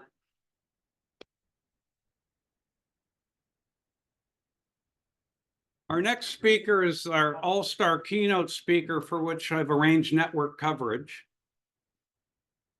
Everybody knows Rui Fernandez, and rightly so. Rui hired me back in 1987. Wow, Rui's put up with me ever since. And yes, Rui does like sand in his ice cream and glutton for punishment, but there you go. Rui is going to be talking to us about the Canadian International Freight Forwarders Association terms and conditions. CIFFA, as the association is better known, is of course the granddaddy entity that really matured the freight forwarding industry here in Canada. So Rui will be talking about their new terms and conditions and general agency concepts as well. So Rui, this is your chance to get even with me now. It's okay, I'll just tell another cow joke. Yeah. So despite the fact that this is called trading conditions and general agency, and it's CIFFA is being used as an example. So the topic covers any terms and conditions that you utilize and how you trigger that. Any term and condition that you try to utilize is contractual. So there we go. So in other words, it's a contract. You need an offer, acceptance, and some consideration. That's what a contract is. So if I say to you, will you sell me your truck? And you say, yes, I'll sell you my truck for, $20,000. And I say, I accept. So then you've got offer, acceptance, and consideration. So terms and conditions don't apply automatically. Gord mentioned frustration. That is a common law concept and applies automatically. Torts apply automatically, but terms and conditions don't. You have to have it in the contract. So you need to somehow incorporate the terms and conditions into the contract you have. And people always ask me, okay, well, how do I do that? Well, it depends on whether it's a broker carrier contract. That's different from their customer contract. That might be different from a broker contract, and that might be different from other contracts you have for suppliers. It's the same concept all across. If you want to incorporate standard trading conditions such as CIFFA.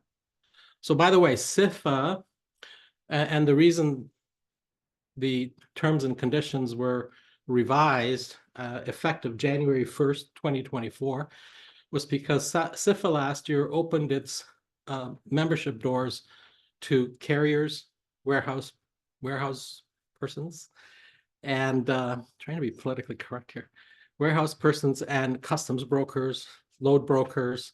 And so the terms and conditions, the original terms and conditions were freight forwarder focused. So the benefit of utilizing CIFFA terms, and someone asked me, well, why should I use CIFFA terms? And I said, well, it's now going to be the gold standard of terms and conditions.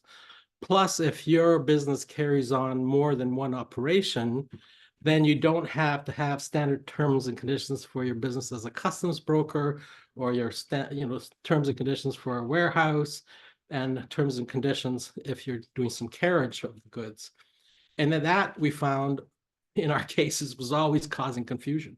So we have multiple cases where the emails from the client goes to the customer and says, here's how we do business. And at the bottom, it says it's our standard terms and conditions. But when you link on it, it's actually customs trading conditions. It's not your general conditions. So the objective with CIFFA new trading conditions was that you had one set of conditions that applied to every mode and every method of your business. So you only have to do things like once. So the why is that picture moved? Huh, interesting. So forming the contract. So I guess one way to do it is to get a signed contract, and signed is the key word. So it's what I call the silver standard, and we'll get to silver, bronze, gold standard, and then and my views of how you should do it. So you normally would send a contract, which could say it might be a quote, it might be just a regular contract that says, here's our terms and conditions, sign on the back, send it back to us. You may also send it by email or a letter where they acknowledge that their relationship is governed by CIFFA standard terms and conditions. Now, you've got to give the customer or the other side time to read those terms. The last thing you want to do is, so be at a meeting with a customer, say, sign here, and then go away and they say, well, I had no idea what I was signing. I didn't agree to those terms. You need them to have enough time to read the terms and enough time to get a lawyer to review it. So I always say, look, start at square one when you're first dealing with a customer.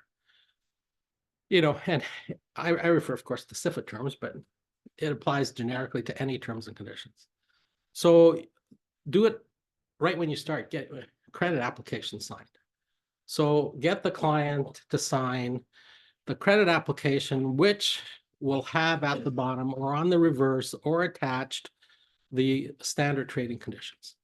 And the client's actually signing it saying they agree to the standard terms and conditions. All right, so that's stage one. So now you've got it at stage one so that it affects all business from there on. So hopefully you haven't done any business at that point. You've just got a credit app. So the next thing that happens is usually you get a quotation, right? And this is when you're telling the customer, I will do business with you. Here's the quotation. And at the bottom, it might have, at the bottom or the back, it will have this quotation is subject to the CIFFA standard trading conditions. By agreeing to the quotation, you agree to our business relationship being governed by CIFFA standard trading conditions. Now, if you're going to put them on the back, that's fine. If you're going to link it to the CIFFA website, these quotations would have a slight amendment to say as amended from time to time, because CIFFA may amend its terms and conditions. So you want to make sure you're protected both ways. So that is sort of what I call the silver standard. You're actually getting the customer to sign and agreeing to it before the contract is made. Bronze standard is at footer on all your emails, right? Where you say all business is conducted in accordance with CIFFA terms. Here's a paragraph. And again, It has to be there before you formulate the contract. You know, Gord kind of mentioned that, you know, he had this case where the judge said, well, yeah, it's great to send your terms and conditions after in your dispatch sheet, but you've already agreed on the price. You've already agreed on the offer price and the consideration, what you agreed on what you're doing, how you're doing it, and the price. Now you're putting a dispatch sheet, that's after the fact.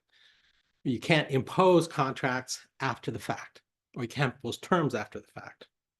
So if it's on all your email footers, and it starts right from the first email you're dealing with a customer, there's the alert to it. And remember, as we'll see in the next kind of examples, I searched a lot of our own customers' websites. I searched other websites for other transportation companies and brokers and forwarders and warehousing. And I said, try to find, okay, where do they say, how do I know on their website that there are terms and conditions? And I think 95% failed, including some of our clients who we've told, here's how you do it, which was kind of shocking to me because you're obviously not listening to me. And that is a fundamental problem. So here's an example, and I've tried to, you know, black out the person's company's name, and that's why you see the red black. So in this one, you'll see at the bottom of the page in very small writing, terms and conditions. On this one, the link actually didn't work. So if you linked on it, it said link not found. Okay, well, that's useless. So it's great that you have it on your website, but if I can't find it, and the judge is going to say, well, Mr. Fernandez, how did your client alert the other side to the terms and conditions? Well, it's on the website. Mr. Fernandez, how did your client alert the other side to the terms and conditions? Well, it's on the website. Yes, Mr. Fernandez, you've said that, but if you try linking on it, it doesn't go anywhere. That's what the other lawyer is telling me.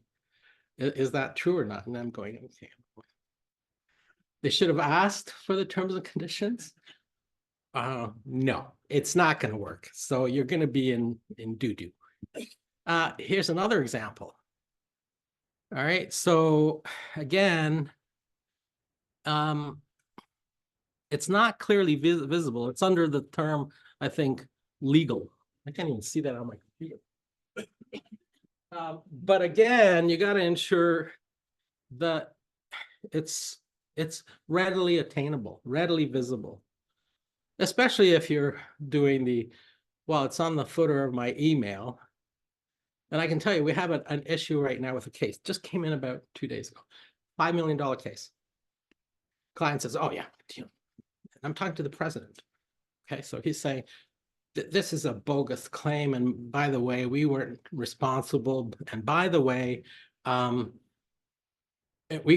terms and conditions exclude liability. Okay, well, I want to see all your documentation. So you'll get an email from me if you're my client. I want to see every email. I want to see every document. I want to see every fax. Well, it was mostly verbal. Okay, so how did you incorporate your terms and conditions? Well, it's on our website.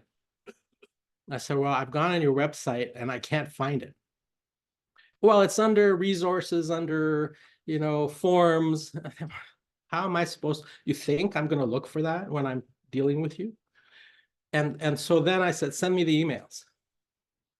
Because during the call, I said, by the way, does your emails at the bottom say it's subject to your terms and conditions? Does it have a link? So this person quite smartly sends me an email. And of course, it has the link and it works.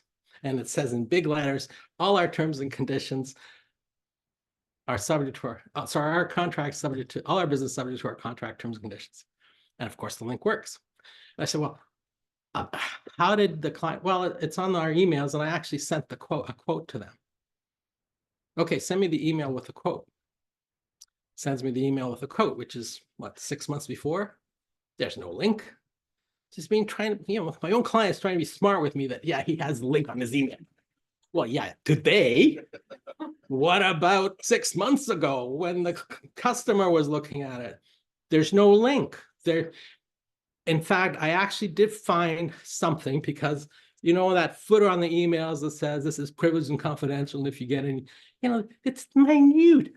I had to get a magnifying glass and I had to expand my computer to be able to see, and it said terms and conditions available. No judge is gonna say that you've alerted the other side to the terms and conditions. Another example. Okay, so this one is more visible, but it's under forms and documents. Still not good enough. Another example. This is an actual company, so if you recognize the picture, I apologize. But it's got resources, okay? So what it really should say at the top is business terms, STCs. Something that's visible, and if I'm coming to your homepage, it's clear that you've got terms and conditions. Otherwise, I can't make the argument for you. So if you have a $5 million claim and you think your terms and conditions apply and you can limit liability to $50,000 or whatever, dream on. You better put your insurer on notice. And do you have enough insurance, by the way? Oh, no, we only have $1 million. Okay. Do you own all your properties? Yes. Are they isolated from a judgment? No. Well, you know, I'm really good at what I do, but I'm not God. Well, my wife thinks so. But that's another story. All right, so you've now got it on your emails. You've got it on the credit app. Well, you got a credit app, quote, emails, website. And then I suggest to you that every document you produce, including the invoice, has the reference to terms and conditions, because at least it gives me the argument that, hey, this customer had received 15 invoices prior to this incident, and they should have known that all our business is subject to terms and conditions. And this invoice, yes, it's after the fact, but it's consistent with the business relationship. So what's the gold standard? The gold standard is get a signed separate contract, get a signed credit app, get a signed quotation, get the proper footer with a link on all emails, this link, have it on your website with the terms and condition, and put it on the reverse side of all invoices. So that's the gold standard, and you should be doing it if you want to protect yourself. Which then brings us to the point is, what are your terms and conditions? You know, I see terms and conditions all the time. Client says, but we have terms and conditions. Okay, let me see them. And you read them and you go, okay, how does that help you? It doesn't say anything. It just says, we expect your invoices to be paid in 30 days. Oh, well, it doesn't deal with liability. So it's got 10 terms and conditions that have nothing to do with liability, no cap on limitation of liability. And, you know, maybe you want to give full liability to your customer. You want to pay for everything.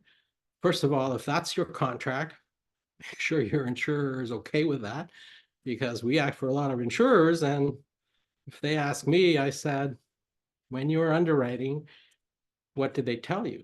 Well, they said they're using our standard form bill of lading, for example. Yes, but they've agreed to full value. So that's going to void your coverage or that for that incident. So, you know, you got to look at your terms and conditions, or have us even better, so I can charge you for looking at those terms and conditions.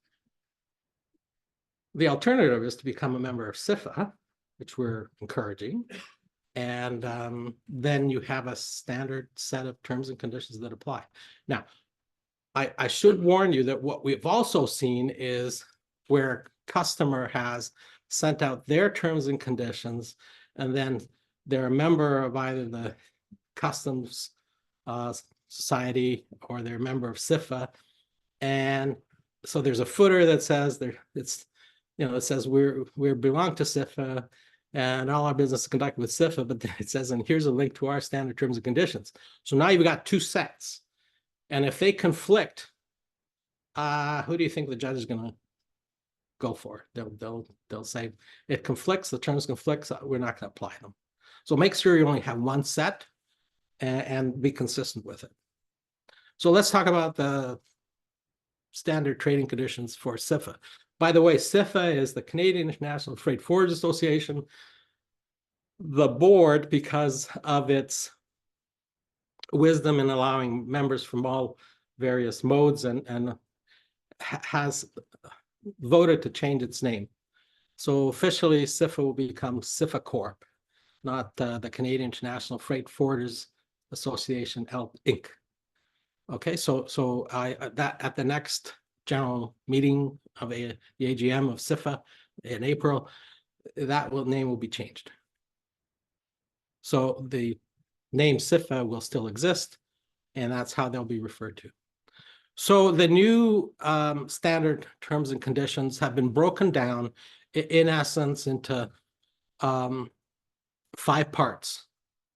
So part A is there's a new section on definitions because the terms never had definitions. Standard terms and conditions didn't have definitions. And then there are the terms that apply to all businesses or services provided. So those are typical of what we saw. They're nearly the same numbering, they're nearly the same concepts, but they apply to all services. And then part B are additional terms that apply when you are acting as a carrier. And then additional terms in part C when you're acting as a customs broker. And D when you're acting as a freight forwarder load broker. And E when you're acting as a warehouser. Okay, so if we actually compare sections, you'll get copies of these, all our presentations at the end if you want. You'll see that the definitions are new. So in black, highlighting is new. The section numbers are slightly different because we now have number 1 is definitions, and the old one, number 1 was the role of the forwarder. Number 2, it's now the role of the it's role of the forwarder, it's really the role of the company, because that's how it's defined. Then there are there's a modification to what's the new 15, which is a notification of claims. That means the customer has to notify you within 2 days, not 7 days. And the reason for that is because we now have other modes and the notification provisions need to be in there. A new section is loss of use of, loss of profits, loss of use. And you can see then there's the whole new sections, starting with an arbitration clause. And the reason that was added was because the court system is so behind that you'll never hear your case heard. So if you want to sue your customer for $25,000 in fees they owe you and you come to us, I'm going to tell you, I can't get this case heard for 2 years. And that's on a small claims court. If you have a case that's higher in value and it goes into the superior court or the federal court, well, federal court's easier because it's the time limits are shorter. But the whole reason for adding an arbitration clause is to avoid the time lag. We have cases that are 4 or 5 years old and I can't get a trial date because they have no judges, or they've been up for scheduled trial and I'm told, well, we don't have a judge. We'll now take it off the trial list and we'll put it back on the trial list in 6 months, and then the trial is scheduled for another year later. So definitions, now we have the definition of a carrier. The company is now expanded definition to freight forwarder, load broker, customs broker, carrier, warehouser who undertakes any business or provides advice, information, or services to the customer. Again, it's expanded. Customs broker is now defined. Depositor is defined because that's used in warehousing. Load broker is defined. Warehouser, of course, is now defined. And as I said, the notification of claims went from 7 days to 2 days for notice of loss or damage. Also added 17, where you're not liable for loss of use, loss of profits, loss of contract, loss of goodwill, reputation, loss of revenue, punitive damages, or exemplary damages. It's for your protection. The indemnity clause was cleaned up and expanded because the old indemnity clause didn't cover certain circumstances where it wasn't a true freight forwarding situation. So it's been expanded to cover any storage, demurrage, port terminal charges, etc. As I said, there's a new arbitration clause. The law applicable is where the company has its principal place of business. It's in the city where the company has its place of business. It's before a single arbitrator. And if the parties can't agree on the arbitrator, then it's the appointing authority would be the should say ADR Institute, not chambers. It's in the English language, except if it's in Quebec. And they have to agree on the procedural rules in 30 days. And if not, then the arbitrator can make that decisions. We've added a termination of services. You know, customers can never figure out, okay, I've got standard terms and conditions, but when can I terminate the contract? And some of the contracts we looked at, you know, the customer can terminate on 30 days, but there's no reciprocal termination for the provider. So, you know, we have a case right now where the other side says, well, your client has to provide these services forever at the rates that are quoted in the contract. No, they don't have, that's unreasonable. They have to provide it forever. Well, where does it say in the contract they can terminate the contract? Yeah, so that's why you need the terms and conditions to be there for that case. And then as all good associations, you can only use these CIFFA terms and conditions if you're a member. And so if you use it and you're not a member, you're in breach of copyright. So part B is as a carrier, where you're the actual carrier, you issue a bill of lading. Road bill, it's $4.41 per kilo. If you're land, rail, air, ocean, it's per the bill of lading or tariff. And the Part A limits can also be used. And Part A limits are the old 75,000 SDRs as the cap, and it's also the 2 SDRs, you know, whichever's less kind of thing. Customs broker, it requires the customer to sign a general agency agreement that's required by law. It means the client has to advance funds, it has disclosure obligations for the customer, and then the customs broker can limit liability in accordance with Part A limits. And E&O claims have to be reported within 10 days. And again, they have the ability to terminate the contract, which was something that wasn't there before.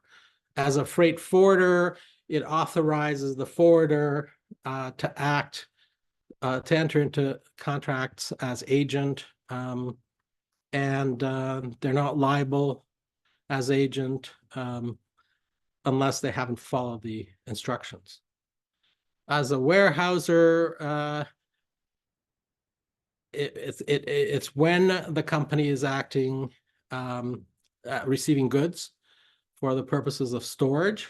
So this isn't incorporated when, you know, you're a carrier and you stop at your terminal and the goods are transferred, you know, cross-docked and then go forward. That's not a warehouse. That's a carrier. And so we've specified that it's when it's there for storage. Whether or not you issue a receipt, including electronically. And then the limitation, in addition to the Part A limitation of liability, you can limit to 50 cents per pound multiplied by the number of pounds, etc. And again, it has the, you know, the standard trading conditions for customs brokers that, you know, can't store dangerous goods. So then, as a customs broker, what you need is a general agency agreement, and CIFFA has drafted a general agency agreement that customs brokers will have their customers sign. And, you know, with CARM, so CARM is the CBSA client portal, whatever it's called, it's CARM. As of May 13th of this year, any importer has to register with CARM on the CARM client portal, and all importations are done electronically. So you won't see a B3 anymore. There's no paper. And so it affects carriers, because if you're a carrier bringing goods from the US, you better make sure your customer, the importer, has registered with a CARM and then has delegated that authority to do business with their customs broker. Otherwise, they have to clear the goods. The importer has to clear the goods, or have the customs broker. But they have to specifically on the CARM portal, client portal, go in there, register, and then delegate the authority to the customs broker to clear goods. Otherwise, your truck is not going to be able to come into Canada with those goods. And there's no way around the digital part. And someone asked me the other day, okay, well, can I get the GAA signed electronically?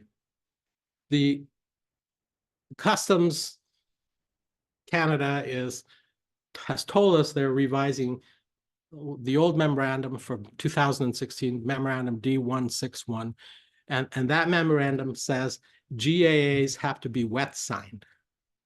Okay, but it also says they can be faxed. So as long as it's wet signed, which means it's pen and ink, whatever, and then they can fax it to the customer, that's fine. They're trying to figure out if a DocuSign or electronic signature will do. Right now, we don't have that, the specificity or figuring out if that's allowable, because memorandum D161 still in effect. So the general agency agreement, according to the memorandum, has to have specific information in it that is required by law. And so you need the original signed in the name of the importer. It has to specifically state that it provides authority to the customs broker to transact business and perform services, including through its CBSA Assessment and Revenue Management Portal, CARM. And it grants authority to appoint, for the customs broker to appoint another sub-agent. And the GAA that CIFFA has also that gets signed says client fully understands the CARM client portal and will comply with its terms. And in addition, the GAA also says that all transactions are governed by CIFFA standard trading conditions.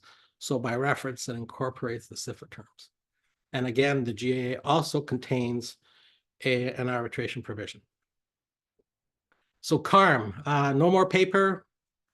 Importers must register. They don't. It's due to utilize a customs broker, the importer has to delegate authority. Remember, they have to post bonds. Normally, the customs broker will post their bond. Well, now the importer has to post bond. And if you can get your broker, if you delegate authority to your broker and the broker agrees to post the bond, they may do it. Financial security companies, the surety companies, insurers are looking at this, and how they transmit that information to Customs Canada. They have to have an interact. And then the B3 is replaced by the commercial accounting declaration. Customer can go, the importer can go in electronically and make changes. They can they can look at it. The broker can look at it, and in the future, carriers, trading partners, lawyers can, if they register with CARM, can go in and see the status of a shipment. So in summary, and I think I'm ahead of my time, am I? Nope. 148. What am I on? Yeah, I'm good. Just about. I got a couple of minutes. In summary, implement your procedures to incorporate either your standard terms and conditions or CIFFA terms if you're not a member. The CIFFA STCs can be used by forwarders, carriers, customs brokers, and warehousers. A new GAA should be sent to your customers. And importers need to know that they have to register for CARM. And I think all of you, if you should tell your customers, because you don't want it to come back and say, well, sorry, we can't deliver your shipment because it's stuck at Buffalo, and the government won't let a truck in. And it's gonna be waiting for 2 days while you set up your, delegation to your broker, and then they're gonna say, well, no, we're gonna sue you because you didn't tell us beforehand. Don't think it's your duty, but I can see lawsuits.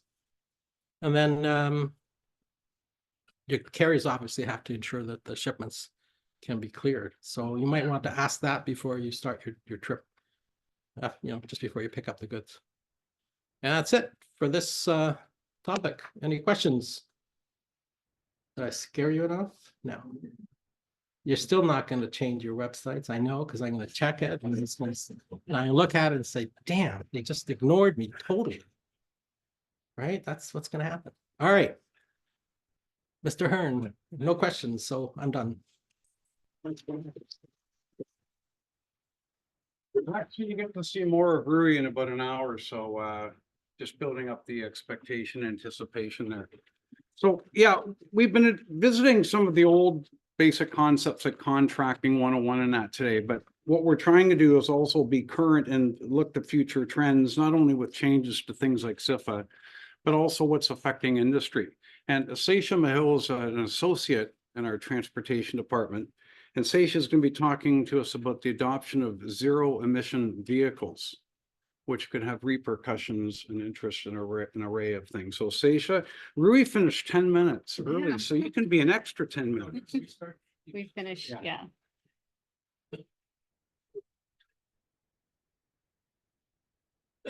Hi, everyone. Good afternoon. My name is Seisha Mahil, and I'm going to be speaking to you today about zero emission vehicles in Canada.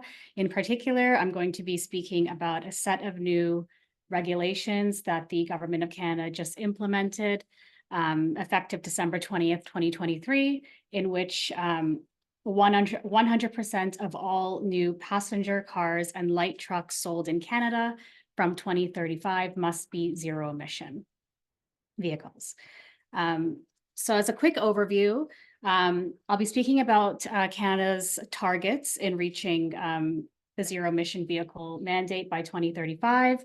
I'll also be speaking about some of the ways that the regulations seek to address the charging infrastructure gap.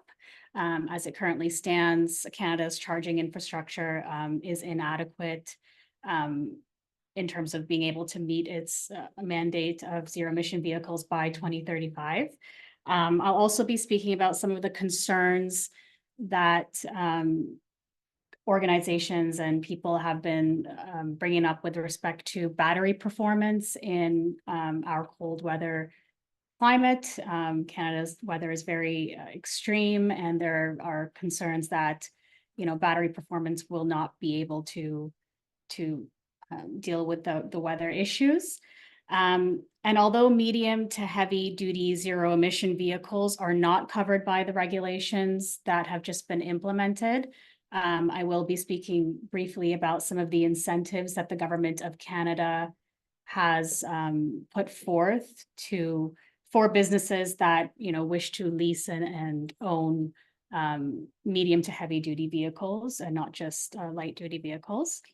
And lastly, I'll be talking about very quickly about an interesting new climate change case that came out of the Federal Court of Appeal, LaRose v. Canada. So in terms of the targets, as mentioned, the government announced that by 2035, all new light duty vehicles, meaning vehicles that weigh less than 8,500 pounds, must be zero emission. When we say zero emission, we are referring to automobiles that are electric vehicles, plug-in hybrid electric vehicles, or are a fuel cell vehicle. A ZEV has the potential to produce no tailpipe emissions. They can still have conventional internal combustion engines, but they must also be able to operate without using said engine. And the purpose of these new regulations is to phase out all non-zero emission vehicle light duty vehicles by 2035. So why are these targets being put in place? Well, the reality is such that in Canada, the transportation sector accounts for 22% of all greenhouse gas emissions. And so these targets have been put in place to try and decarbonize as much as possible the transportation sector. To achieve these objectives, the amendments impose on manufacturers and importers a yearly minimum percentage of ZEV vehicles that must be offered for sale. They also implement a credit system to help manufacturers and importers meet interim targets. And there are also reporting requirements to track progress towards the 100% mandate. So this chart on this slide here illustrates the minimum ZEV targets for light-duty vehicles that manufacturers and importers must meet from the 2026 model year onwards. As you can see, the targets progressively increase to 100% ZEV sales by 2035. So in order to help manufacturers and importers meet the mandate of zero emission vehicles by 2035, the regulations impose a credit system. These are also known as compliance units. So as of 2026, manufacturers and importers exceeding the ZEV requirement threshold for a given model year will receive compliance units for that year. Likewise, manufacturers and importers will incur a deficit if they fall short of that target for the model year. Deficits must be offset with either early compliance units, regular compliance units from previous years, or charging station units. I'm going to focus on the charging station unit requirement. Because with these, requirements that certain vehicles be zero emission by 2035, one general concern that constantly comes up is the lack of charging infrastructure in Canada currently. As a way to tackle this, the government has put in place incentives for manufacturers and importers to earn compliance credits for contributions to fast charging infrastructure in Canada. So as discussed on the previous slide, manufacturers and importers can earn compliance units by contributing to fast charging infrastructure in Canada. So if they're falling below their, if they're incurring a deficit and they're trying to make up for it, they can contribute to the charging station infrastructure in that way. So in addition to the incentive provided to manufacturers and importers to earn credit for contributing to charging infrastructure, the government also has in place the Zero Emission Vehicle Infrastructure Program, ZEVIP. This program provides funding towards the deployment of electric vehicle chargers and hydrogen refueling stations across Canada.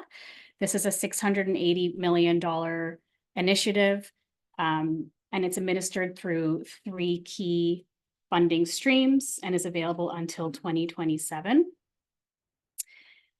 The 3 different streams that organizations can use to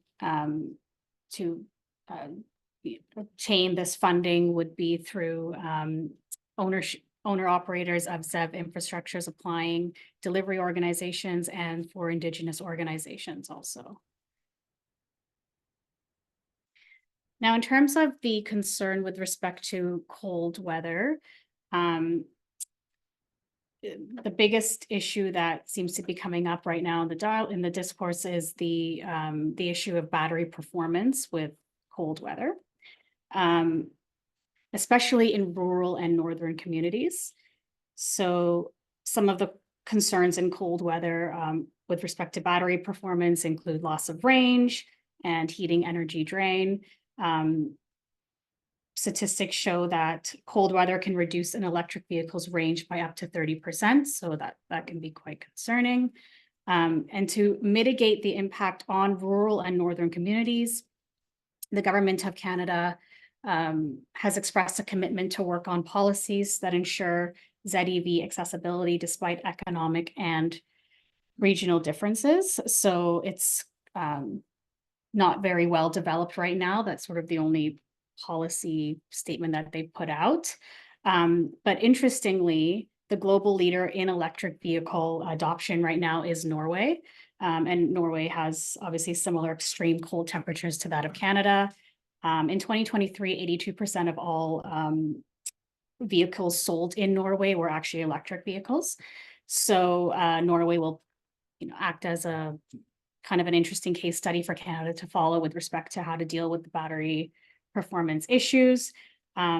Norway's government has sort of told its consumers that they can mitigate against battery performance issues by preheating their vehicles before getting in and just charging more frequently to avoid the battery getting too low. So they haven't quite figured it out themselves, but that's sort of what they're telling their consumers at this point in time. So as I mentioned in the beginning, these regulations and the amendments that I'm speaking about are specific to light duty vehicles, so those that are under 8,500 pounds. But there are incentives available for organizations that want to buy or lease medium to heavy duty zero emission vehicles also. The government has introduced incentives through the IMHZEV program. And so in terms of being eligible for this program, there's a set of criteria that must be met. It has to be a zero emission vehicle. And in terms of what a medium or heavy duty vehicle would be, it would be having a gross weight rating greater than 8,500 pounds. It must meet all of Canada's motor vehicle safety standards, be available for order, purchase, lease in Canada, be intended for use on public streets, roads, and highways, and be registered in Canada in the eligible recipient organization's name. And also commercial vehicles are included in this program as well. In order to satisfy the criteria, commercial vehicle must have a seating capacity of 9 passengers or more, have a cargo area of at least 183 centimeters, be a truck with container attachment capabilities. And also zero emission vocational on-road trucks are eligible, as are yard, shunt, and other trucks as well. Zero emission shuttle or coach buses would also be eligible under this program. I just included here a link to the Government of Canada's website that lists all medium and heavy duty zero emission vehicles that would be eligible. So you can click on the link and sort of you can sort it by model year, make, vehicle class, as well as the maximum available incentive for each vehicle, up to $200,000 to determine if a vehicle that your organization would be interested in purchasing would be eligible under this program.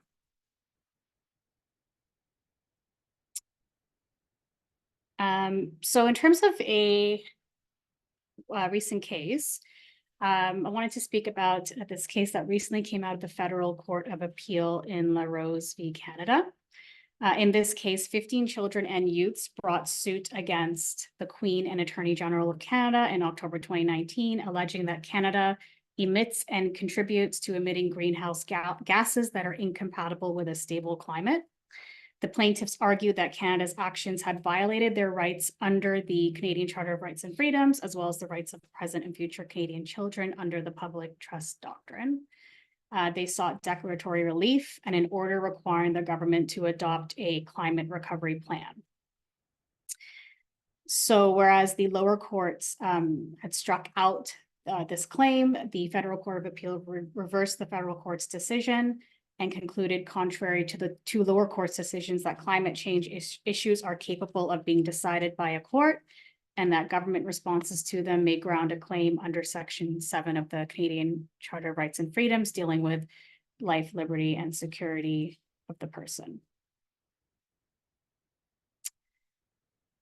So in terms of what the federal court said in this case, it was important that the court essentially determined that climate change issues are capable of being decided by a court. The court said, even though the question of climate change is complex and legislation addressing it reflects a political choice, The court held that climate change claims in this case were not invariably too political or indeterminate to be decided by court. It did so because the claims were tied to the allegation that Canada failed to meet the emission targets that it set for itself in the Paris Agreement, which were ratified by Parliament. The court also said that climate change claims under Section 7 of the Charter are allowed to proceed. The court held that the claim of a right to a healthy and livable environment, combined with the legislative sanctioning of something less, is a novel claim under Section 7, but concluded that it is not doomed to fail. The absence of a healthy and livable environment may directly deprive a claimant's security of the person. The court confirmed that the door has not shut on positive rights claims under Section 7. And lastly, the court determined that climate change claims are capable of proof. The Court of Appeal held that there is no reason to conclude that harms flowing from climate change and climate-related legislation are manifestly incapable of proof.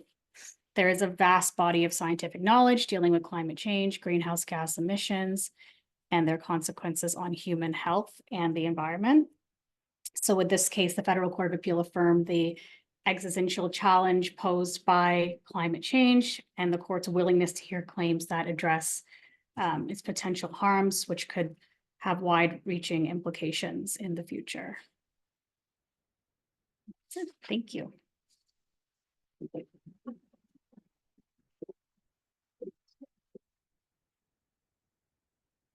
Any questions for Seisha? Well, yes, we have some questions here. What, Abby? So Sorry. after.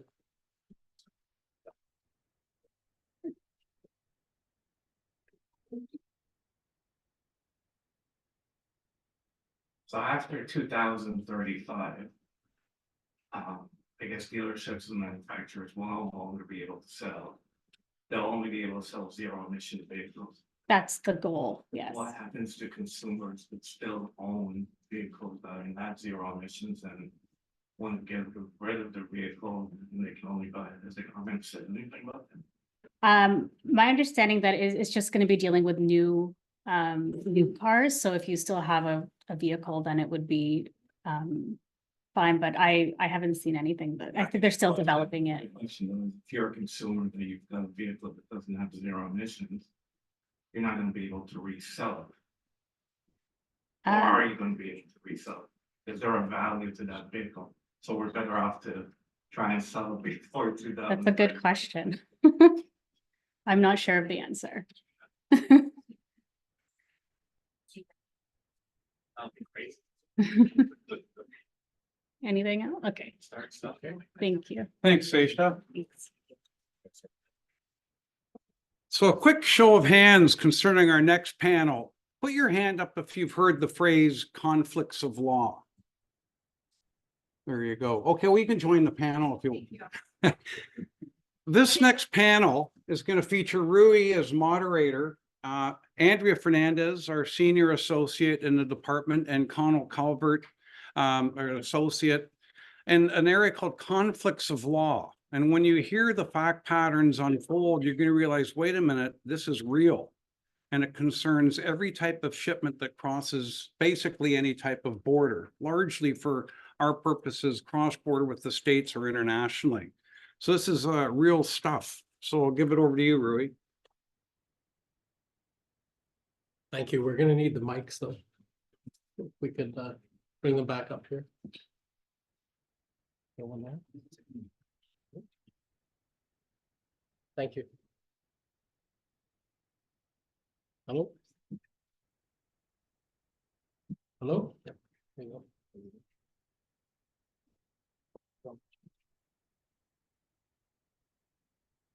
Hello? Maybe it's run out of batteries. It works.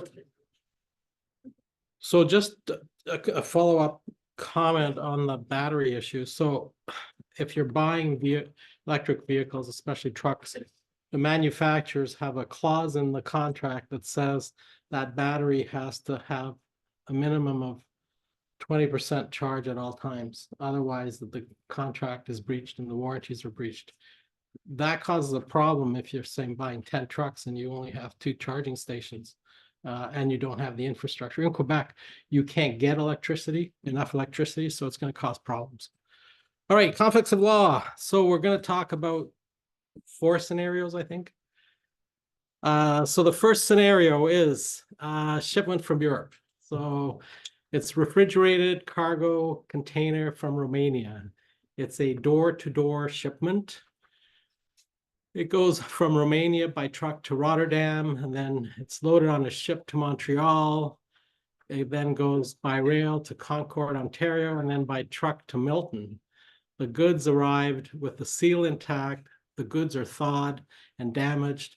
It's a Hapag Lloyd Express bill, and the jurisdiction clause is Denmark. And there's a clause that says no suit to subcontractors. There's a no suit to subcontractors clause.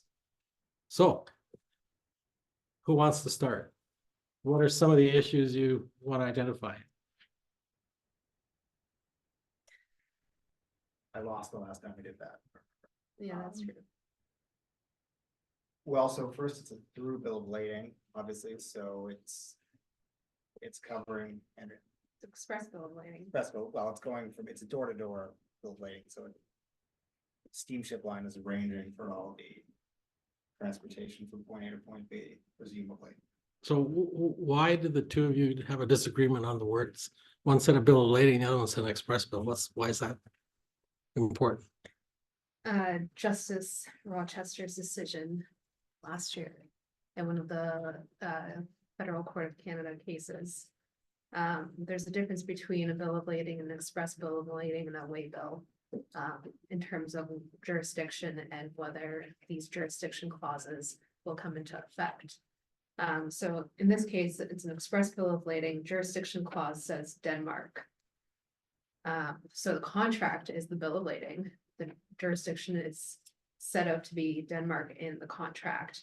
Now, the Marine Liability Act, Section 46, tries to supplant that and say that if under certain conditions, and there's 3 sub provisions. So if the actual port of loading or discharge or the intended port of loading or discharge under the contract is in Canada, or if the person against whom the claim is made resides or has a place of business, branch, or agency in Canada, or if the contract was made in Canada, then despite what the jurisdiction clause may say in the bill of lading, Canada can have jurisdiction and hear that claim. Now, in Justice Rochester's decision, she determined that express bills of lading are not the same as a bill of lading. Shipping documents are not bills of lading necessarily. Way bills are not bills of lading. It has to be a document of title. So you have to be able to hand over that bill of lading in order to take possession of the cargo. If you're not doing that, it's not an actual bill of lading, in which case that is not considered a contract for the carriage of goods by water under Section 46 of the Marine Liability Act, because that contract for the carriage of goods by water terminology, there's actually no definition of that under the Marine Liability Act. What they've gone is to Section 43 of the Marine Liability Act, which imports the Hague-Visby rules. And they've taken the definition from the Hague-Visby rules and put that into the Marine Liability Act. So you're taking that definition, which means bill of lading, not express bill of lading, not a way bill or other shipping documents.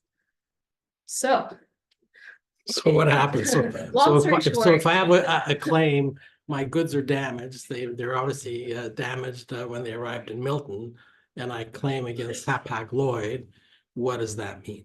So once upon a time, you could have appealed to the federal court to oust the choice of venue clause contained in the Hapag Lloyd, in this case, express bill or bill of lading, way bill, whatever it might have been, past tense prior to Justice Rochester's decision, and the federal court would have said, well, Federal Court Act in combination with the Marine Liability Act lets the federal court say Canada's a better venue to hear this, because the principle being that A Canadian importer maybe is a smaller importer, there's an imbalance in power, so they shouldn't have to run off to Denmark in this case, or some sort of arbitration in New York City or London to determine what's otherwise a relatively small claim. But now, unfortunately, for our shipper and their refrigerated containers from Romania, they are going to have to hire Danish counsel and pursue this in Denmark. So they can only sue in Denmark. Yes. That's the bottom line. Yeah. All right, and so what happens if the trucking company is in Ontario and the claimant wants to sue the trucking company on Hapag-Lloyd? Can they do that in Ontario, or do they still have to go to Denmark, and how do they sue the trucking company? There's a no suit to subcontractors clause under the Hapag-Lloyd Bill of Lading Express Bill. So you can't sue the trucker in Ontario. It would have to be, you'd sue Hapag-Lloyd in Denmark. And they would then, third party, presumably the trucking company, into that suit. Okay, any other issues that you foresee?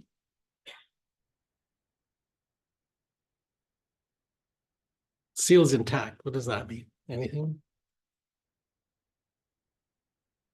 Well, there's one issue with I guess a preliminary issue is who packed the container?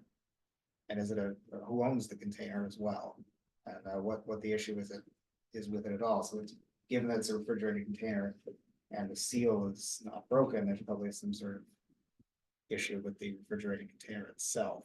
So you might consider suing whoever owns that, or was supposed to maintain it, which could be Hapag-Lloyd or it could be somebody else. So what kind of documentation are you looking for? Inspection report, so whoever loaded the container, whether it's the shipper or some agent of the shipper, they should have inspected the container before they loaded it.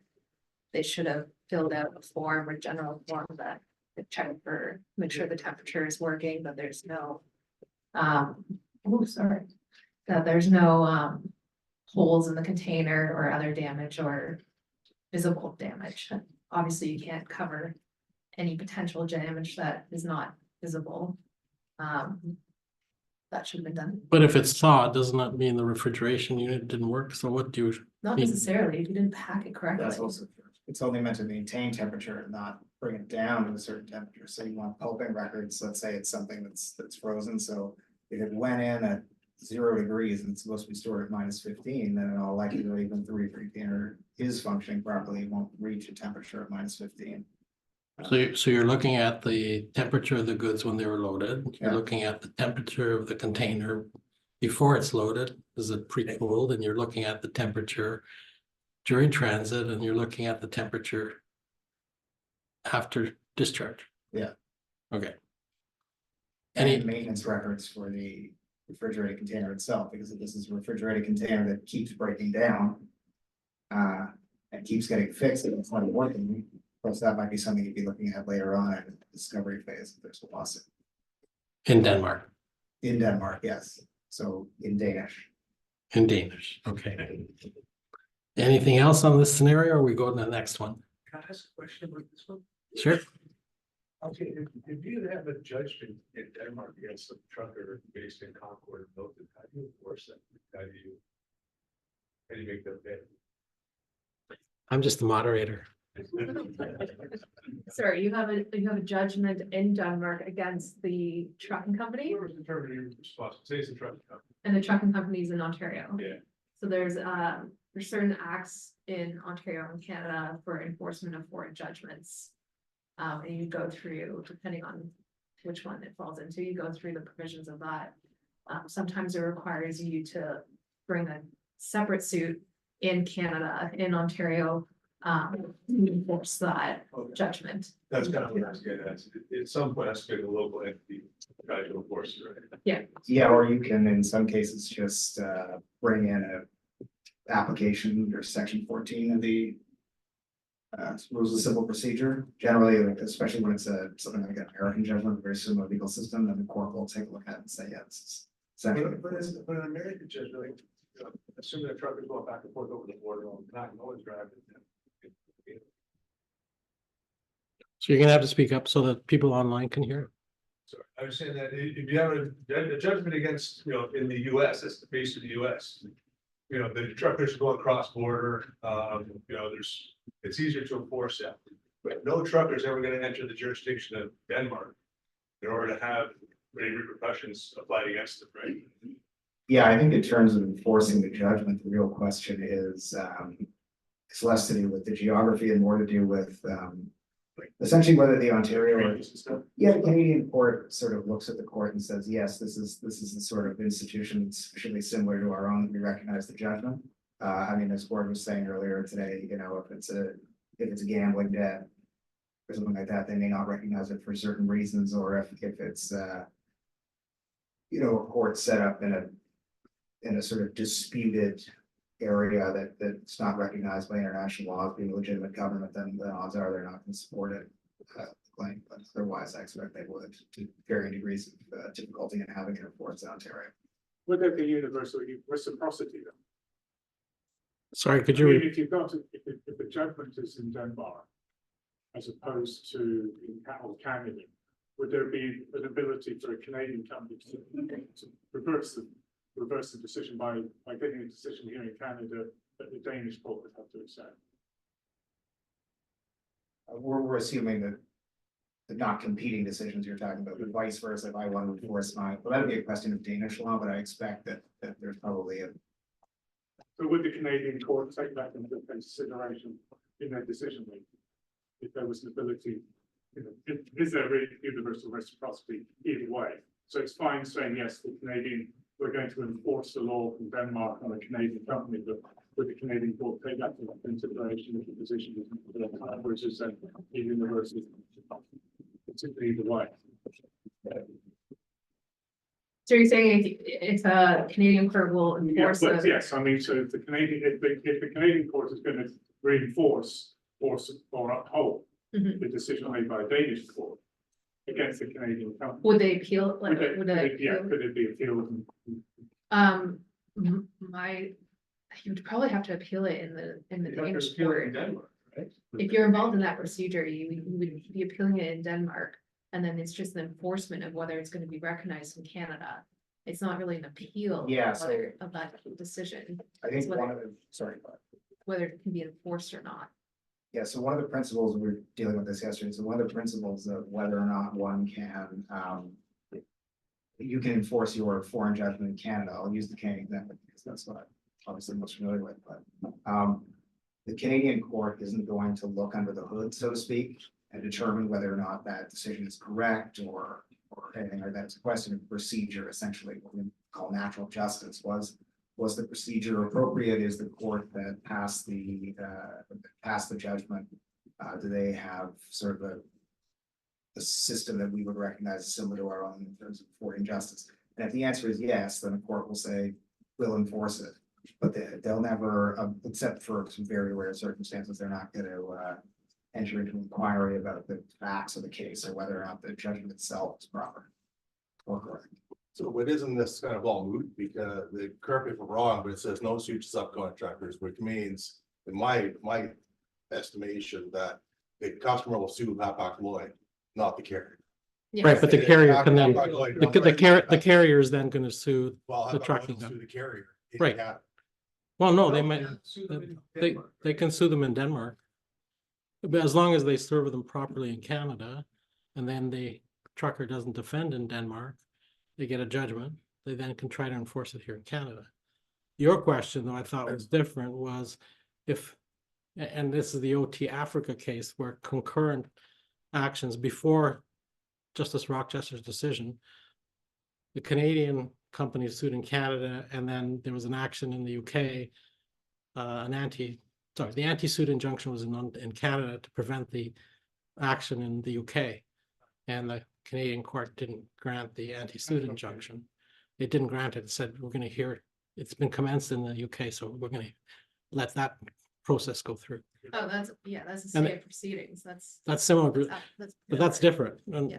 But the better way is to put an arbitration clause in, because the in New York Convention on arbitration means if you get an arbitration award in any of the member countries, and like 178 member countries, you can enforce it as a judgment in the other country without going through all these procedures. Okay, is Jamie around? We've got a question.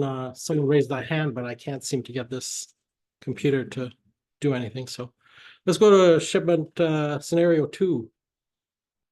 This is a dry van container from Aberdeen, Scotland. It's a CY to CY shipment. It's trucked from Aberdeen to Felixstowe, goes to Halifax, rail to Montreal, truck to Toronto.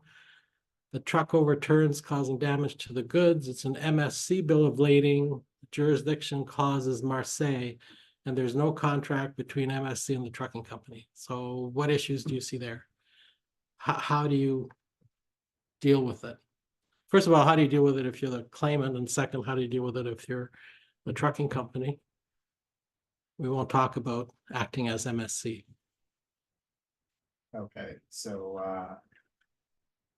it's container yard to container yard, so we're assuming this is either Felixstowe to the rail yard, container yard of Montreal.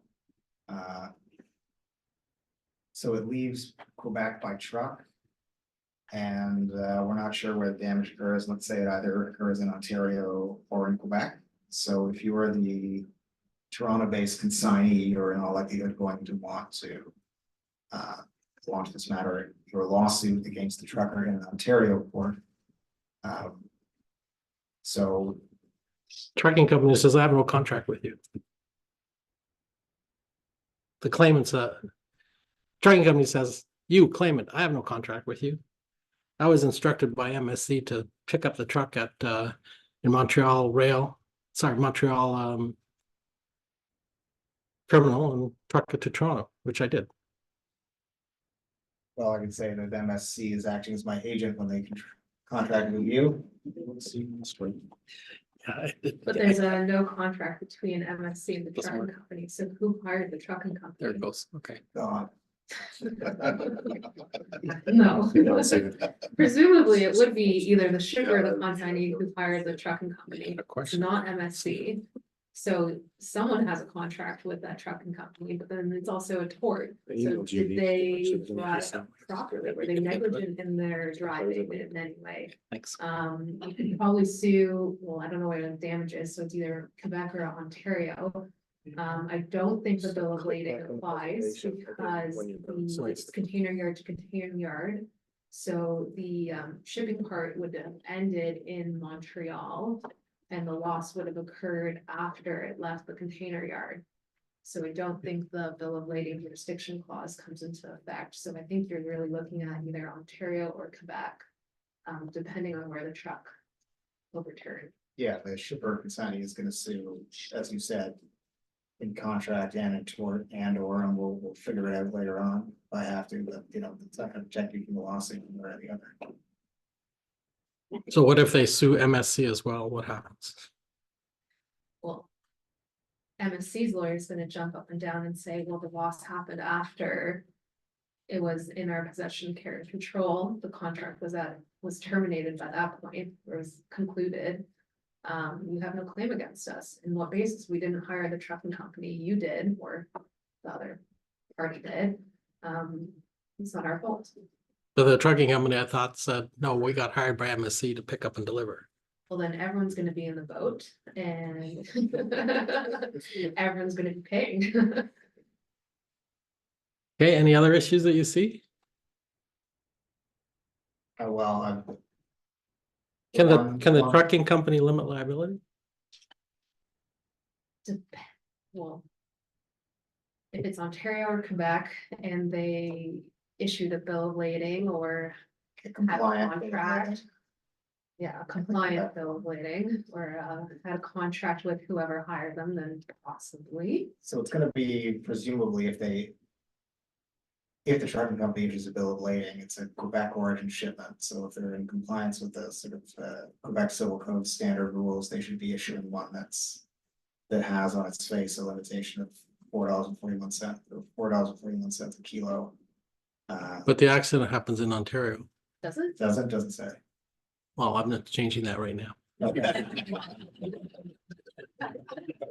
Well, so is the Ontario-based shipper consignee. I want to sue in Ontario, so I say, I'm here. It's convenient for me, But which law applies? Quebec law. Why? Because it's an award, Quebec origin shipment. Why?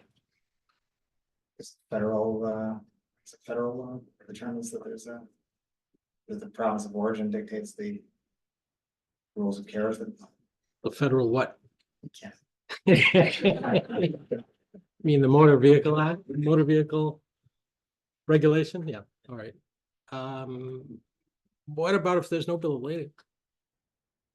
Well, then they should have come to you and had their contracts drafted.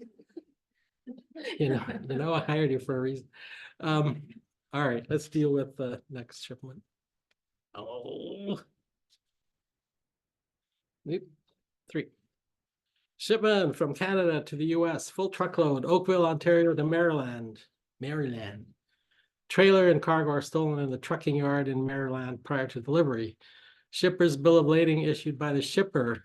The broker issued a load confirmation sheet to the trucking company stating no overnight stops. So if you're acting for the owner of the goods, what are the issues? And if you're acting for the trucking company, what are the issues you face? And if you're acting for the broker, those are the 3 questions for this scenario.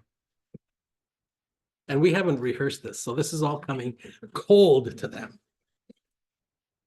Okay, so if you are the trucking company, I'm presuming that you're based in Ontario, you want Ontario law to apply. Accident happened or loss happened in Maryland. The owner, you said, or the shipper or the consignee? Well, I've asked for 3 scenarios. What, if you're representing the owner of the cargo, Okay. what's your Where are argument? they located? They're located in Maryland. Maryland? Okay. Well, the owner of the cargo is gonna sue Maryland. Accident happened in Maryland, makes sense, or loss happened in Maryland. They're located in Maryland. The only part that's in Ontario is the, carrier.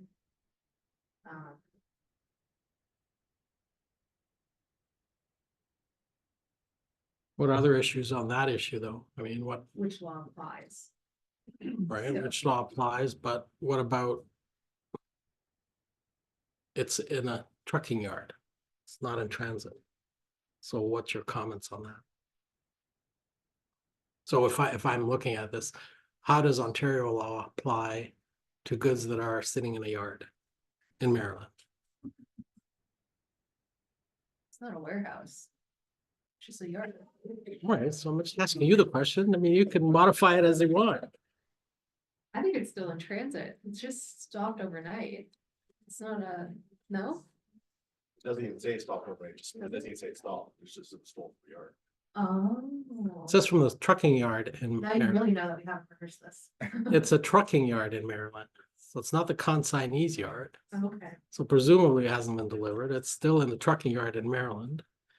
And waiting overnight, and that's why the broker has said no overnight stops. So what are the issues? You can think about that and someone can talk about what's the broker's problem? So as a broker, so I don't know, off the top of my head, I don't know what the miles are, but there's not enough miles. If there's too many miles for a driver to go fully in their logbook, they have to stop overnight. Legally. So as a broker, like an No, they overnight could have a flight, pair driving together. well, they can run a team, Yeah. 100%, but was that contracted? Contracted team or contracted guy? Yeah, but it just says no overnight stops. Don't accept the loan. They're gonna accept the loan. Yeah. Okay, so shipper's bill of lading probably has Ontario law, Ontario bill of lading. There's one thing. But it's a shipper's bill of lading, and we know how great shippers' bills of lading are. Well, if they're drafted by you, they're wonderful. Well, as we discussed earlier today, of course, the issue is that,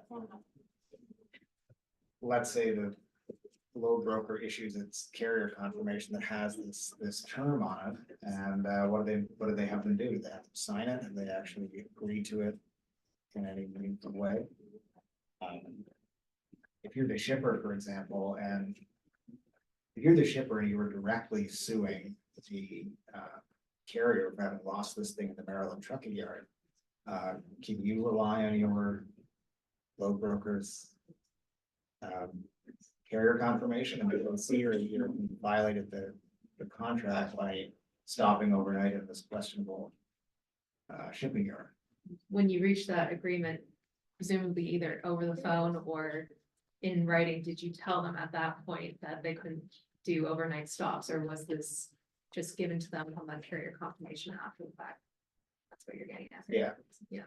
So that'll be an issue for the broker to deal with. Or if the shipper can rely on what the load broker's relationship to the carrier themselves. If the shipper gave those instructions to the broker, that's another issue. So if the shipper said to the broker that the carrier being made, that's part of this contract, the broker's responsible for telling the carrier that as well. If they didn't do that, then there could be negligent for that as well. Yeah. And I guess if the shipper wanted to sue in Ontario and for whatever reason forego the Baltimore County Courthouse on beautiful Calvert Street in downtown Baltimore. Not that, but yeah. Okay, I'm gonna change the scenario. So you have a shipper's bill of lading issued by the shipper. It's compliant with the truck transportation, so with the Highway Traffic Act. So it's a valid bill of lading. It shows origin is Oakville, Ontario. Destination is consignee's address in Maryland. The trucking yard is, a couple of miles from consignee's destination. They got there early. He overnights it because he's not gonna be able to deliver it to consignee during the night. What do you think the trucker's position is? Didn't have a choice. He's got a valid bill of lading supposedly, so what does that tell you? What are you gonna ask? What's the prime question? Why'd you stop? Yeah, but the load broker is the one that says no overnight stops, but now he's being sued by the consignee on a valid trucking bill of lading. What are you gonna ask first? What's your first defense? Bill of lading. Okay, Does it say that on the bill of lading? right. Assume it doesn't. So technically, you're contracting with also So what's your limitation amount? $2 per hour. All right. Scenario 4. Canadian load broker arranges a shipment for a Canadian company who's both the buyer and the owner of the goods. The shipment is from Leon, Mexico by truck. There's a change of truck in Laredo, Texas. The Canadian trucking carrier issues a bill of lading from Laredo to Oakville. It's a U.S. form bill of lading. The goods arrive in Ontario with the seal missing and the goods are missing. That sound familiar? That is about. Unheard of. Question, is that just a change of tractor, or is this transloaded into a new truck in Laredo? Assume it's tractor. Yeah. Okay, so the containers, the back is not open. It's just. Well, the seal's only missing in Ontario. So it was sealed when it got to Laredo. We don't know that's I think part of we're the. assuming for the purposes of this that the trailer was sealed in Mexico. And I would presume that if it's crossing the borders, that it would still be sealed, and then if it wasn't, it'd be noted on the bill of lading or some document along the way. So if it was checked by customs. If it was checked by customs. which law applies? This is a conflicts of law panel. You just thrown so many issues into it. I would say, bill of ladings issued in the States from Texas to Ontario, US form bill of lading. I would say. What is that? So we're in Carmack country. No, we're in Laredo country. Carmack country. What's gonna make its way? All right, so what's the limitation of liability? Full value. Unless,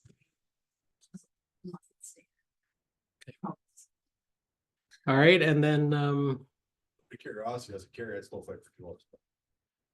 You would fight for it, but Would. whether you would. Yeah. Oh, it's never you need to write a check without trying. Right, so.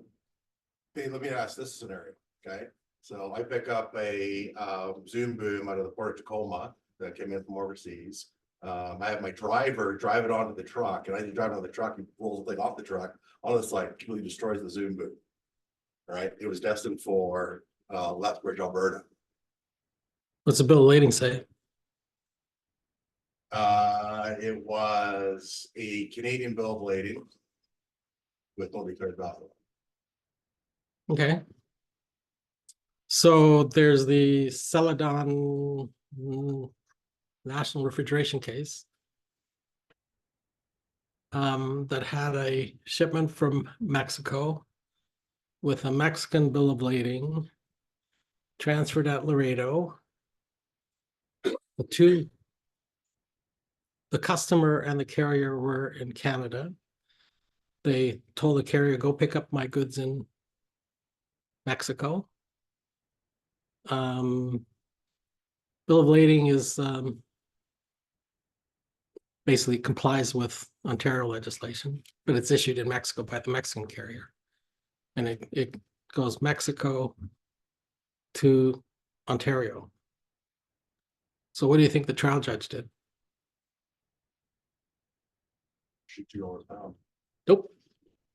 Full value. Really? What do you think the Court of Appeal did? Reversed it. I convinced the $2 a pound applied. Yeah. Because it was both the bill, the Ontario Act. First of all, I argue that the Act in Ontario applied because both parties were Ontario. I said the Ontario Act just requires the bill of lading to have this in it, which the bill of lading had this in it. So they applied the limitation. Yeah, see, that's what happened with us too. Is, yeah, $2. Yeah, but what it tells you, you have to issue a bill of lading. 100%. And some people will tell you, oh no, it's the deemed provision in Ontario, so you don't have to issue it. No, you have to issue it because the way the act is written is the contract, it's not called a bill of lading, it's called a contract of carriage, has to have these items on it. So if you don't issue a bill of lading, you're not going to be able to limit. So going back to this one though, what's the issue with the seal missing? So what's that going to do to the trucking company? Or how do you argue that the goods were stolen and where? Well, we have no evidence one way or the other whether goods were stolen. You look at the documents and see, well, what was the seal number? Was it noted along the way that there was either seal was removed or a different seal was placed on it? If it was after and it was in, so you cross the border into Canada and the seal is, there's no documents that say that seal was missing at that time. And then it gets to your customer in Ontario and the seal's missing as a carrier. It looks like it was in your possession that the goods were lost. Okay, so let me change the scenario a bit. So the broker, this is a Canadian load broker. The Canadian load broker says to the carrier, here's our agreement, and that agreement has a seal intact clause. In other words, if the goods arrive with the seal not intact, you are automatically liable, and we don't have to prove loss, we don't have to prove damages, you know, standard intact seal. Don't ever sign those. What happens then? Can you limit liability? Monitor the terms of that, for that contract. How do you get around it? Well, when were those instructions given to the carrier? Was it in the carrier confirmation form? was it discussed at the time the contract was Formed formed? and not after. Yeah. That's your only defense, right? What about trying to argue that it's that kind of clause is unconscionable, contrary to public policy? It's a Turcon decision. Freedom of contract. How much was that cargo worth? All right. Okay, I think we've dealt with it. Any questions on any of the scenarios? Any scenarios you want to put to the panel? No, everyone's just tired. Okay, so we're gonna do our next panel then. Thank you. You can turn your mics off. And I think Gord is dealing with an urgent matter, so he's asked me to introduce our next speaker.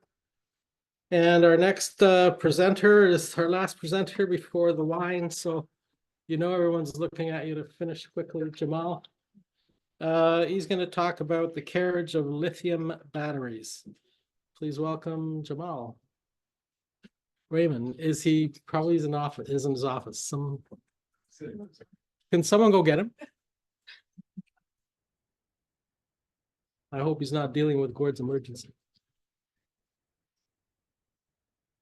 So we'll make the presentations available in PDF. You can email Claudio asking for them. And also, if you like, you can send us an email with suggested topics for next year. That's always helpful.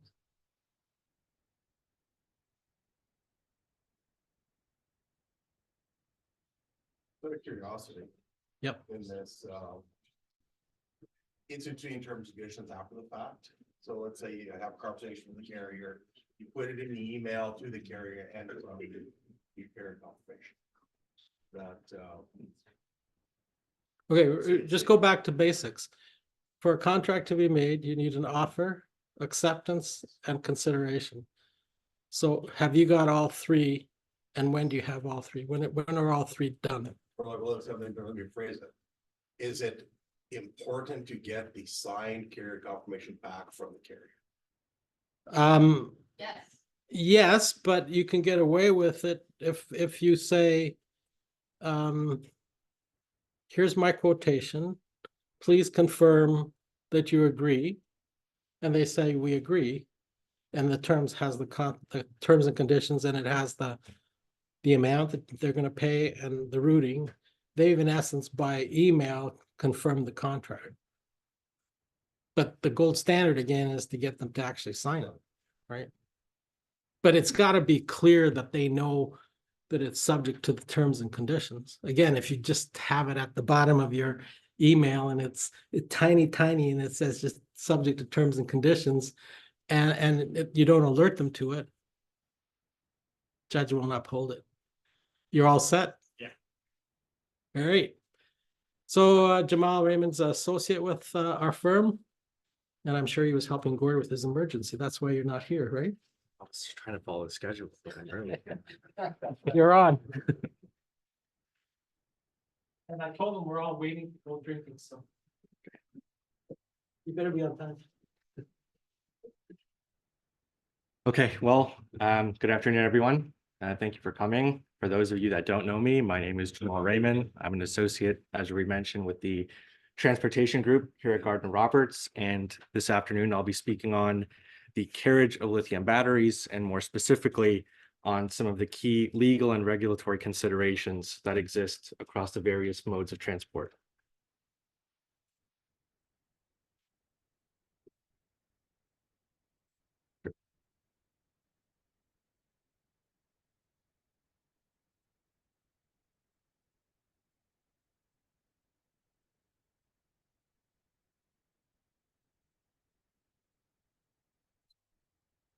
Right. Okay, disclaimer. This kind of goes without saying, but none of the stuff that I'm about to talk about is legal advice. It's really for informational purposes only. If after, I feel like I have to say that. If after the presentation, anyone has any questions regarding the transport of lithium batteries or dangerous goods generally, for any compliance initiatives that you may have, please don't hesitate to reach out. We really are happy to help. Here's an overview of some of the topics that I'll be speaking on. We'll, of course, talk about what lithium batteries are in the first place. We'll then go over some of the aspects of the regulatory regime, battery classification, the UN manual for testing and criteria, some general shipping requirements, and then we'll get into the transportation of dangerous goods legislation itself, as well as some key considerations that are associated with the various modes of transport. So lithium batteries, they're everywhere, basically. They're all around us. If you look around the room, you can see everyone's cell phone, laptop, tablet. Some of you probably came here in an electric vehicle. As a society, we've become to depend on lithium batteries to support our increasingly mobile lifestyles. It should come as no surprise then that the global lithium battery market is expected to surpass $135 billion by the end of the next decade. The term lithium battery itself is somewhat of an umbrella term, but for transportation purposes, it can be considered into two separate groups. On the one hand, you have lithium metal batteries, which are they're considered primary batteries, meaning they're non-rechargeable. They contain trace amounts of metallic lithium, and they're the kinds of batteries that you would expect to find in a calculator or your car keys. The second group are the newer, more modern lithium-ion batteries, which are rechargeable, meaning they're secondary. They don't contain any trace amounts of metallic lithium, and they're the kinds of batteries that you would expect to find in your laptop, your tablet, your iPhone, and in larger formats in electric vehicles. But to keep things simple and avoid confusion, I'll refer to both of them as lithium batteries, given that the regulatory regimes that apply to them are largely identical. A final thing to note before we move ahead is the manner in which these batteries are shipped.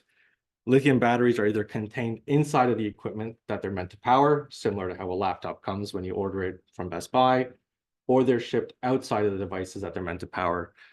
You know, if anyone's ever ordered a power tool or a drill, there's usually an external battery that comes inside the pack, and that's really done for safety reasons.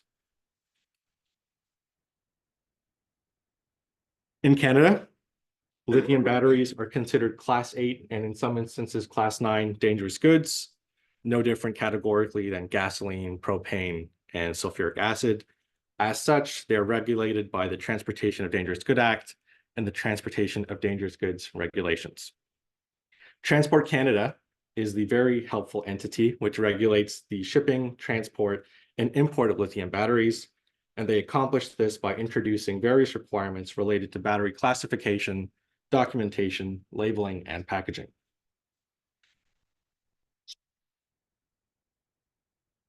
This chart provides an overview of the various classifications of batteries for the purposes of transport under the UN manual. Lithium batteries, as you'll note, are given the designation of UN 3090 with additional classifications available, for instance, if a battery is contained in or packed with equipment at the time of shipment. While Transport Canada is available to assist parties with any questions they may have as it relates to battery classification, they unfortunately cannot classify a battery for you. That responsibility for properly classifying a battery for shipment ultimately rests with the battery's manufacturer or consignor. As I mentioned, lithium batteries must meet the requirements of the UN manual to be safely transported, irrespective of the mode of transport being used. Specifically, it's subsection 38.3 of the UN manual, which regulates lithium batteries.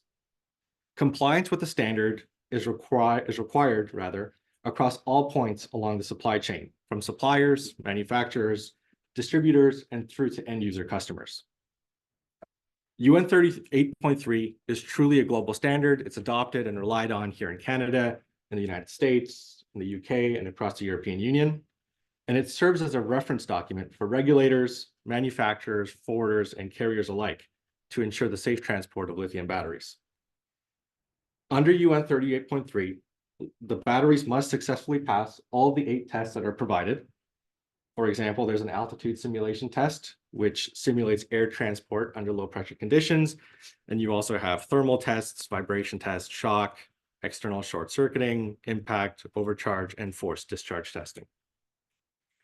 Notably, if a lithium battery fails any one of those 8 tests, then the battery's manufacturer is required to rectify those failures and must have the batteries retested before they can be shipped.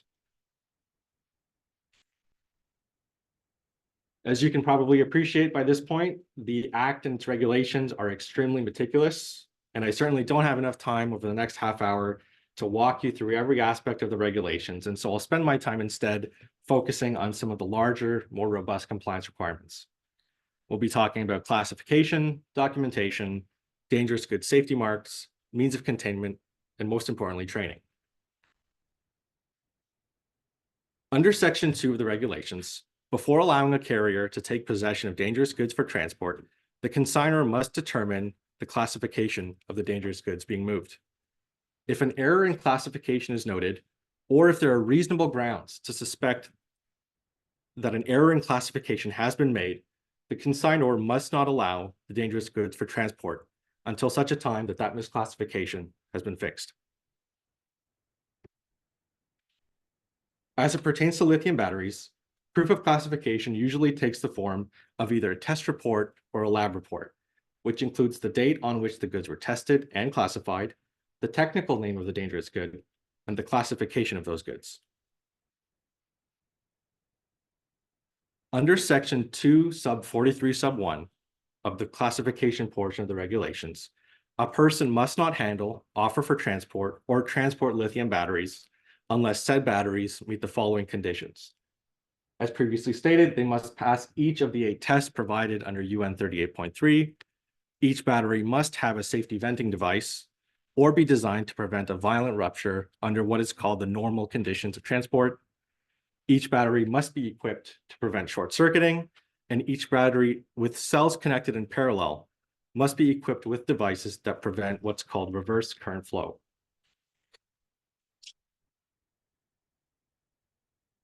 Section 3 of the regulations deal with shipping documents. Under Section 3.1, before allowing a carrier to take possession of a dangerous good, the consignor must provide the carrier with a shipping document, which will be discussed in more detail on the next slide. Section 3.2 sets out the various duties and responsibilities that a carrier has, which includes not taking possession of the goods unless they're accompanied by proper and complete shipping documents, and maintaining a copy of those documents during the periods where the goods are under the carrier's power, possession, and control. If the goods are being transported by rail, for example, Section 3.3 requires that a dangerous good placard be placed on the railway vehicle carrying the goods, and also that a rail consist be kept together with a shipping document during transport. Sections 3.7 through 3.9 provide for the location where shipping documents are to be stored under the various modes of transport. For example, if the transport is being done by road, a shipping document must be mounted on the driver's side door and within the driver's reach throughout transport. If it's done by rail, the shipping document must be with one of the train crew, and if no crew are present, rather, then it must be located inside of the first locomotive. Here's an example of what a shipping document tends to look like. There's a lot of flexibility that the regulations provide parties with drafting their own shipping documents, and so the format doesn't matter as much as the fact that they must contain all of the information that's provided on the slide to be considered valid. The only nuance or caveat element I would bring to your attention is that if there's a air freight that's being involved, the shipping documents have to have the red etchings that run along the left and right side of the shipping document, similar to what's provided on the slide.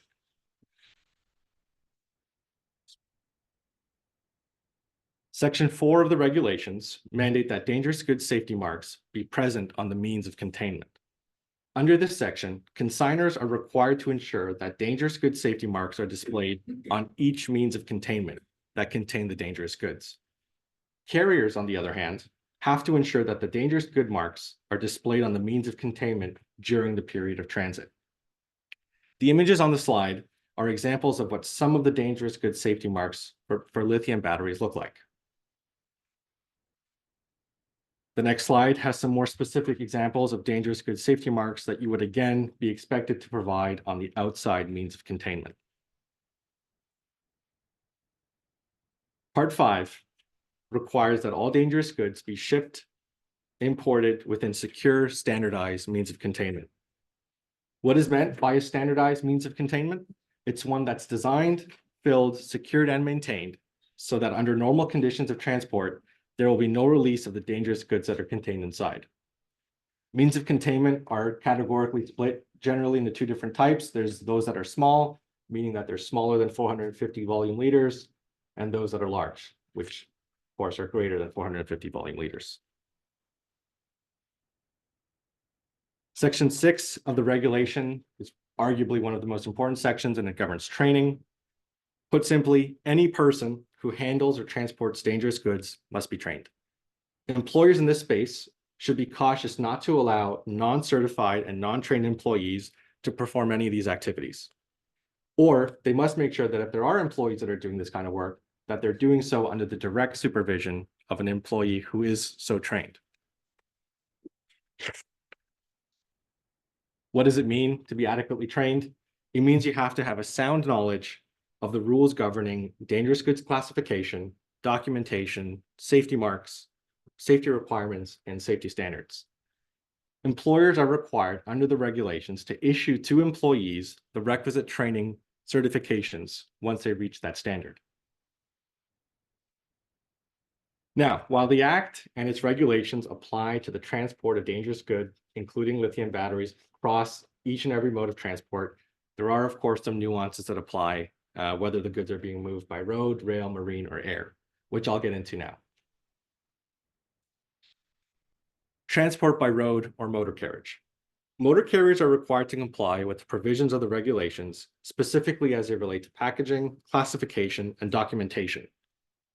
With respect to shipping documentation, motor carriers must, for instance, ensure that the shipping documentation is kept in the possession of the motor operator at all times during transit.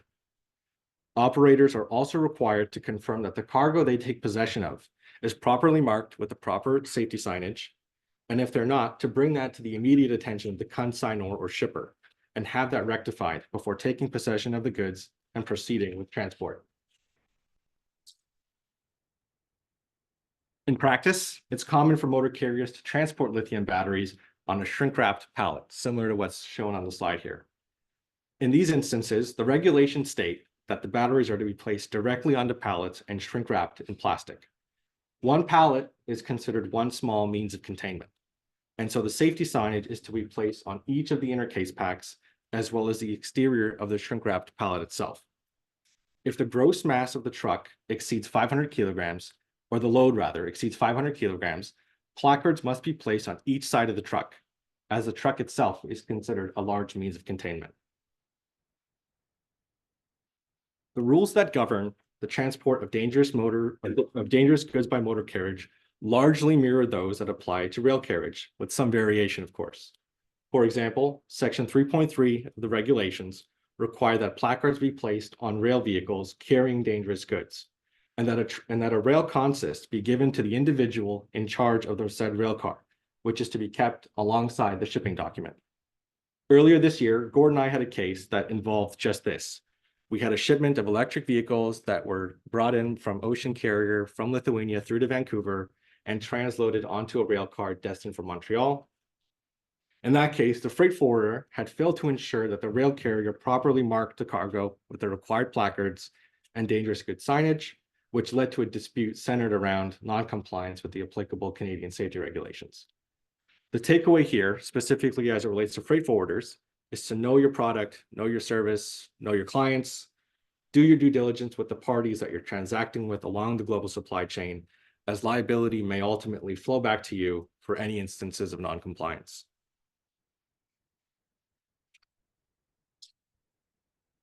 Similar to road and rail carriage, the transport of dangerous goods by marine vessels are also to be performed in compliance with the Canadian regulations.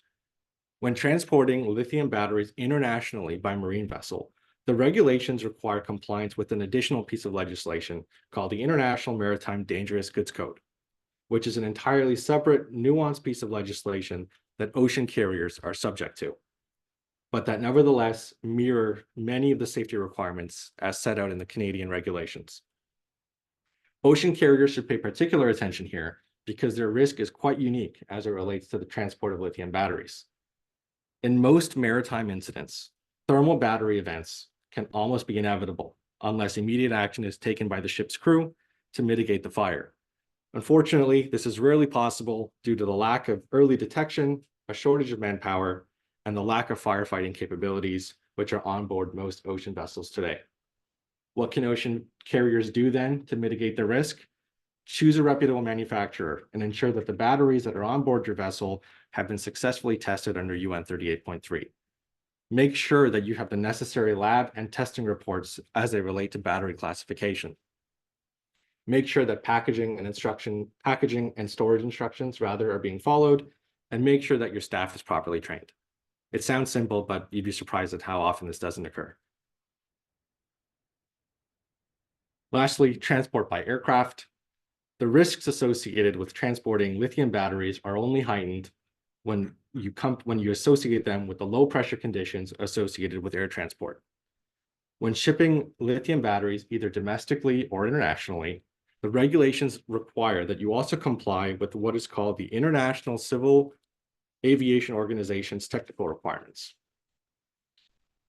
The ICAO simply provides additional safety protocols as it pertains to the transport of lithium batteries on air carriers. Examples of which include prohibiting lithium batteries from being transported on passenger planes, such that they can now only be done on cargo planes, requiring that lithium batteries be shipped at a state of charge at a maximum of 30%, and forbidding the air transport of damaged or defective batteries by air, and requiring that they instead be shipped by marine, rail, or road. So, what's the worst that can happen? Why is there such a focus on safety? Well, put simply, these are inherently dangerous goods, and the consequences that arise from incidents arising from lithium battery transports are never small.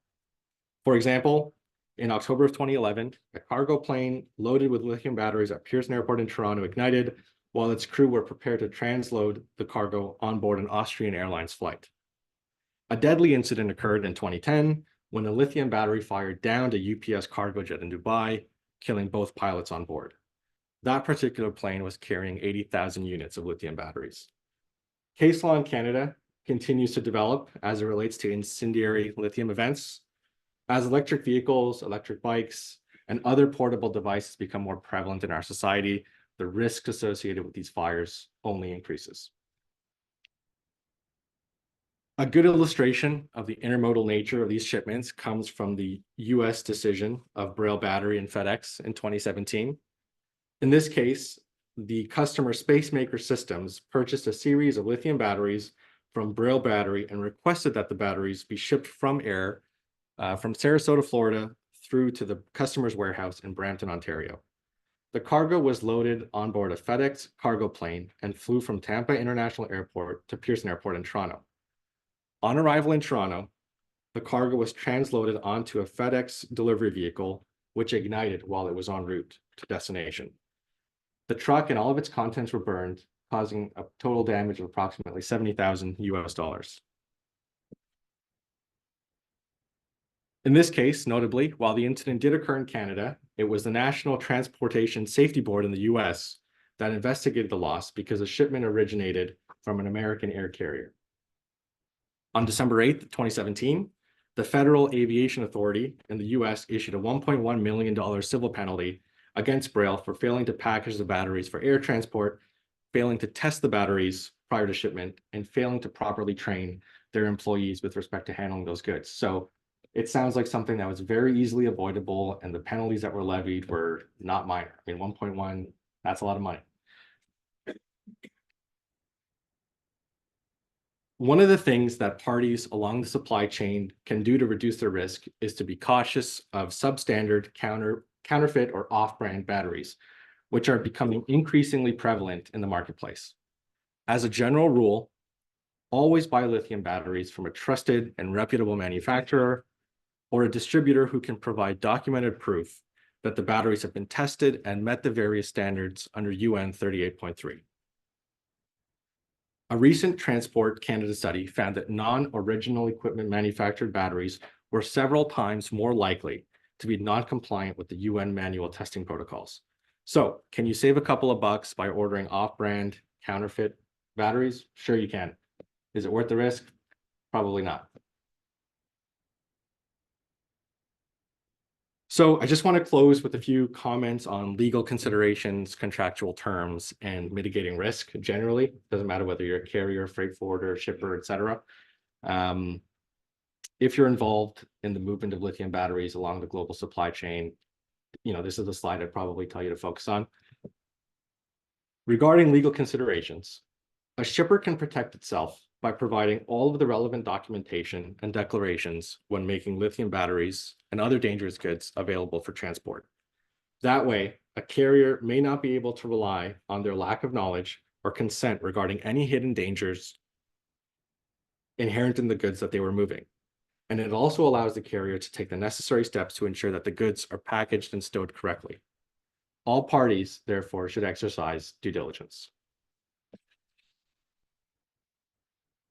Regarding contractual terms, transactions in the logistics space are often conducted on the basis of standard terms and conditions, which often incorporate provisions of regulations dealing with the transport and/or storage of dangerous goods. Customers are ordinarily under strict duties to notify forwarders, carriers, or warehousemen if goods are dangerous and to provide all the documentation and information required so that the goods can be moved or stored safely. Contractual clauses dealing with dangerous goods, along with exclusionary or limitations of liability clauses, should be reviewed to ensure that they provide sufficient protection and risk allocation. Lastly, regarding risk mitigation, if at all possible, avoid shipping damaged or defective batteries given their increased risk of short-circuiting during transport. Be cautious of the growing number of refurbished batteries that are entering the marketplace, especially in the form of used electric vehicles. Some carriers may refuse to carry lithium batteries at all, but this practice could potentially encourage misdeclarations on the part of shippers and may not be commercially viable in the long run anyways. If you're to take one thing away from this presentation, it's this. If you are a participant in the supply chain as it relates to the transport of lithium batteries globally or dangerous goods generally, do your due diligence on your counterparties. Satisfy yourselves that the cargo has been declared, tested, and packaged correctly. Once these batteries, speaking again specifically about lithium batteries, once they enter the global supply chain, especially intermodally, it's extremely unlikely that they'll be tested again and checked for compliance. Exercising caution and due diligence at the outset will almost certainly serve to reduce your risk later on. Thank you very much.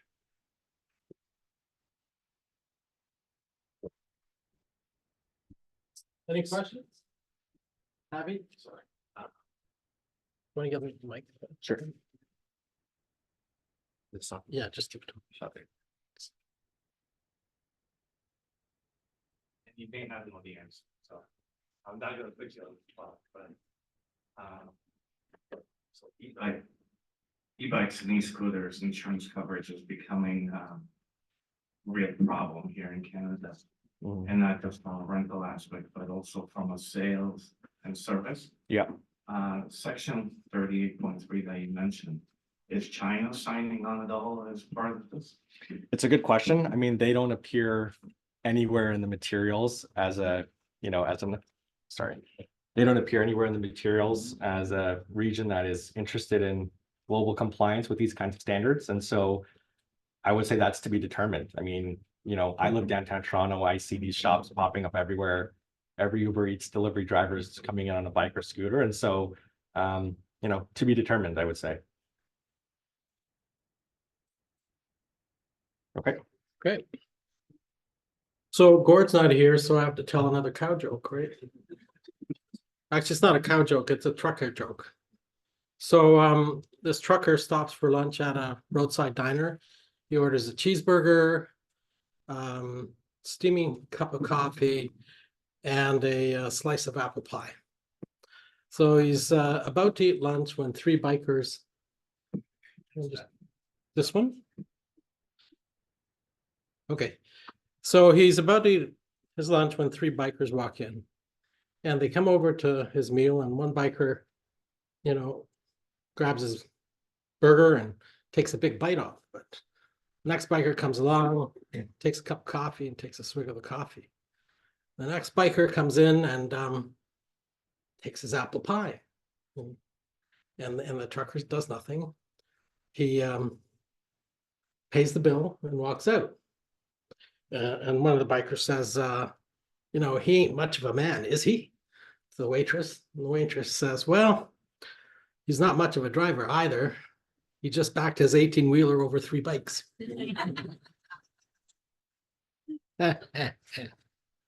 So we're talking about lithium batteries, and what did the photon say to the hotel bellhop? No luggage, I'm traveling light. All right, enough. So thank you very much for attending. We have a cocktail reception out front, and again, we'll see you next year. Take care.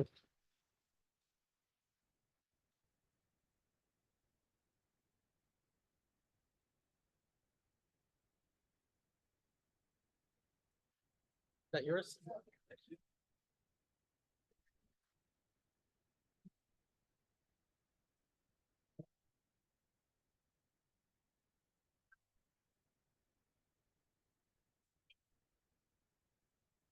Thank you. You're welcome.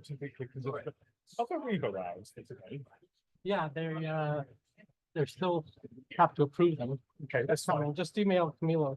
Okay, I'll do that. No, thank you today. I really enjoyed it. You're welcome. Thank you.